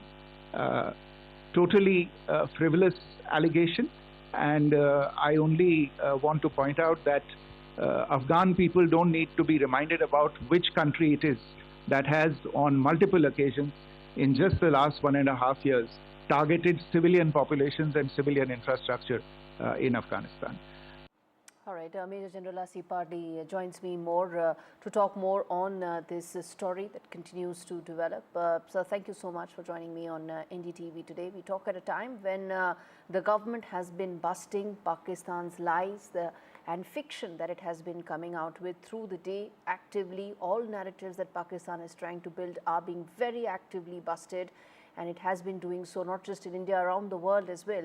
And that, I think, is an extremely important aspect of Operation Sindoor, isn't it? Yes, Pakistan USP is always telling lies. Initially they said that Osama bin Laden is not there, and subsequently even US found out that Osama bin Laden was staying in Pakistan. So propaganda, telling lies is the hallmark of Pakistan governance, and because they are weak militarily, so they've been doing all this kind of propaganda work. And also, we also understand that the propaganda war and selling, spreading false news, fake news is part of the information warfare games. But we are also equally competent, and we have got enough measures to check all those fake news and factories. And that is what we have been also doing. Everything, whatever is coming in the social media is being monitored. The TV channels, they are behaving very responsibly. They're telling the correct information to the public. And the public in India are also quite well aware. And very rightly, our Foreign Secretary has pointed out that India is a mature democracy in which criticism to the government is acceptable. Whereas in Pakistan, there is no democracy and nobody can criticize the government. So basically, whatever comes, it is from the government sources. But in India, everything is very transparent. So that is why once the transparency is there, so there is no way we can be misled by the misinformation. If something comes, some misinformation comes, we always cross-check with others, and then we always find out the truth, which is not there in the Pakistan. So we need not be worried about these type of things, and particularly in a war-like situation, it is expected. But the most important thing is that the Pakistan is now responsible in the for the responses which they are doing and the escalation of the conflict. So now they have attacked some of our military installations. They're attacking our religious structures like temples, your churches, gurudwaras, which is not acceptable. Casualties have Absolutely. Absolutely. And in fact, the response that has come in from the Indian side also very measured, but at the same time, very clear in terms of the fact that if Pakistan moves up the escalation matrix, if it moves up the escalation ladder, India will respond proportionately. And at this beginning, when the conflict is at the initial stage, they're talking about utilizing their nuclear resources. So immature is the Pakistan governance. That means they have got no will to fight. They just want to terrorize the whole world. They want to threat the whole world that, okay, you use the nuclear weapon system, and that is why you come and ensure that the India government buckles out and they don't escalate. But escalation is from the Pakistan side. And we have been very clear in our mind that we have to destroy the terrorist infrastructure which is there in the Pakistan. And the Pakistan army and the terrorists, they train together. That is the main source. The terrorism comes from the Pakistan army. So terrorists and terrorism, these three things are the integral part of the Pakistan military. So we have only, so far, we could destroy some of the terrorist infrastructure, but in the long run, definitely, we are going to dismantle the entire whole thing, and that the terrorism concept in Pakistan, that also has to be erased. And terrorism is not only against India. They have terrorized the Talibanis. They have terrorized the Baluchistanis. So within the country also, they have terrorized their own people. And so terrorism is a scourge. It's a global scourge. That is what it is. That is something that is very clear. And that's one of the reasons, core reasons why the world is backing India all along. Ever since the Pahalgam terror attack, the dastardly Pahalgam terror attack took place, the Committee of Nations have stood very strongly and firmly behind India. I want to quickly now get in Commodore G.J. Singh also to talk more about Operation Sindoor in its present state right now, where we are, the information that has been coming in. And sir, at NDTV, we've been very clear and very focused about only bringing credible, authentic information, even if it means late. That is not the point. Authenticity is most important in these times, in these challenging times for us. And here we've been putting out all those verified information which tells you what all Pakistan has done in terms of climbing up the escalation ladder and proportionate retaliatory action that has come in from India's side. Where do you see this now, sir, the next 12 to 24 hours, given all that has happened and what all the government has informed India today about? Thank you for having me on your show, and I must congratulate you that you are only giving what is, I call it verified news, because you make sure that there is all authentic news. Coming back to the subject is that at the moment we are in the mode where the escalatory ladder is going up.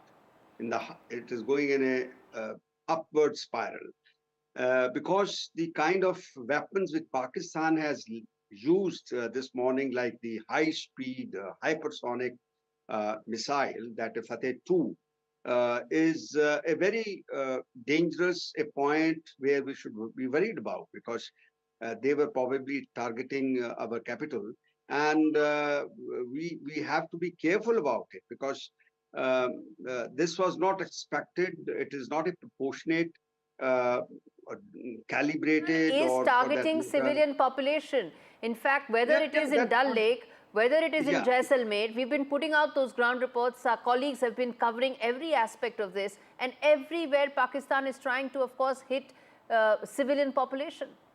Yeah, that's what I was coming to, that they have been hitting or sort of striking on a civilian population all along the IB border as well as on the LOC.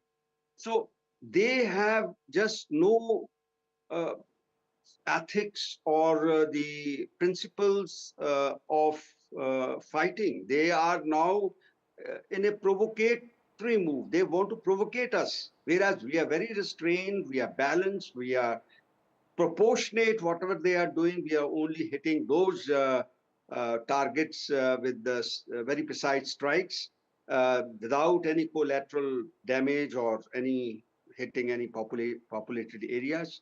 But the kind of answer that we are getting from Pakistan is not the same. It is not expected of a professional army or a professional air force.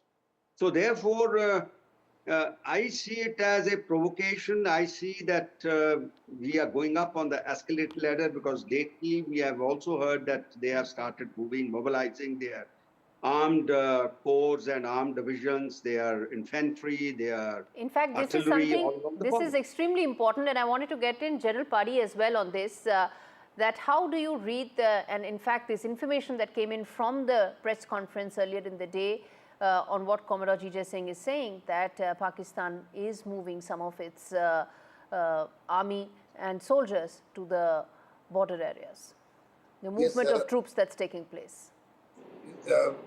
I agree with what Commodore Singh has said, but I would like to tell you that because they don't have any targeted targets in India, because we don't have any terrorist infrastructure.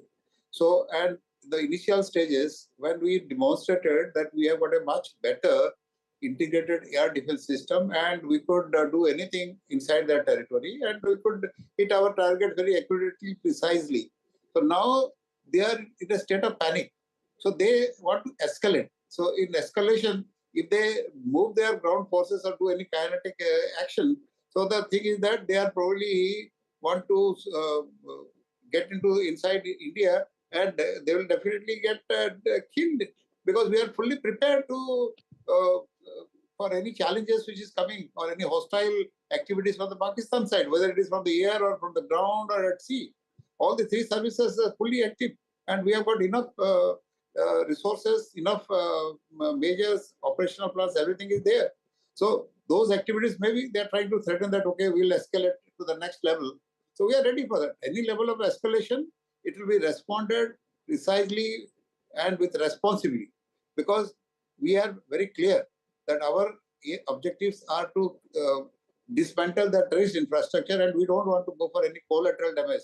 We don't want to do any damage to the civilian population. So far we have not done that, which they have been doing it. So if they escalate, so let them do it and then they will see our response. Absolutely. In fact, India also mentioned this when it said that Pakistan is trying to weaponize civilian airspace. The government of India has said that because that's exactly what Pakistan is trying to do when it comes to the civilian airspace. Thank you so much, Commodore G.J. Singh and General Padi, for joining me on the NDTV right now. And in fact, speaking about high-level preparedness, Prime Minister Modi chaired a meeting with three service chiefs to discuss the next course of action. I'm assuming preparedness, and that review also included the Chief of Defence Services and Chief of Defence Staff, as well as the National Security Advisor and the Defence Minister, in terms of the next level of preparedness as Operation Sindoor is still underway. My colleague Aishwarya Jain, who's been tracking these high-level meetings all along, gives us an update on what transpired, what could be the possible next course of action for the government from a preparedness point of view. Take a look. Yesterday, late night, Prime Minister chaired a high-level security meeting with the top officials of the defense forces, including Defense Minister Rajnath Singh. And within 13 to 14 hours, another round of meeting took place today at 7 Lok Kalyan Marg, where Prime Minister was briefed about the ongoing operations of the Indian Armed Forces.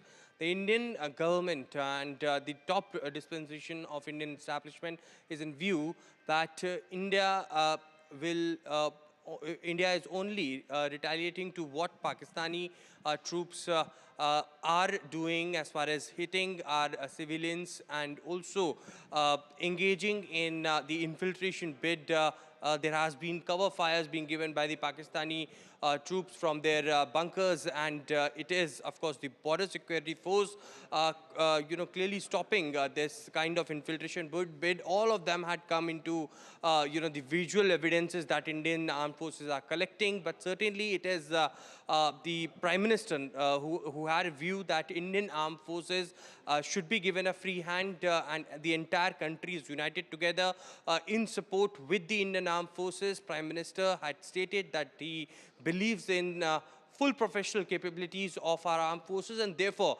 the ongoing escalation by the Pakistani side is something that that has been seen very, very closely. Prime Minister, Defence Minister and Home Minister monitoring such situations very closely. We've been told that since morning there are multiple meetings that happened. If I quickly recap those, early in the morning we saw Chief of Defence Staff going to Defence Minister Rajnath Singh's residence. That meeting lasted for almost an hour. Post that, we saw that press conference by the Government of India in which details were given about how the Indian armed forces stopped the Pakistani drones and missiles that were coming and hit and was aiming towards the Indian air bases. Post that, we saw NSA Ajit Doval going towards 7 LKM, and that meeting lasted for almost an hour, and then this very important meeting that Prime Minister chaired with Defence Minister Rajnath Singh, CDS, NSA and tri-service chiefs present. That meeting lasted for an hour, and a separate one-on-one meeting after that with NSA Ajit Doval and Prime Minister. So Prime Minister very, very closely monitoring each and every situation. Of course, the nod is being given by Prime Minister for the armed forces, but the armed forces have been given clear free hand for their operations. All right, shifting focus now to Delhi, where Chief Minister Rekha Gupta has chaired a key meeting and held a meeting with key ministers in terms of the level of preparedness for the state of Delhi. And that also includes the health department. I want to quickly first play out the soundbite of the Chief Minister, and then I get my colleague Shreya Ghosh to talk more on that. Panic नहीं है, बिल्कुल निश्चिंत होकर के जनता relax हो सकती है। सरकार मुस्तैद है, प्रशासन दुरुस्त है और सेनाएं अपना काम कर रही हैं। हम सबको बस अवेयर रहना है और किसी भी स्थिति से निपटने के लिए तैयार रहना है। इतनी सी बात है और किसी भी प्रकार की इससे आगे की चिंता नहीं करनी है। पर इस परिस्थिति में पूरा देश एकजुट है, ये जरूर संदेश पूरे शहर का है, पूरी राष्ट्रीय राजधानी का है। All right, Shreya Ghosh joins us live to talk more about this. Shreya, it's of course a meeting aimed to ensure that there is a complete level of preparedness. But talk to us about what all were the highlights of this meeting.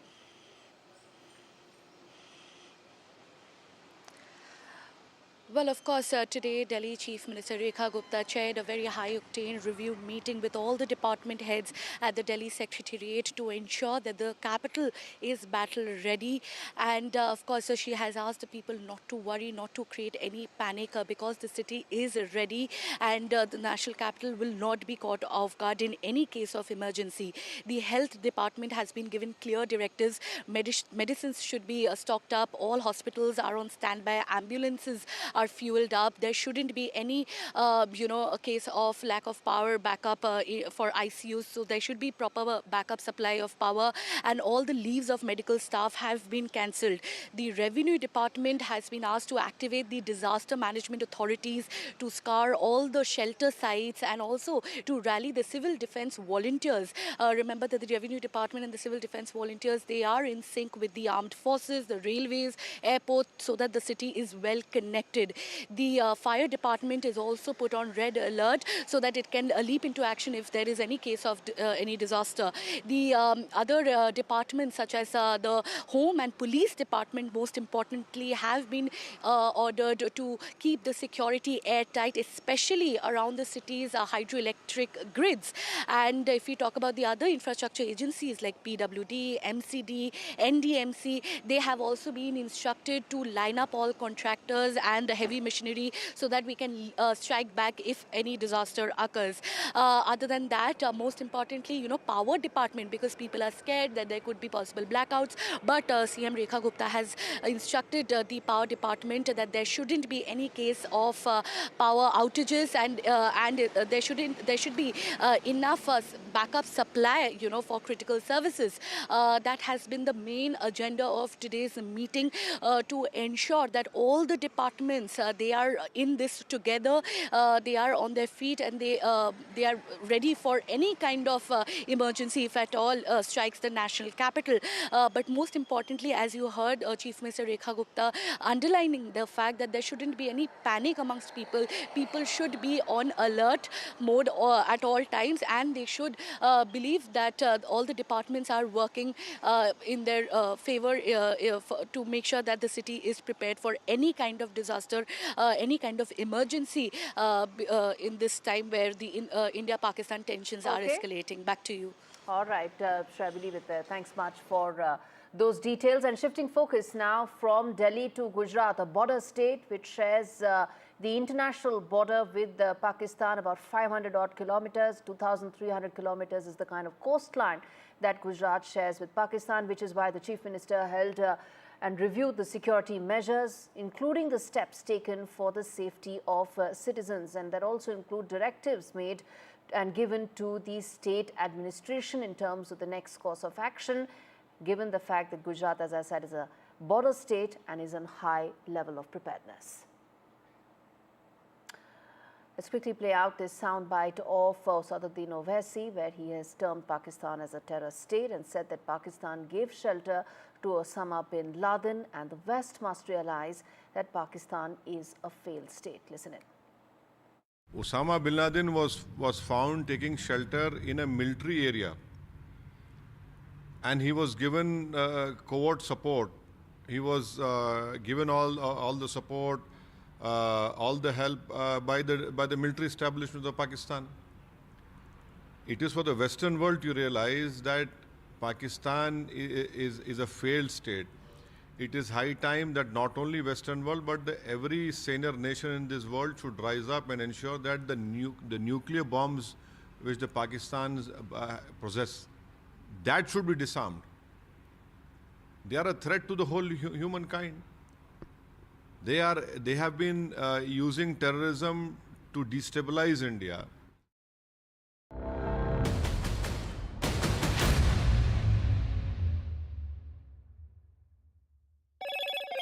Hello, Moto. Motorola, India's leading AI smartphone brand. Government sources on terrorists killed in Operation Sindoor. Top terrorists have been killed. That includes 3 Jaish-e-Mohammed and 2 Lashkar-e-Taiba terrorists. Prime Minister Modi chairs high-level meeting with 3 services chiefs and reviews the situation along with CDS. Government says that Pakistani actions have been provocative and escalatory. Government says that Pakistan has tried to hit multiple air bases. U.S. Secretary of State speaks to External Affairs Minister Dr. Jaishankar. Marco Rubio says India and Pakistan need to de-escalate. U.S. proposes support in any possible discussions. External Affairs Minister says India's approach has always been measured and responsible.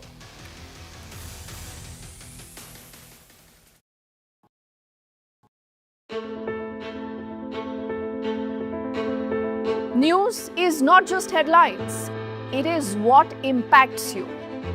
And news should never be mistaken for noise. What matters is the reality. Accurate, in-depth, and with the right perspective. For over 20 years, I have been a journalist, and never has clarity mattered more than now. At Newsnight, we go beyond the surface. We dissect the details, challenge the narratives, and bring you the unparalleled clarity you deserve in a world clouded by misinformation.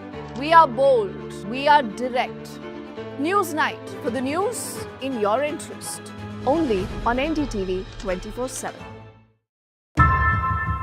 How often have you turned away from debates that descend into endless fights? We bring you a show where every question is answered, where every debate finds its resolution, where every story finds its conclusion, where opinions collide but facts prevail, where where stories unfold with insights and trust. When the noise ends, the last word begins.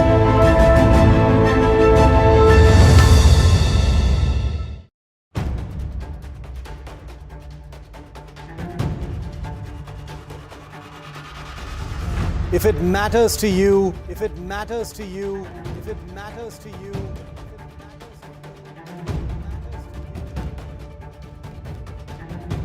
it matters to India. It matters to India. It matters to India. And it matters to me. And it matters to me.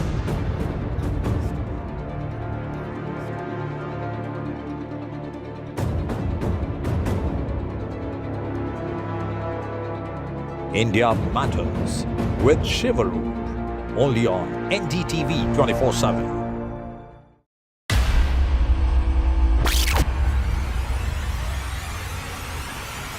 The last 1 month, if you see, the share prices of Genzol Engineering has fallen more than 58%. Why are the rating firms calling the debt payments as default? We have two credible credit rating agencies on March 4th coming and downgrading the stock to D.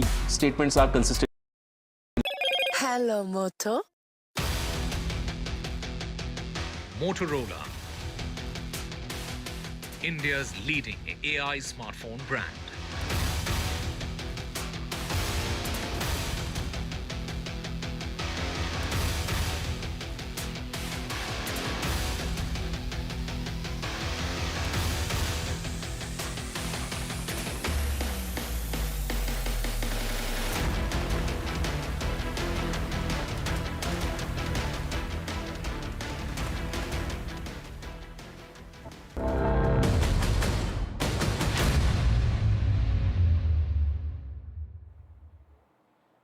Viewers, it's now time to turn attention to Punjab, another border state, and we've got you this ground report from Firozpur village, which is on high alert.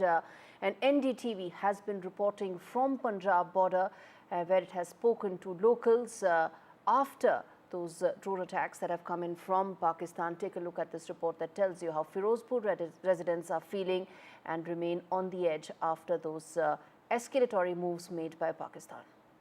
We have been reporting from district Firozpur, and we are going from one village to another village in border area. Today we have reached at Burj Makhan Singh village, from where we are reporting at this point of time. We have seen last night multiple drone movement had been spotted in district Firozpur, and we have seen through the drones when one bomb had been thrown with the help of drone, one family which has already been severely injured, and now we have come to this village where we are going to show all these pictures. Here they were able to find out some explosive which was blasted from here, and the people of this area, they have witnessed a lot of activity last night. This was a transformer. I request my Vijay to show all these things, but fortunately there was a total blackout in district Firozpur. But what had happened in this village, we are going to talk to the villagers also who've been present here. तो ये कौन सा गांव है? ये जी गांव बुर्ज मक्खर Singh district Firozpur है। तो क्या देखा, क्योंकि आप दिखा रहे हो कि यहाँ पे कोई चीज़ गिरी, क्या चीज़ गिरी और कितने बजे गिरी? ये तकरीबन जी 1:30 ਵਜੇ ਦਾ ਟਾਈਮ ਸੀ ਰਾਤ, ਤੇ ਇੱਕਦਮ ਨਾ ਰੋਸ਼ਨੀ ਬਹੁਤ ਜ਼ਿਆਦਾ ਹੋਈ, ਤੇ ਅਸੀਂ ਅਚਾਨਕ ਬਾਹਰ ਉੱਠੇ ਸੀ ਤੇ ਦੇਖਿਆ ਤੇ ਧਮਕ ਬਹੁਤ ਜ਼ਿਆਦਾ ਪਈ, ਤੇ ਫਿਰ ਚਾਚੇ ਨੇ ਮੈਨੂੰ ਫੋਨ ਕਰਿਆ, ਕਹਿੰਦੇ ਵੀ ਲੱਗਦਾ ਕੋਈ ਚੀਜ਼ ਆਪਣੇ ਡਿੱਗੀ ਆ ਬਾਹਰ ਮੂਰੇ, ਤੇ ਅਸੀਂ ਉੱਠ ਕੇ ਆਏ ਤੇ ਆਣ ਕੇ ਦੇਖਿਆ ਤੇ ਇੱਥੇ ਤਾਰ ਵੀ ਟੁੱਟੀ ਪਈ ਸੀ ਟਰਾਂਸਫਾਰਮਰ ਦੀ, ਤੇ ਇੱਥੇ ਪੱਖੇ ਦੀ ਤਰ੍ਹਾਂ ਦਾ ਨਾ ਇੱਕ 3 ਪਰ ਬਣੇ ਸੀ, ਉਹਦੇ ਅੰਦਾਜ਼ਾ ਉਹਦਾ weight ਹੈਗਾ ਸੀ 20 ਕਿਲੋ, ਤੇ ਉਹ ਚੀਜ਼ ਇੱਥੇ ਪਈ ਸੀ। ਤੁਹਾਡੇ ਕੋਲ ਵੀਡੀਓ ਵੀ ਹੈ, ਯੂ ਹੈਵ ਵੀਡੀਓਜ਼ ਆਲਸੋ, ਤੁਹਾਡੇ ਕੋਲ ਵੀਡੀਓ की वीडियो थोड़ी दिखाओगे वीडियो अगर दिखा सकते हैं तो? क्या डैमेज हुआ, कोई नुकसान हुआ यहाँ पे? वैसे नुकसान नहीं हुआ जी, बिल्कुल आवाज़ बहुत ज़्यादा है, तबाका हुआ है। कोई शीशे टूटे हों, कोई किसी तरह का इम्पैक्ट? नहीं जी नहीं, ऊपर तार टूटे। तो बिल्कुल मैं कैमरामैन साथी कहूँगा ये तस्वीर दिखाई जाए, क्योंकि ये कहाँ गया, ये इसको कौन लेके गया यहाँ से? ये SHO साहब आए सी, थाने ਨੂੰ ਕੰਟੈਕਟ ਕੀਤਾ ਜੀ। ਹਾਂ, ਉਹ ਥਾਣੇ ਵਾਲੇ ਆਏ ਸੀ ਤੇ ਉਹ SHO ਸਾਹਿਬ ਤੁਹਾਨੂੰ ਤਕਰੀਬਨ 3 ਵਜੇ ਇਹ ਚੀਜ਼ ਤੁਹਾਨੂੰ ਲੈ ਕੇ ਗਏ ਨੇ, ਤੇ ਉਸ ਤੋਂ ਬਾਅਦ ਅਸੀਂ ਬਿਜਲੀ ਵਾਲੇ ਨੂੰ ਫੋਨ ਕੀਤਾ ਵੀ ਤੁਸੀਂ ਲਾਈਟ ਨਹੀਂ ਲਾਉਣੀ, ਵੀ ਤਾਰ ਟੁੱਟ ਗਈ ਆ, ਤੇ ਨੁਕਸਾਨ ਹੋਏਗਾ ਕਿਸੇ ਦਾ ਤੇ ਉਹਨਾਂ ਨੇ ਲਾਈਟ ਦਾ ਫਿਰ ਨਹੀਂ ਲਾਈ, ਫਿਰ ਆਣ ਕੇ ਸਵੇਰ ਉਹਨਾਂ ਗੰਢ ਕੇ ਤਾਰ ਤੇ ਫਿਰ ਲਾਈਟ ਚਾलू ਕੀਤੀ ਹੈ। बॉर्डर एरिया का गांव है, बॉर्डर एरिया का गांव है। यहाँ पे क्या लोगों में अभी पूरा है जो स्थिति बनने जा रही है, कोई लोकल, क्योंकि लगातार ब्लैकआउट किया जा रहा है। ਡਰ ਤਾਂ ਹੈ ਜੀ ਲੋਕਾਂ ਨੂੰ, ਡਰ ਤਾਂ ਹੁਣ ਜ਼ਿਆਦਾ ਹੋ ਗਿਆ। ਕੱਲ ਤੋਂ ਬਾਅਦ ਹੋ ਗਿਆ ਜੀ, ਪਹਿਲਾਂ ਤਾਂ ਇੰਨਾ ਨਹੀਂ ਹੈ ਸੀ, ਹੁਣ ਕੱਲ ਤੋਂ ਬਾਅਦ ਤਾਂ ਹੋਣਾ ਹੈ ਵੀ ਕਦੇ ਵੀ ਕੁਝ ਵੀ ਹੋ ਸਕਦਾ ਜੀ। क्योंकि कल रात को देखा है काफी ज्यादा मूवमेंट देखी गई, आपके भी इस एरिया में पूरी मूवमेंट देखी? हाँ जी, हाँ जी, बिल्कुल जी, बिल्कुल। Turning attention now to US Secretary of State and the acting National Security Advisor Marco Rubio, who spoke to External Affairs Minister Dr. Jaishankar. And Marco Rubio said that India and Pakistan need to de-escalate. The top diplomat of US, Marco Rubio, dialed Dr. Jaishankar and also proposed support of America in any possible discussions between India and Pakistan. The reply and response from India has been that New Delhi's approach has always been that of being extremely measured. And meanwhile, there have been more back-channel lines of communication. Pakistan has been trying to speak to the Saudis and has spoken to the Saudi foreign minister, even as Rubio dialed Pakistan foreign minister and earlier spoke with the Pakistani army chief Asim Munir. In fact, viewers, the DG of ISPR has terror ties. This is something that the world knows, and we on NDTV also are going to play out this report that tells you that A.S. Chaudhary has deep terror connects because he is the son of a US designated terrorist. Don't believe it? Take a look at this report that decodes that for you and the mindset of Pakistan in greater detail. Pakistan military's media megaphone is in the hands of a general with bloodlines tied to terror.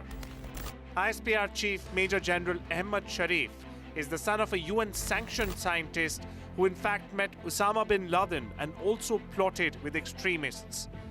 His father, nuclear scientist Sultan Bashiruddin Mahmood, was listed on the Al-Qaeda sanctions list by the UN Security Council on December 24, 2001. He allegedly met Osama bin Laden and shared knowledge of nuclear weapons and infrastructure. Mahmood co-founded a group called the Umma Tamir-e-Nu, suspected of aiding jihadists in Afghanistan. A UN report said that he tried to fund a nuclear college in Taliban-held Kandahar. His son, now the army's top PR man, was briefly investigated but cleared of any links. In fact, US intelligence called the ISPR chief's father Bashiruddin Muhammad brilliant but delusional. Terror ties, fringe science and nuclear dreams. The ISPR's voice carries the shadow of a legacy once tied to bin Laden himself. A legacy of the general, the scientist and the shadow of terror.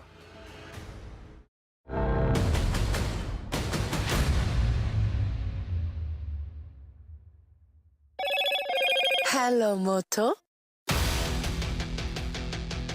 Motorola, India's leading AI smartphone brand.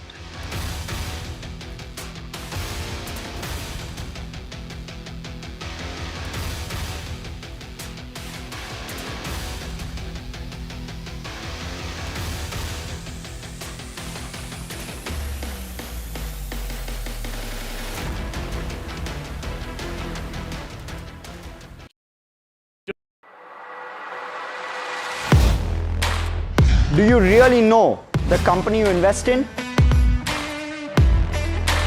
What is the real picture behind presentations and claims? Is the outlook as rosy as the company claims? Know Your Company, powered by NDTV Profit Research, shines a light on the biggest stock market movers.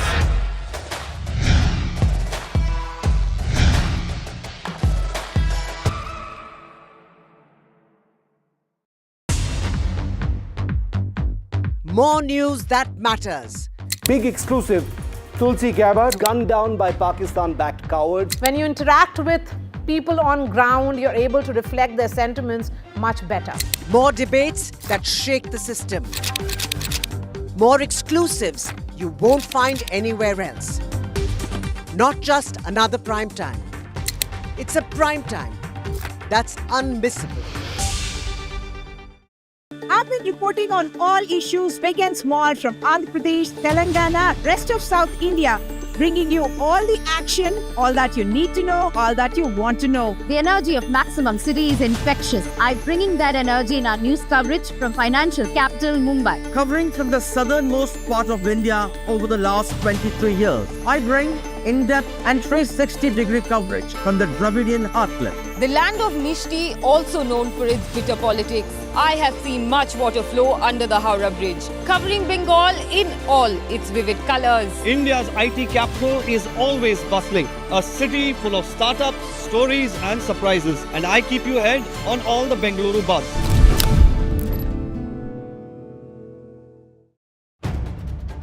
If it matters to you, if it matters to you, if it matters to you, it matters.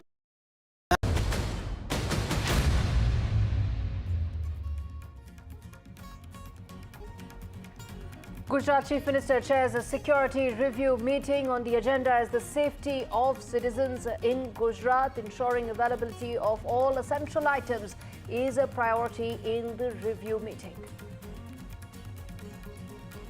Government sources tell NDTV that top terrorists have been killed by India's actions. That includes 3 Jaish-e-Mohammed and 2 Lashkar terrorists who've been killed in Operation Sindoor.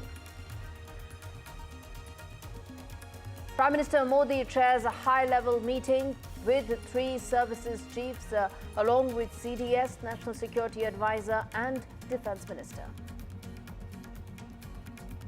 Government says that Pakistani actions have been both provocative and escalatory. Government says that Pakistan tried to hit multiple Indian air bases.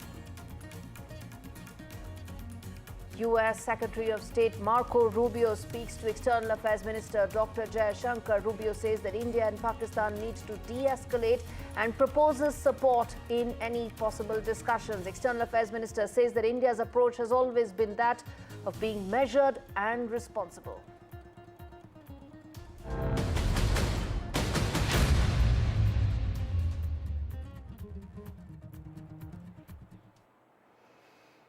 All right, government briefing on Operation Sindoor, where it has debunked the Pakistani propaganda again and again. India's defense might has been on display in the press conference that came in earlier in the day, and of course through the entire Operation Sindoor, where government has said that Pakistan tried and multiple times targeted the civilian areas, whether it is in Srinagar, whether it is in Jaisalmer, whether it is in Punjab, through the entire border with India. And in fact, government has said that Pakistan tried to attack 26 locations in India, and that included shelling in Rajouri as well. Let me now get in our team of reporters. Remember, NDTV's reporters have been covering every leg of this story, giving credible, authentic and correct information. Nazir joins us live to talk more about the situation on ground. Nazir, you've been bringing us all details, all updates, minute by minute. Talk to us about what's happening right now on ground. Tell us where you are exactly, what's happening behind you in the wake of those latest Pakistani provocations that took place late last night and early today morning. Well, there was provocation which was responded to by India early in the morning and last night. But sources tell us that India is unlikely to escalate things further, like carrying out any major attacks, whether it is drone attacks or missile attacks on Pakistan's military establishments or these air bases, the way India did hit at them since last 24 hours in retaliation to Pakistani attacks. But at the LOC, it's unlikely that things may settle anytime soon, because the way we have seen civilians being targeted at the line of control, and and innocent people being targeted, houses being targeted. But this whole India not escalating things, not targeting, would all depend on Pakistan's behavior. If they try to target, use drones or missiles, clearly there would be a response, and what sources say, it would be very harsh response the way it was over the last 24 hours. So that is one important information I'm getting, that India doesn't want to escalate things further. They have done what they did after targeting terror sites, few days back, and then over the last 24 hours when Pakistan tried to hit our military establishments, civilian areas, so there was a response and a befitting response.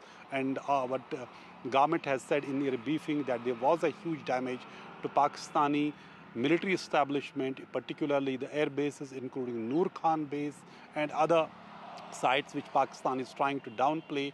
Here also, India also suffered the damage at the air bases, for example, Srinagar air base, Udhampur or Avantipora, and also here we saw medical facility at Srinagar air base, and also Avantipura air base, and also schools there have been targeted, have been hit.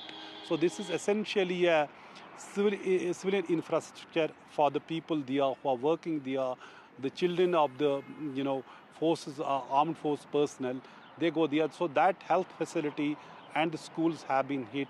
There has not been any casualty, particularly when we talk about the Udhampur air base. What sources say, there was no casualty, though there was some damage.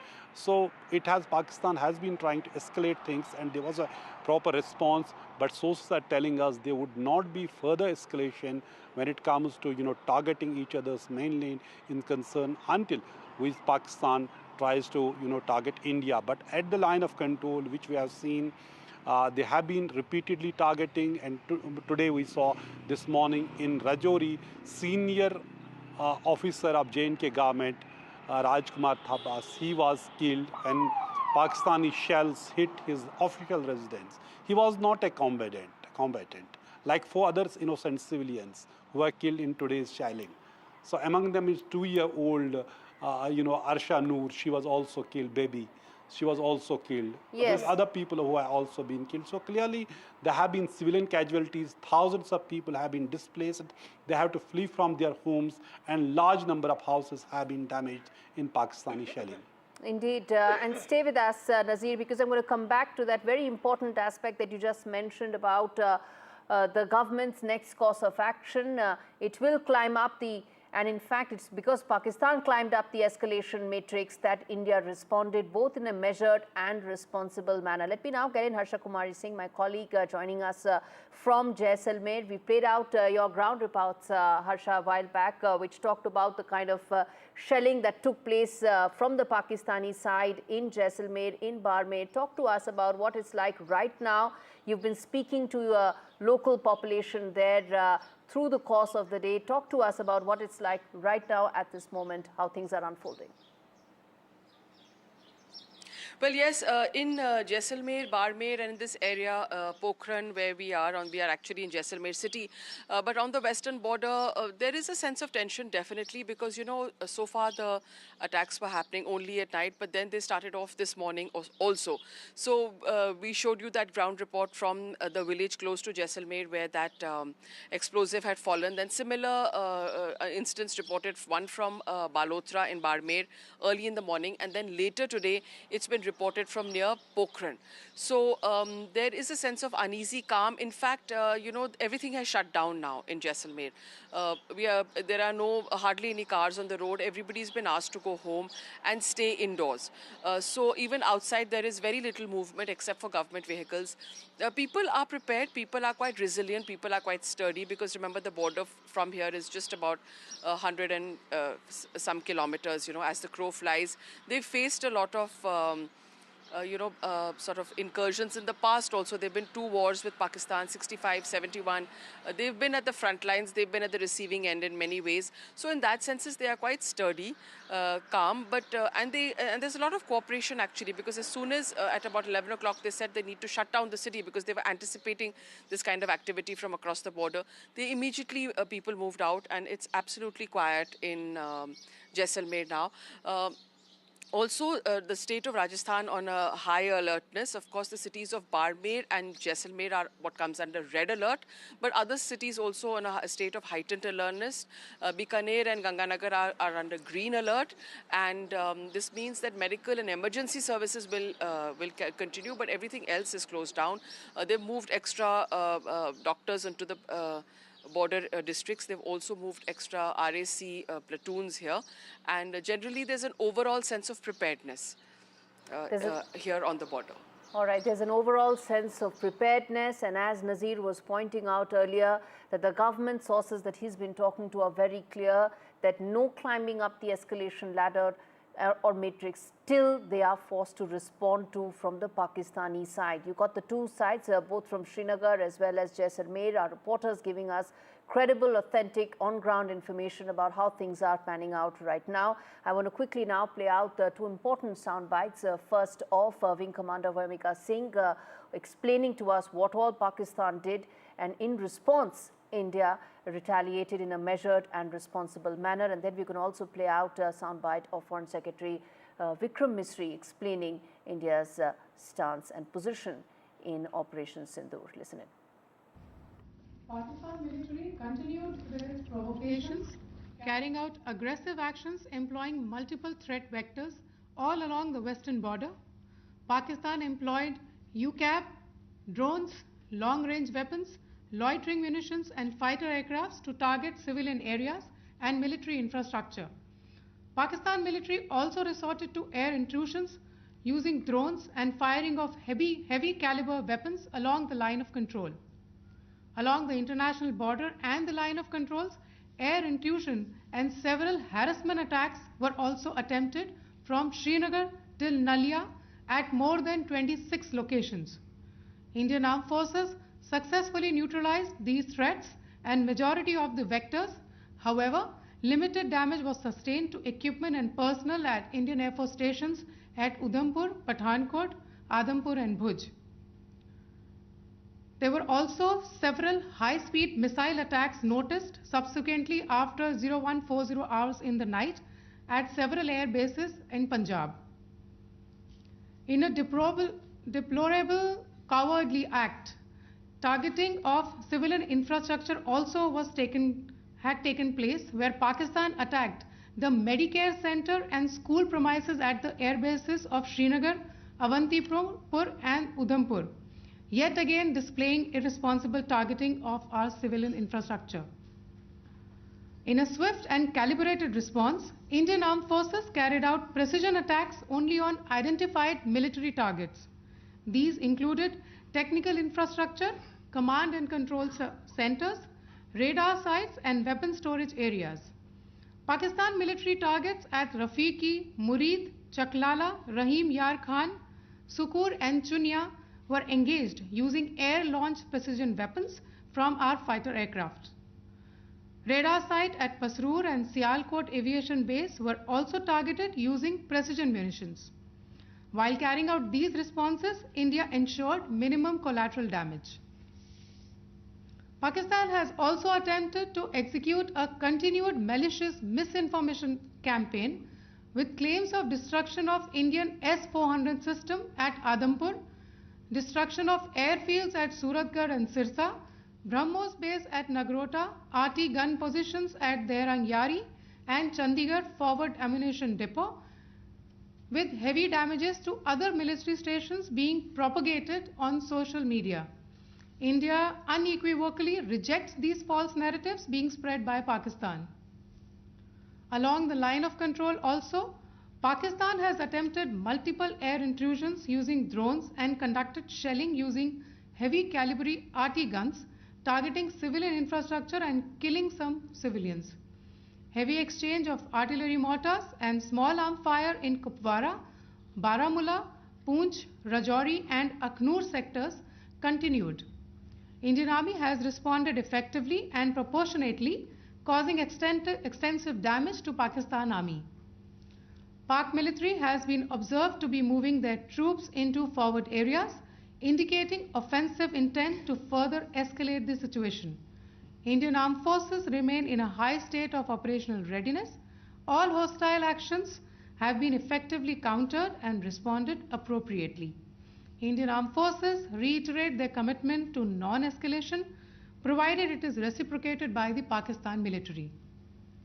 At the end, I would also like to show you a few images of Air Force bases in the Punjab sector and Rajasthan sector, where it is mighty clear that we are debunking the Pakistani claims of causing destruction at these air bases. You can yourself see the normalcy in these Air Force stations.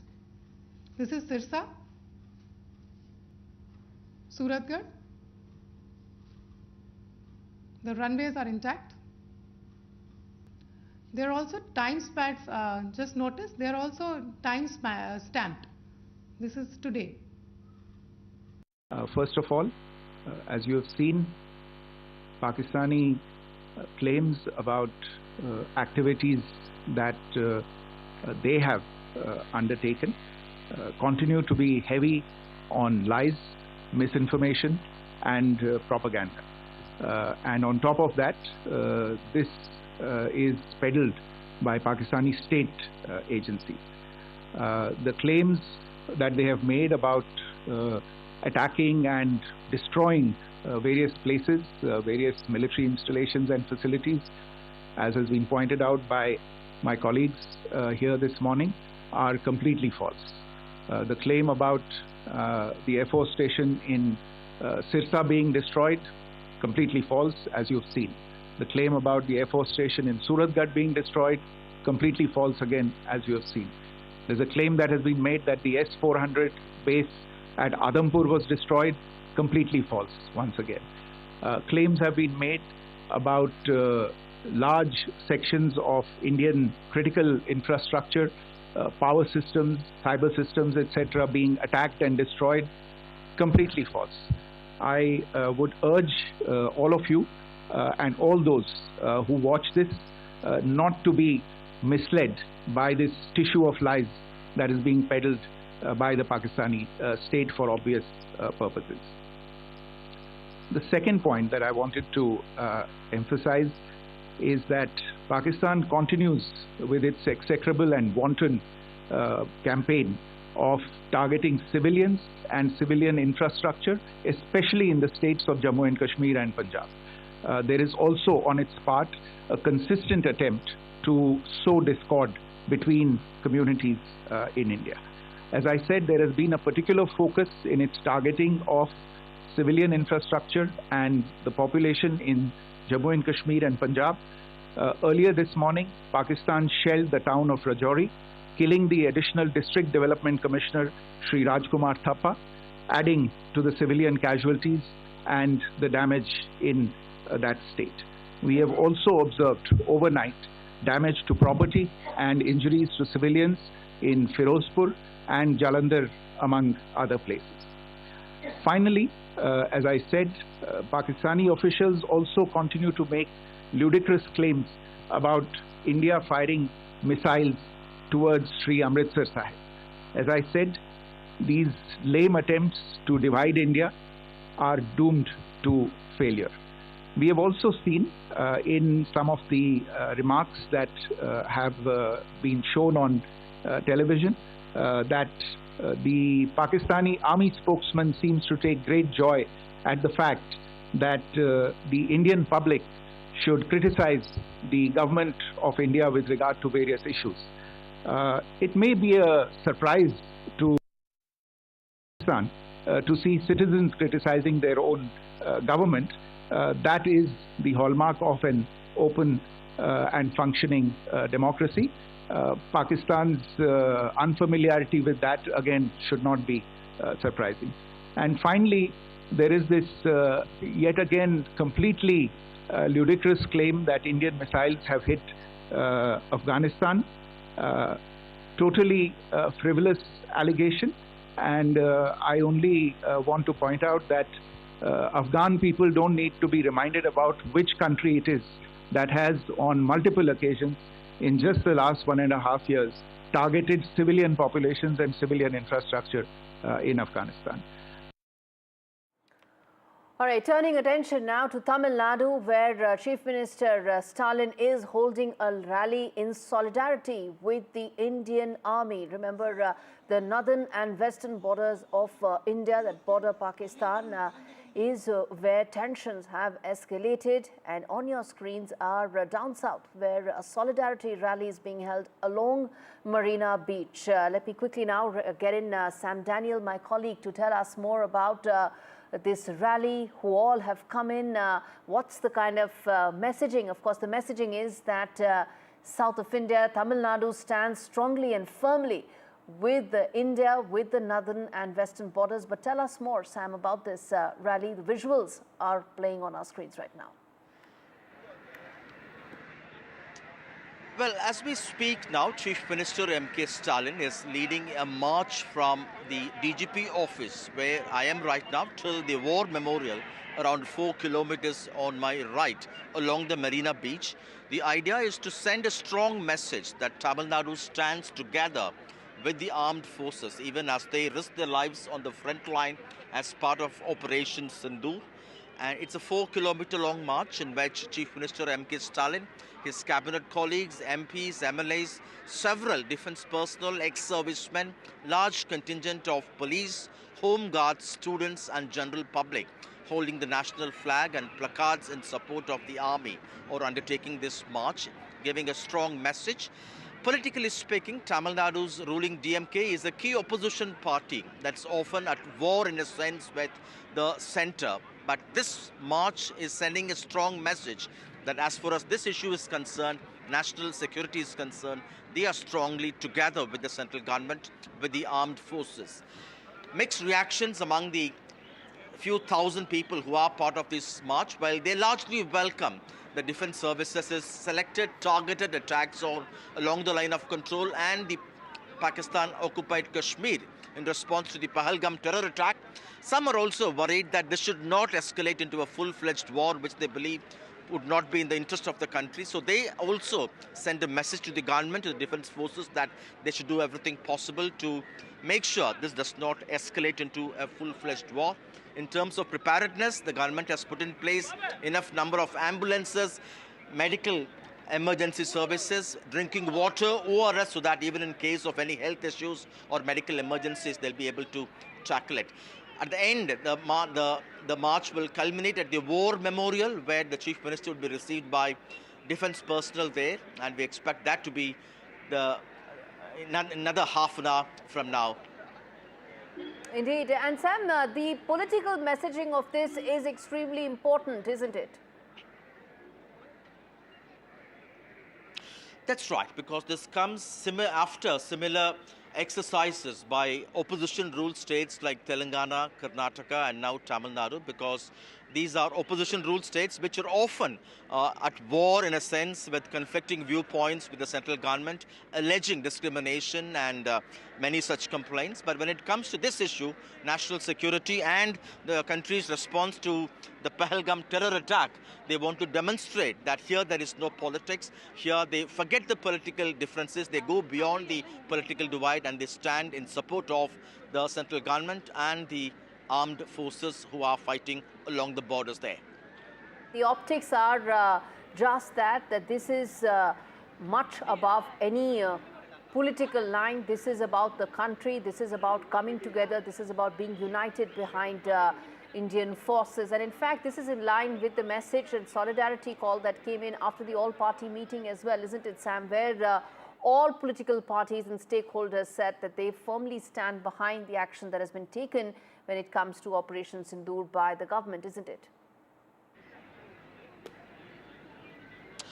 That's right. They may have some questions to be asked to the central government, but when it comes to the Indian government's response, particularly the military response in terms of the ongoing Operation Sindoor, they are forgetting all differences and they want to send a strong message that India is one, speaking one language in one voice. Particularly, they may have political differences, but Tamil Nadu in that sense, they are sending a strong message that they stand united together with the central government. Although earlier there were comments, there were also suggestions that it's also an occasion to make sure we fix the shortcomings which had led to that terror attack.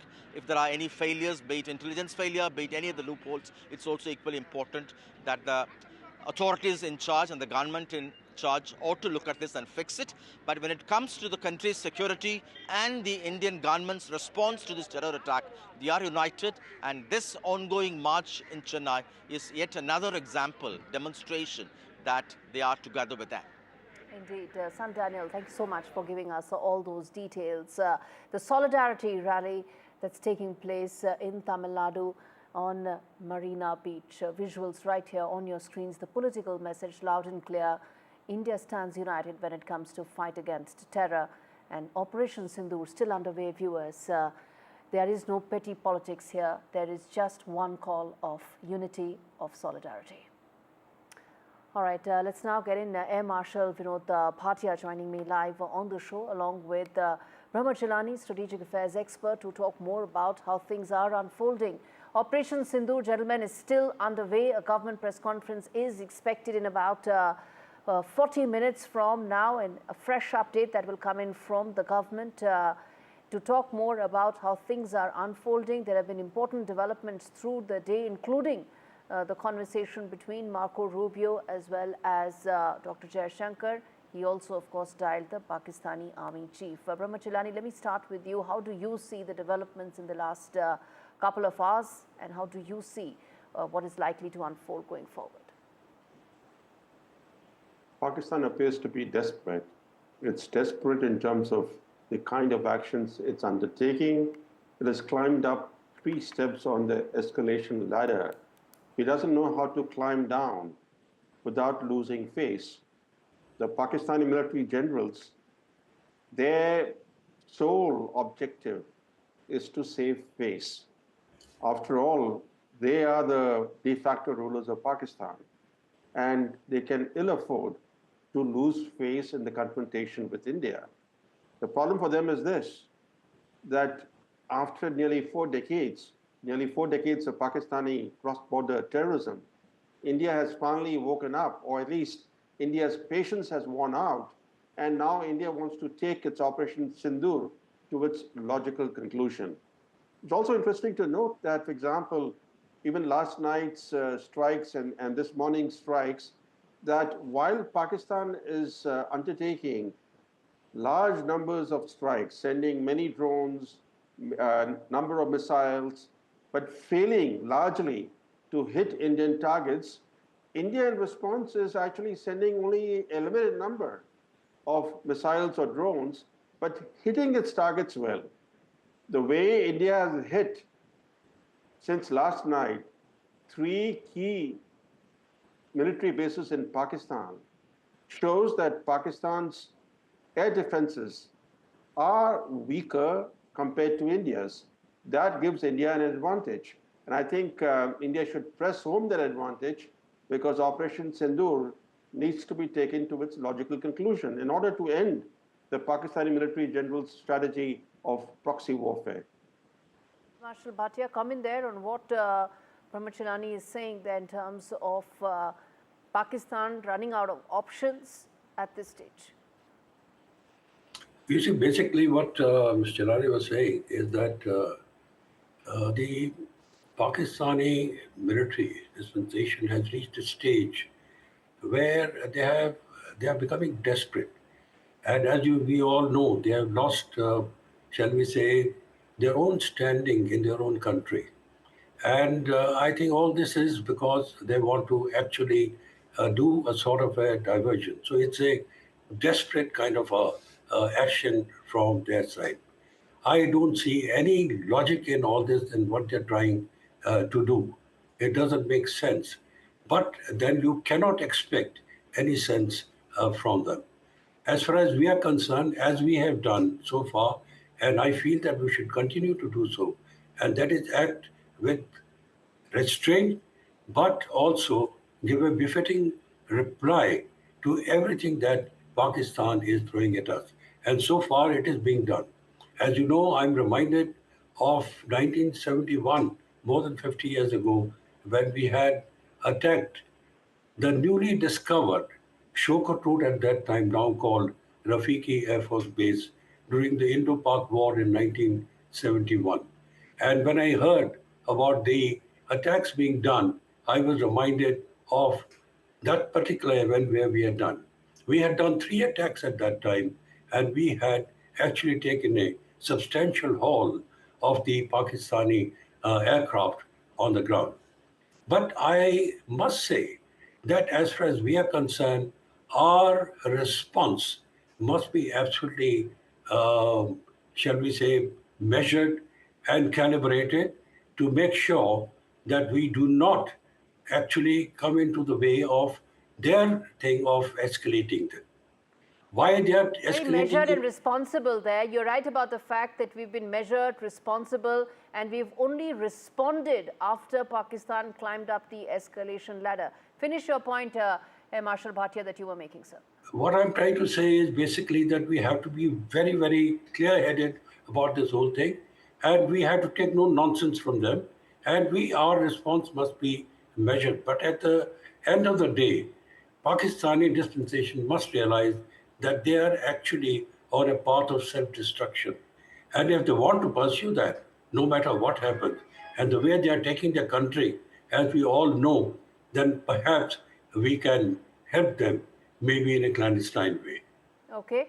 Pramod Chilani, the fact that in about half an hour's time, 30 minutes, there will be an important press conference that will take place where MEA will once again brief in terms of the developments of the day. The developments also include some important back-channel lines of communication, apart from also putting forth proofs about how Pakistan has been climbing up the escalation matrix so far. How do you see the kind of responses that have come in from the government, where they've been busting the Pakistani disinformation campaign also very effectively, very proactively?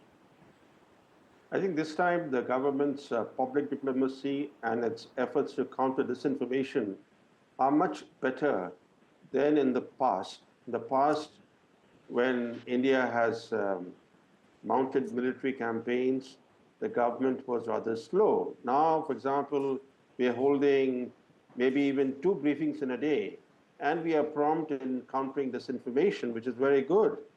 Also, we have to factor in 2 other things that are weighing in our favor. One is the geopolitical environment in the world. It's very much in India's favor. If you look at the US, it criticized India for the 2016 surgical strikes. It criticized India for the 2019 Balakot strike. But this time, the Trump administration is effectively greenlighting India's military campaign. Look at what J.D. Vance said openly. He said, we don't want to interfere in this conflict. He has left the field open for India, and no major power other than China, which is a close ally of Pakistan, no major power has criticized India's military strikes. And then on top of that, we have, fortunately, national unity and national consensus in India that Pakistan needs to be taught a lesson. So it's very important for India to take its Operation Sindoor to its logical conclusion. If at this stage we allow Pakistan to de-escalate, I'm afraid that would leave Operation Sindoor inconclusive. If we don't press advantage now, we will not get such an opportunity later. It's time for India. After all, we have finally taken action after nearly 4 decades. So it's very important for us to be clear about what our end objective is. Our end objective should be to humiliate the Pakistani military establishment. That establishment has been oppressing its own people. If we leave it humiliated, it will face the wrath of the Pakistani people. Okay. But I guess one of the core objectives has been, and all along for Operation Sindoor, about dismantling the terror infrastructure, something the government has been very clear about all along, that in Pakistan and Pakistan-occupied Kashmir, it has been about the terror infrastructures that operated, that and they systematically focused only on those strikes. And to that extent, Marshal Bhatia, do you think the government's core objectives have been met in terms of Operation Sindoor, and now it is just about a measured and responsible response to what Pakistan is trying to do when it is the one who's escalating and going up the escalation ladder? Exactly. You see, it is for Pakistan to realize that they are on a path of self-destruction, as I said earlier. They have to think about it and take necessary action. It is madness for them to carry on like this. As far as India is concerned, our aim is very, very clear that we shall not be victims of terrorism, and we should go after it. And as far as terrorism is concerned, we will not accept it. And it should be made very clear to Pakistan that enough is enough. We are not taking it anymore. At the same time, we must be absolutely clear in our mind that we do not want to get into a situation where we don't give them a little maneuvering space for them to back out. So if they want to back out or they want to be good neighbors, we can accept that.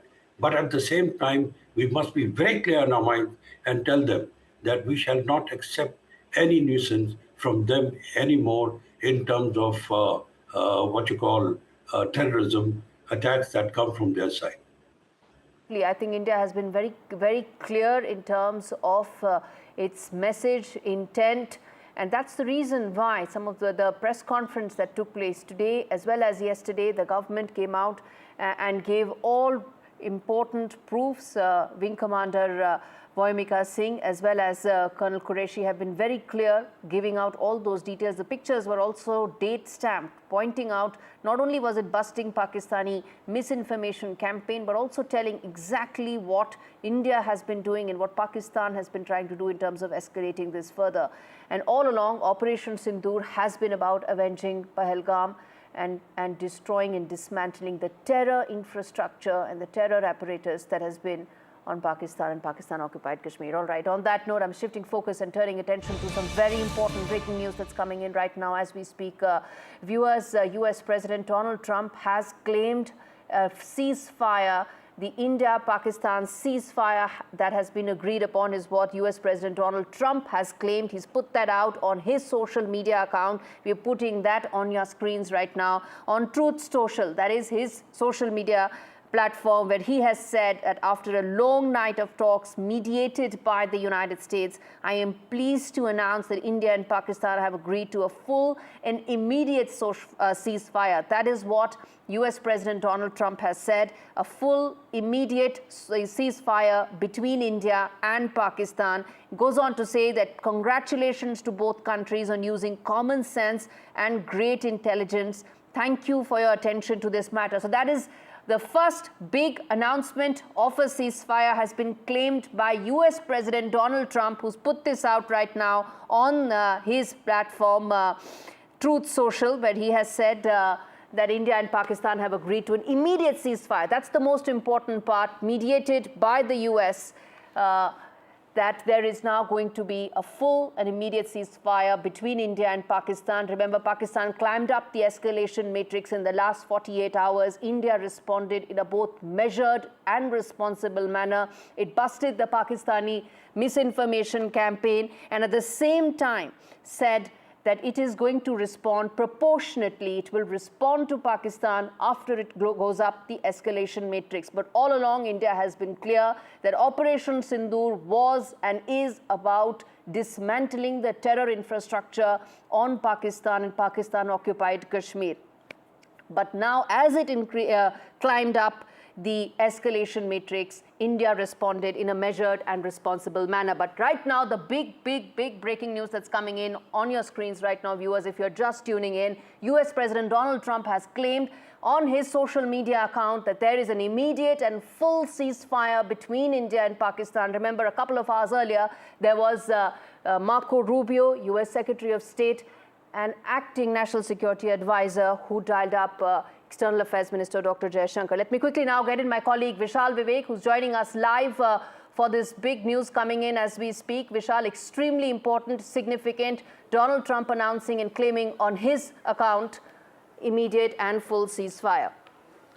Well, this is huge considering the fact that there had been several meetings in the last 48 to 72 hours between So I'm going to come US back to you. Vishal, stay with us. I'm going to come back to you. Let me quickly first go across to my colleague Nikunj Garg, who's giving us all the details of this big breaking news that's coming in right now. Nikunj, extremely significant, full and immediate ceasefire being announced by US President Donald Trump for India and Pakistan. Well, Gauri, it's extremely significant, no doubt about it. But we will have to wait and cautiously wait for the Indian government to react. And the story will be completed only and only when the Indian government announces from its side what is the contour of this deal that Mr. Trump is supposedly announcing. Currently, what we can inform to our viewers is only this, that American President Donald Trump has posted on his social media account. He has a particular social media account which is not on X, but he uses Truth Social, another platform, another social media platform. On that, Mr. Trump has posted that after very intense negotiations of yesterday whole of night, India and Pakistan have agreed to a full and immediate ceasefire. This is a claim that the American president is making. As I said, we can only confirm it to our viewers once we have an official version of Mr. Trump's claim in the form of a Government of India announcement, which is likely to happen during the press conference that is slated by the Government of India in some minutes from now.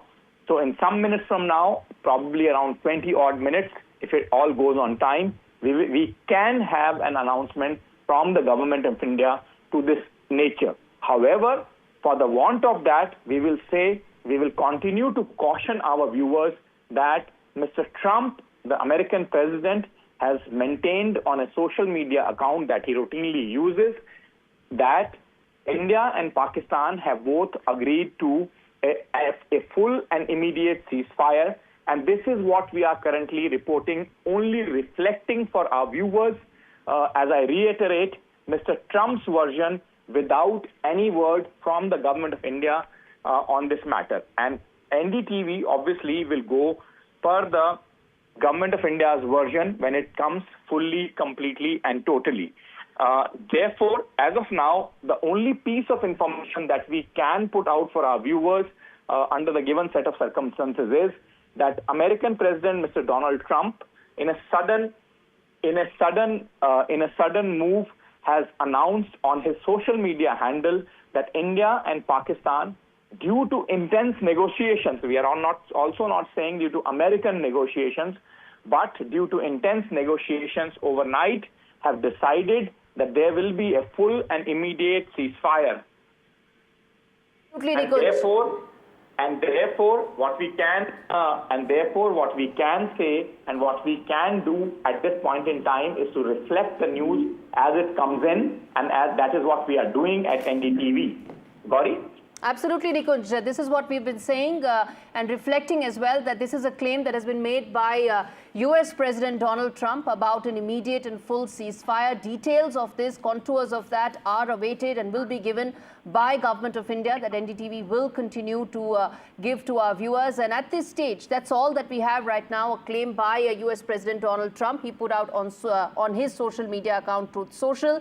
But in fact, there are also now updates coming in from several other US government handles, including that from Secretary of State as well. In fact, Marco Rubio's statement also coming in on platform X after the announcement that has been made by President Trump. You're right about the fact that it's a sudden announcement that's come in with no details, no contours whatsoever. But there's also an update that's come in from Secretary Marco Rubio, further to what President Trump has said, and we can put that out as well, which says that over the past 48 hours, Vice President Vance and I have engaged with senior Indian and Pakistani officials, including Prime Minister Modi and Shahbaz Sharif, External Affairs Minister Dr. Jaishankar, Chief of Army Staff Asim Munir, and NSA Najib Doval and Asim Malik. And he says, Marco Rubio's account says that I'm pleased to announce the governments of India and Pakistan have agreed to an immediate ceasefire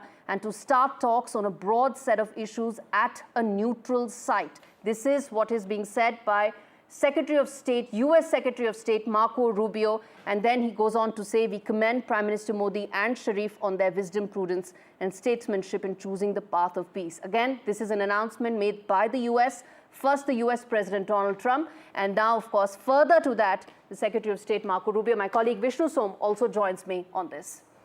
Gauri, and just like that, it appears that this might just be the beginning of the end. It's almost unbelievable the manner in which it escalated, and it is almost as unbelievable if it de-escalates in quite the manner that it has. For the benefit of our viewers who are just joining us, an entirely unexpected message on Truth Social, which is Donald Trump's social media site, where he said that, look, they have negotiated throughout the night, and on the basis of those negotiations, there will be an immediate ceasefire which takes place. I'm going to read out very briefly, and Gauri's already done that, but just for the benefit of our viewers joining us, the message of Trump: after a long night of talks mediated by the United States, I'm pleased to announce that India and Pakistan have agreed to a full and immediate ceasefire. Congratulations to both countries on using common sense and great intelligence. Thank you for your attention to this matter. Now, in 16 minutes, sorry. 16 minutes. 16 minutes from now, there'll be a press conference being addressed by the External Affairs Ministry. We do expect the Foreign Secretary of India to be there. We also will likely see those two spokespersons of the Air Force and the Army. It's been a day of hectic military activity between India and Pakistan. There have been any number of attacks which have come in. There have been any number of attacks which India has also done. But will we get clarity on this? Because this is when the entire world will be watching that press conference. Yes. Marco Rubio, the US Secretary of State, has also come out with the message. He commends the Prime Minister Modi and the Pakistan Prime Minister. Gauri. Indeed, and Vishnu, contours of that, what will be the details of this ceasefire, what all were the back channel lines of communication that have led to this, all those are of course gaps that we are going to try and fill for our viewers in a credible, informed manner. But first, of course, has to be how this ceasefire will actually begin, what will be that broad contours. I would like to bring in Shiv Arur at this stage. Shiv, it's almost, it's a sense of disbelief for me, because what we have been discussing through the day has been, are we headed to a path of escalation? Has there been armor which has been deployed forward? What do we mean by the statement of the colonel in the army who said that their soldiers have been pushed forward? Where are we heading? How much longer will Shiv stay in Srinagar? These were important issues that we were discussing, and now Donald Trump has evidently changed the course of history, and I can't think. It's wonderful that there will be no war. No one wants war. No one wants deaths. And if this happens in this manner, it would be remarkable. I'm still in a sense of disbelief. I'm processing this, Shiv. I don't know if to believe it or not, but what do you think? Well, it's Trump, and since he's put it out in all his official accounts, I'm guessing it's true and it's not a joke. It is an authentic account. Truly a surreal few hours, Shiv, isn't it? interrupting you. Breaking news coming in. Shiv, sorry. Hold on, but don't go away. Ishaq Dar, the Foreign Minister of Pakistan, on Twitter, Pakistan and India have agreed to a ceasefire with immediate effect. Pakistan has always strived for peace and security in the region without compromising on its sovereignty and territorial integrity. This is a confirmed statement. Pakistan now out with a tweet where they have said that both our countries have agreed to a ceasefire with immediate effect. We are moving beyond Trump and Marco Rubio to the Pakistani Foreign Minister. Shiv, carry on. Absolutely surreal sequence of events. Ishaq Dar, the minister in Pakistan, the president of the United States, announcing a ceasefire, which we expect India to reflect at that press conference that's coming up in 10 minutes from now, Gauri and Vishnu. Just a few hours after India detailed all the air bases in Pakistan that it had struck with long-range, offensive weapons. This is as surreal as it gets, you're right. It seemed like things were escalating, but clearly clearly there were phone calls being made in the background between the President of the United States, the Prime Minister of India, the Prime Minister of Pakistan, the foreign ministers of the two countries, and the national security advisors.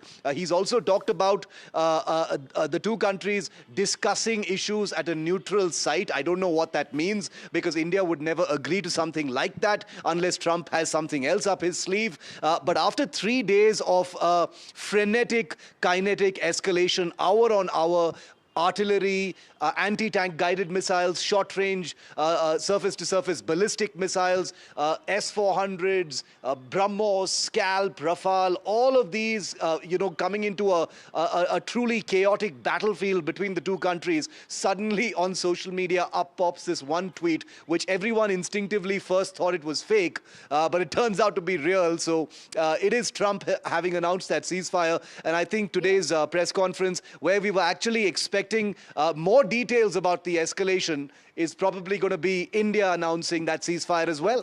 Indeed. India is yet to announce that ceasefire, and we've got to wait for that final 12 odd minutes. But it's very important to announce that this announcement is coming in first, of course, the US President Donald Trump saying it, Marco Rubio, of course, following it up, and then, of course, the Pakistani side saying, Indian side will say that in just a bit as well. But I think, Vishnu, we hope. We hope. We've got 12 minutes. 12 minutes till we confirm. Has not made any statement so far.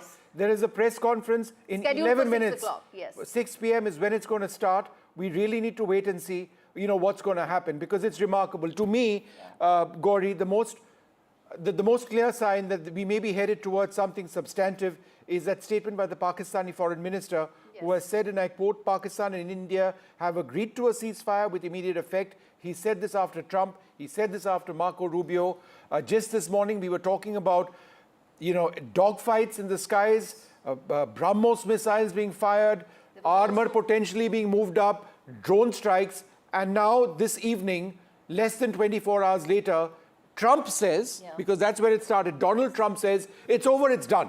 Right? As simple as that. Now, if Trump has managed to right-size this conflict between two nuclear-armed neighbors, it has to be said that is truly something. Indeed. And today also saw hectic diplomatic parleys, didn't it, Vishnu? There was calls between Marco Rubio and Dr. Jaishankar. Of course, he also spoke to the Pakistani General Asim Munir. Then there were other set of back-channel lines of communication that were activated through the day. Apart from the military side that you were mentioning, there were all these diplomatic parleys that also took place. Of course, the sudden announcement is yet to be announced by India. That is something we are yet to be waiting for. We've got some more breaking news coming in. On sources, we can tell our viewers there has been the stoppage of fire. Yes. The stoppage of firing and military action between India and Pakistan has been worked out directly between India and Pakistan.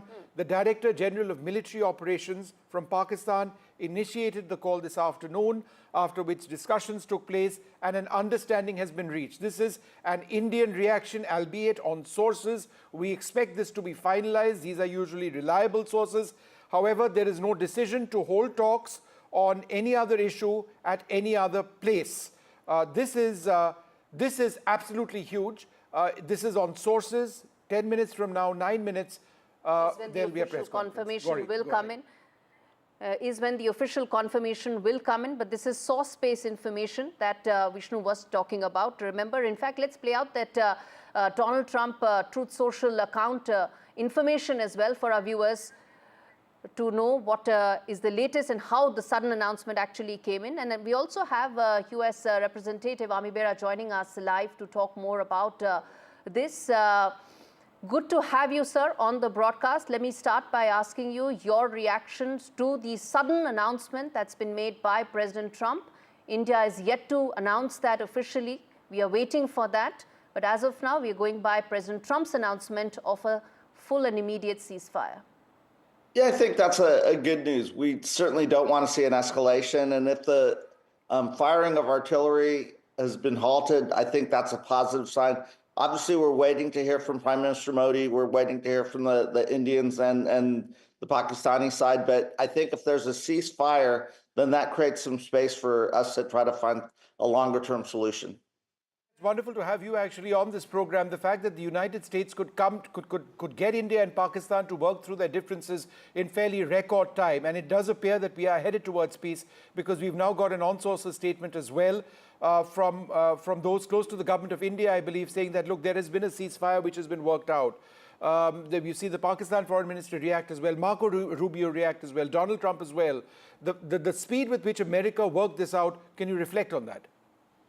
You know, I think it's great that America has stayed in the game. Many of the questions I was taking yesterday was, what is America's role here? America's role is to be a mediator, to work with the Indians and Pakistanis. But I'm also happy that the Saudi foreign minister was in Pakistan yesterday. And, again, let's take this as an opportunity. Maybe we can find a longer-term solution for the line of control. Okay. Oh, that's interesting. Yes. That is an interesting point. Can we find a long-term solution for the line of control? Well, we'll get I there. hope so. You hope, all right? But Okay, perhaps that would be later. Carry on. But we'll come to that in a bit. I want to first reflect the fact that, this was such a sudden announcement that has been made. Diplomatic parleys did take place in the last 12 hours or so. But what do you think could have been the kind of breakthroughs that led to this sudden announcement? Of course, we are still awaiting a formal reaction and announcement from India. Till then, we are going by, of course, what President Trump has just announced. What do you think were the kind of breakthroughs that led to this ceasefire being announced? There's been a lot of back-channel conversations. As the senior Indian American member in the United States Congress, we've been talking to the Indian government. We've been talking to others.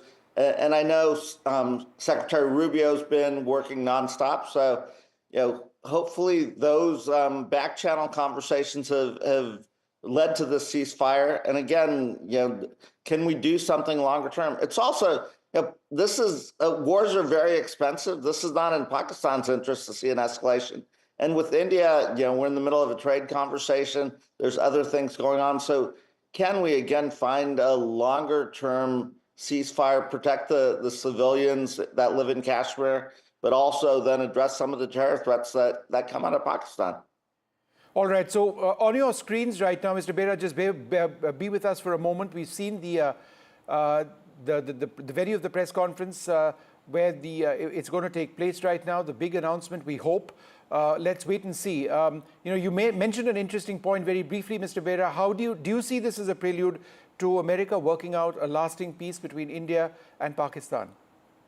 That would be my hope as an Indian American, that you take this ceasefire, but I think it will be America working with other countries. And in this case, I do think the Arab nations, Saudi Arabia, the Emirates, have different lines of communication with Pakistan. All right, we're going to listen into what the Foreign Secretary is saying. Mr. Bera, sorry to interrupt you. There'll be a briefing by my colleagues from the military. The Director General of Military Operations of Pakistan called the Director General of Military Operations of India at 15:35 hours earlier this afternoon. It was agreed between them that both sides would stop all firing and military action on land and in the air and sea with effect from 1700 hours Indian Standard Time today. Instructions have been given on both sides to give effect to this understanding. The Directors General of Military Operations will talk again on the 12th of May at 1200 hours. Thank you.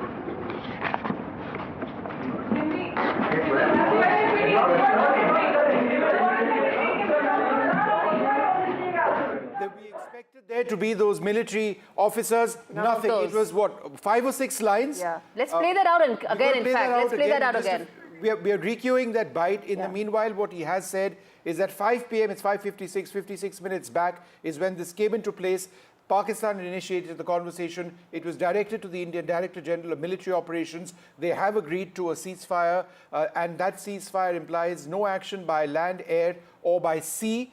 That is a huge step after a direct involvement of the US President Donald Trump's team, who negotiated through the night, got India and Pakistan to reach a peace agreement. It is utterly unexpected in terms of the timing, but there we are. Donald Trump tweeting a little while back, after a long night of talks mediated by the United States, I'm pleased to announce that India and Pakistan have agreed to a full and immediate ceasefire. We're going to play out that bite. Let's bring it back up. Gauri, you had a point. Yes, indeed. As brief as it gets, the fact that direct talks took place between India and Pakistan, in a brief conversation, it was just announced. I want to play out that soundbite once again. We come back and talk more on that. Good evening, ladies and gentlemen. I have a very brief statement to make. Following that, as you know, there will be a briefing by my colleagues from the military. The Director General of Military Operations of Pakistan called the Director General of Military Operations of India at 15:35 hours earlier this afternoon. It was agreed between them that both sides would stop all firing and military action on land and in the air and sea with effect from 1700 hours Indian Standard Time today. Instructions have been given on both sides to give effect to this understanding. The Directors General of Military Operations will talk again on the 12th of May at 1200 hours. Thank you. All right. 1700 hours is when the stoppage of hostilities kicked in. Aishwarya joins us live for more on that. Aishwarya, very brief, important announcement made by the government confirming what President Trump said and announced, that there is now an immediate and full ceasefire between India and Pakistan.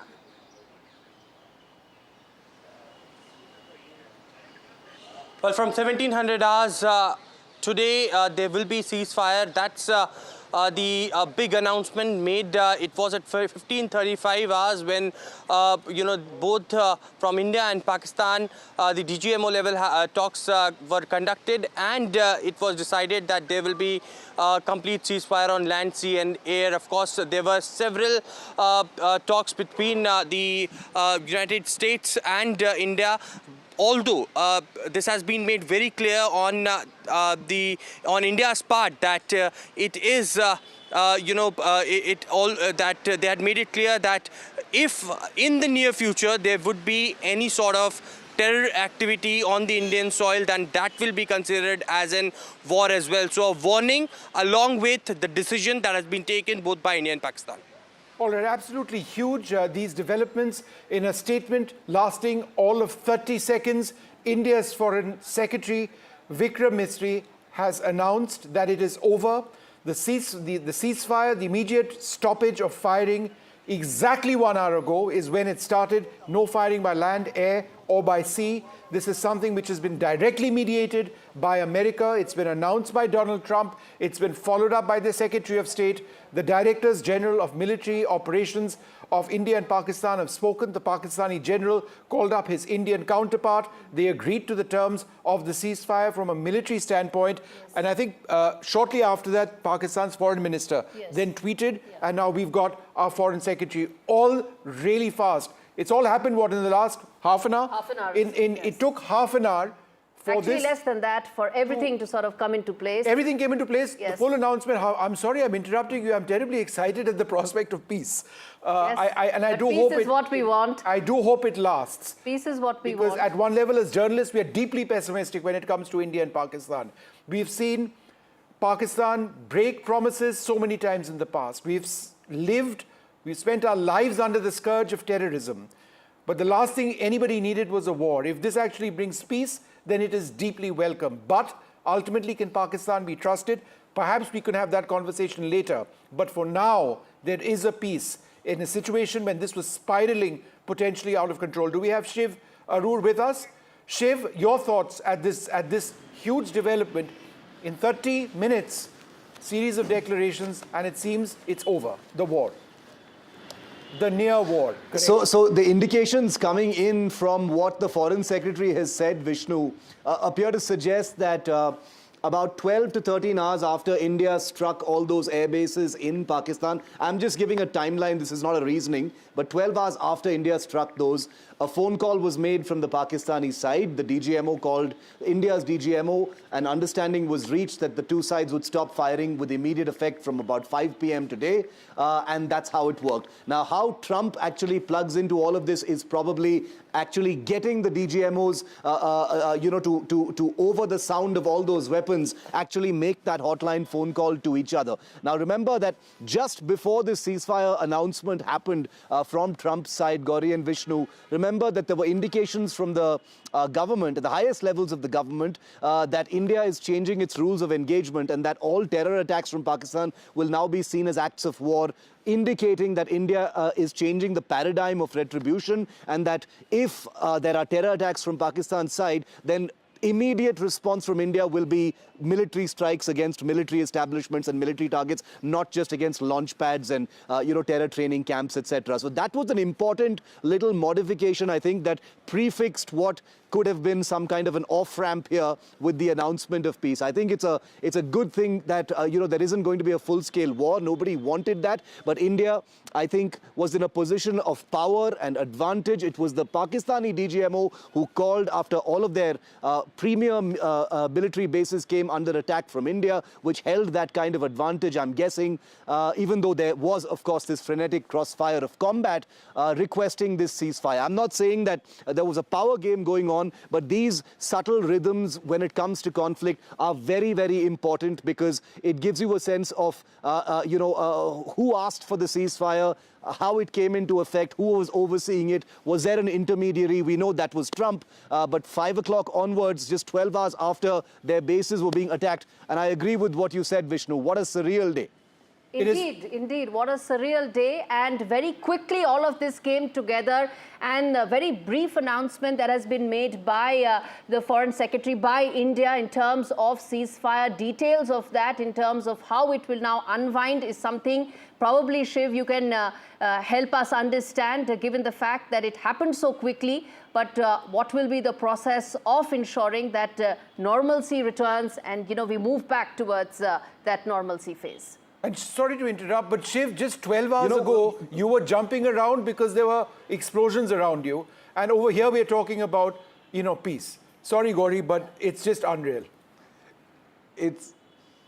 It's incredible. I agree with you, because, what was happening was real. It cannot be ignored. There was genuine combat going on. There was, genuine kinetic action between the two countries, some of it quite destructive, on the Pakistani side. But amidst all the noise of the combat, it is quite surreal to imagine that there were these back-channel talks actually going on. Remember, a couple of days ago, there was talk of the two NSAs speaking. The Foreign Secretary kind of fobbed that off and said, he has no information about it. Now it's seeming like those conversations probably were happening between the two sides, maybe with the Trump administration as some kind of an intermediary or a kind of, amalgamator to bring these two sides together, even while they're firing all these missiles. So the military action was happening on the one side, but these talks, or at least these feelers, were taking place and evolving on the other side is actually incredible to me, and gives you a sense of what conflict can really all be about. Geopolitics plays a big role here. We've had so much to comment on the role that the United States and its leaders have been playing in, how this entire thing has panned out.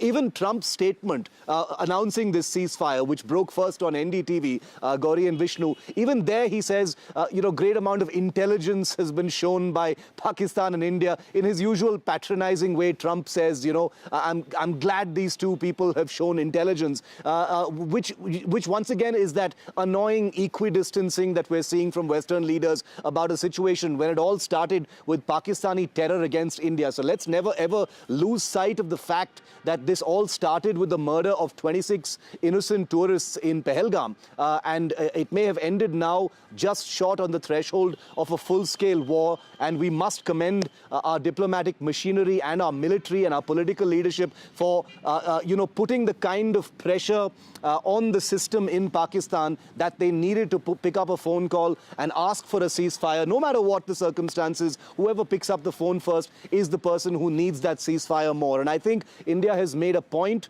by changing the paradigm of combat targeting military installations directly, including in Rawalpindi. Let's never forget that. I don't think there's any doubt, Vishnu, and I agree with you. This is going into the history books. On a day when, you know, a scalp probably landed in Rawalpindi, the two countries have announced a ceasefire.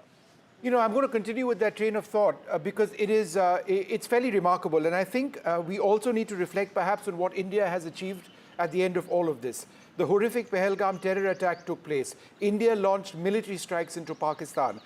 We hit Bahawalpur, we hit Muridke, we knocked out the headquarters of the Jaish-e-Mohammed, an important training center of the Lashkar-e-Toiba.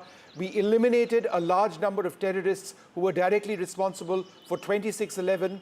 We noticed and we have evidence of the fact that at the funeral of some of these terrorists, there were Pakistani officials present over there. That goes to prove that they continue to endorse terrorist leaders. We then had to face the brunt of Pakistan's military onslaught. Our armed forces did take that on. We'll get the full details of what exactly happened over the next few days. But India then hit back. India hit back, attacking 7 airfields or facilities, all military targets, unlike Pakistan, which was hitting civilian targets as well. And the damage caused in some of the Pakistani airfields was fairly severe. At some stage during the day, at a time when Pakistan continued with its counter-military operations, the talks actually resulted in something which fructified into the Pakistani Director General of Operations calling up his Indian counterpart and them agreeing that, look, let's put an end to it right now. Indeed, that's exactly how it unfolded. And in fact, there's some breaking news that's coming in on our screens. Of course, the Foreign Secretary said that the next talks would take place on 12th of May. We're going to come to that in just a bit, address that bit in just a bit.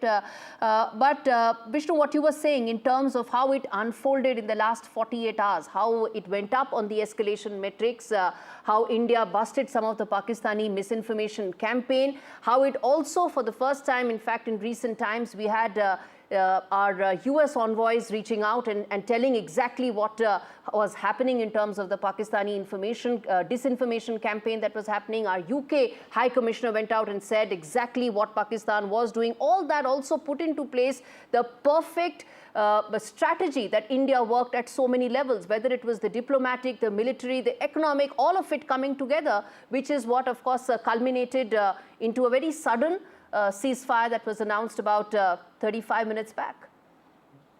The little detail we have is that at 15:30, the Director General of Military Operations had their conversation, and at 5 p.m., 3:30 they had the conversation, 5 p.m. there was a ceasefire, 1.5 hours later. Now, what we also know is that there is going to be a press conference by the Armed Forces representatives, the colonel in the Army, the wing commander in the Air Force. That's going to happen anytime soon. We've got somebody on the phone line at this stage. Who do we have? Sunil Prabhu joins us at this stage. Sunil, we expect a military briefing now, right? That's right. And just to give you, Vishnu, the perspective, because we were there at the as the Foreign Secretary came to brief. This was, of course, after already the announcement had been made by US President Donald Trump, as well as the Pakistan Deputy Foreign Minister. It was a brief, short message that India wanted to send. One, that the Pakistan Director General Military Operations had called his counterpart, and that they have decided to cease at 5 o'clock this evening, effective from both land, sea and air, all military operations. This comes in the backdrop, of course, and we must inform our viewers of the United States call, the US Secretary of State to the General of the Pakistan Army, where it made very clear, and you have to read that statement very clearly. It was between the lines that, Pakistan has to understand the implications of what they are doing. And I must add what we have been told by sources, that the Indian Air Force was very determined to send a loud and clear message about how we can also retaliate in the manner in which is befitting. And I think finally diplomacy on both sides, and in particular, of course, the Pakistan making that first move of speaking to its counterpart. They will speak again on the 12th in 2 days' time, after 48 hours, at 12 hours, to take a stock of the situation as it evolves as of now. So that's the input we have, and the Ministry of Defence briefing is expected to start shortly. Let's go across to Aishwarya Jain, who's been tracking developments through the day. Aishwarya, in the morning we were speaking to you when you were covering the Prime Minister's meeting with the National Security Advisor, the Armed Forces Chiefs, the National Security Advisor, whoever else. And the sense at that stage, Aishwarya, just a few hours back, was that who knows how long this is going to go. They would perhaps have been finalizing the next steps in case Pakistan escalated further. And here you are now, where are you? Outside Jawaharlal Nehru Bhavan at a time when there's peace. How remarkable is that?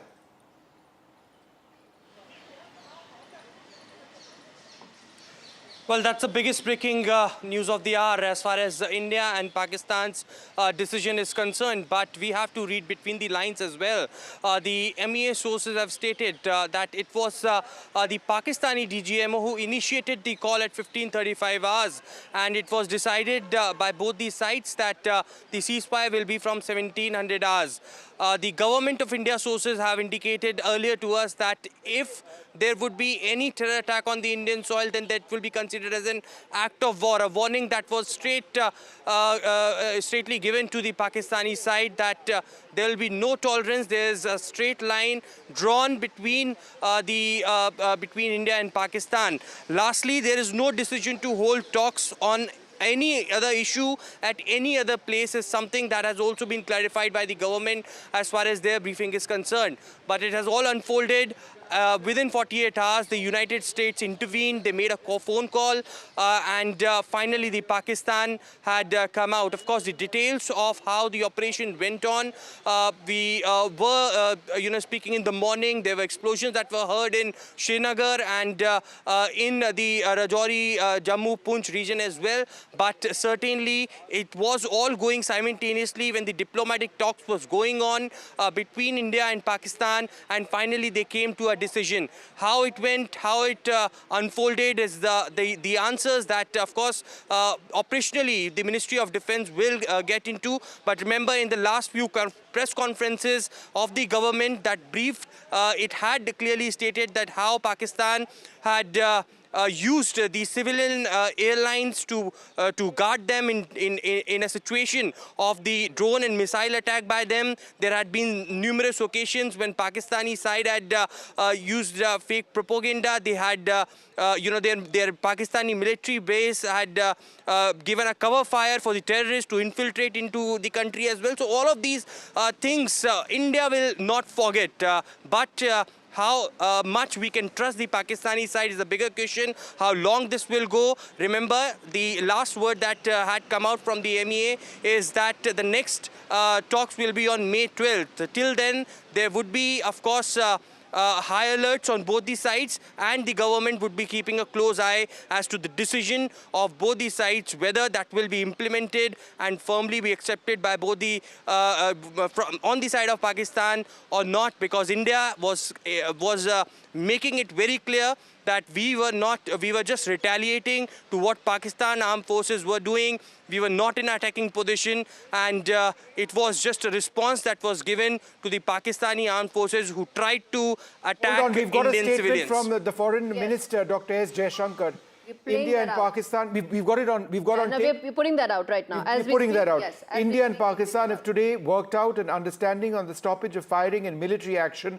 India has consistently maintained a firm and uncompromising stance against terrorism in all its forms and manifestations. It will continue to do so. So we aren't, our ideals, our principles, our fight against terrorism remains, right? So that's what the message is. So nothing changes. It's back to, in a sense, the status quo. One hopes that status quo is one where there is no terror from Pakistan. We'll have to wait and see what happens. For now, and I think that's the most important messaging, isn't it, Vishnu? Where it clearly says, Dr. Jaishankar says, the stoppage of firing and military action, but the firm and uncompromising stance against terrorism stays.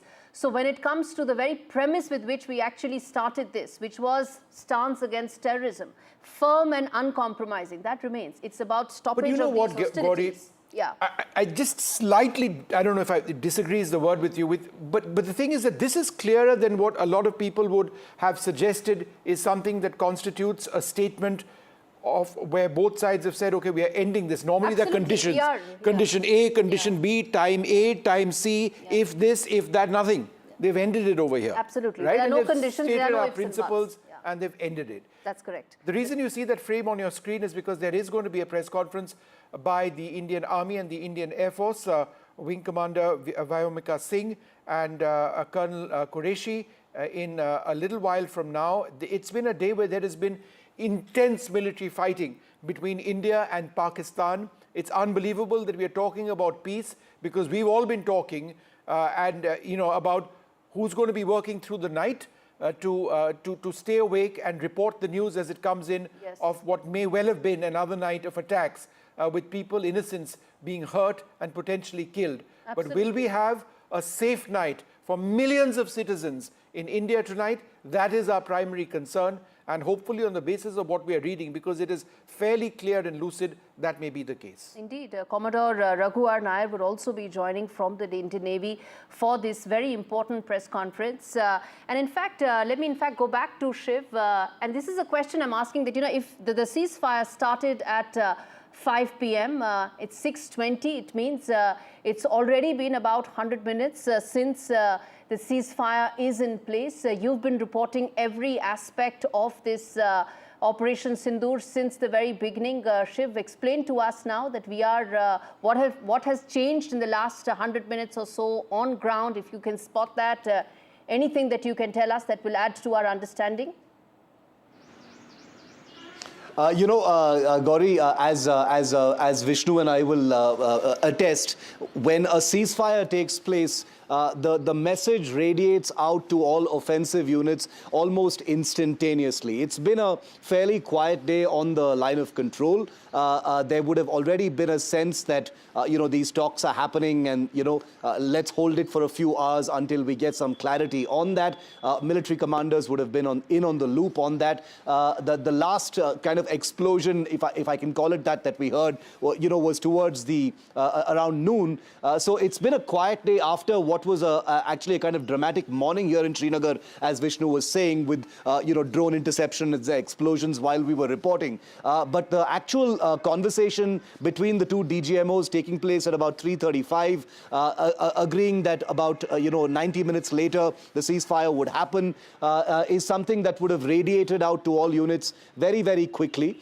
There was already, it wasn't like it was in the middle of frenetic action, because that had happened in the earlier part of the day. And therefore, it was like a stand-down order to all units, which would have gone out quite instantaneously and wouldn't have been hard to actually execute. Now, after 3 days of very, very high-octane, high-voltage, high-energy combat involving sophisticated weapons, aircraft, drones, which have already changed the battlefield and the paradigm of warfare between India and Pakistan. They've never used offensive drones or armed drones against each other. This was the first time. So the world, as it were, Gauri, between India and Pakistan has changed, dramatically in the last 72 hours since the beginning of Operation Sindoor. And I think this ceasefire coming so abruptly, catching everyone off guard, is a very good thing. But once again, I repeat, we must never lose sight of the fact that India and Pakistan are not equals.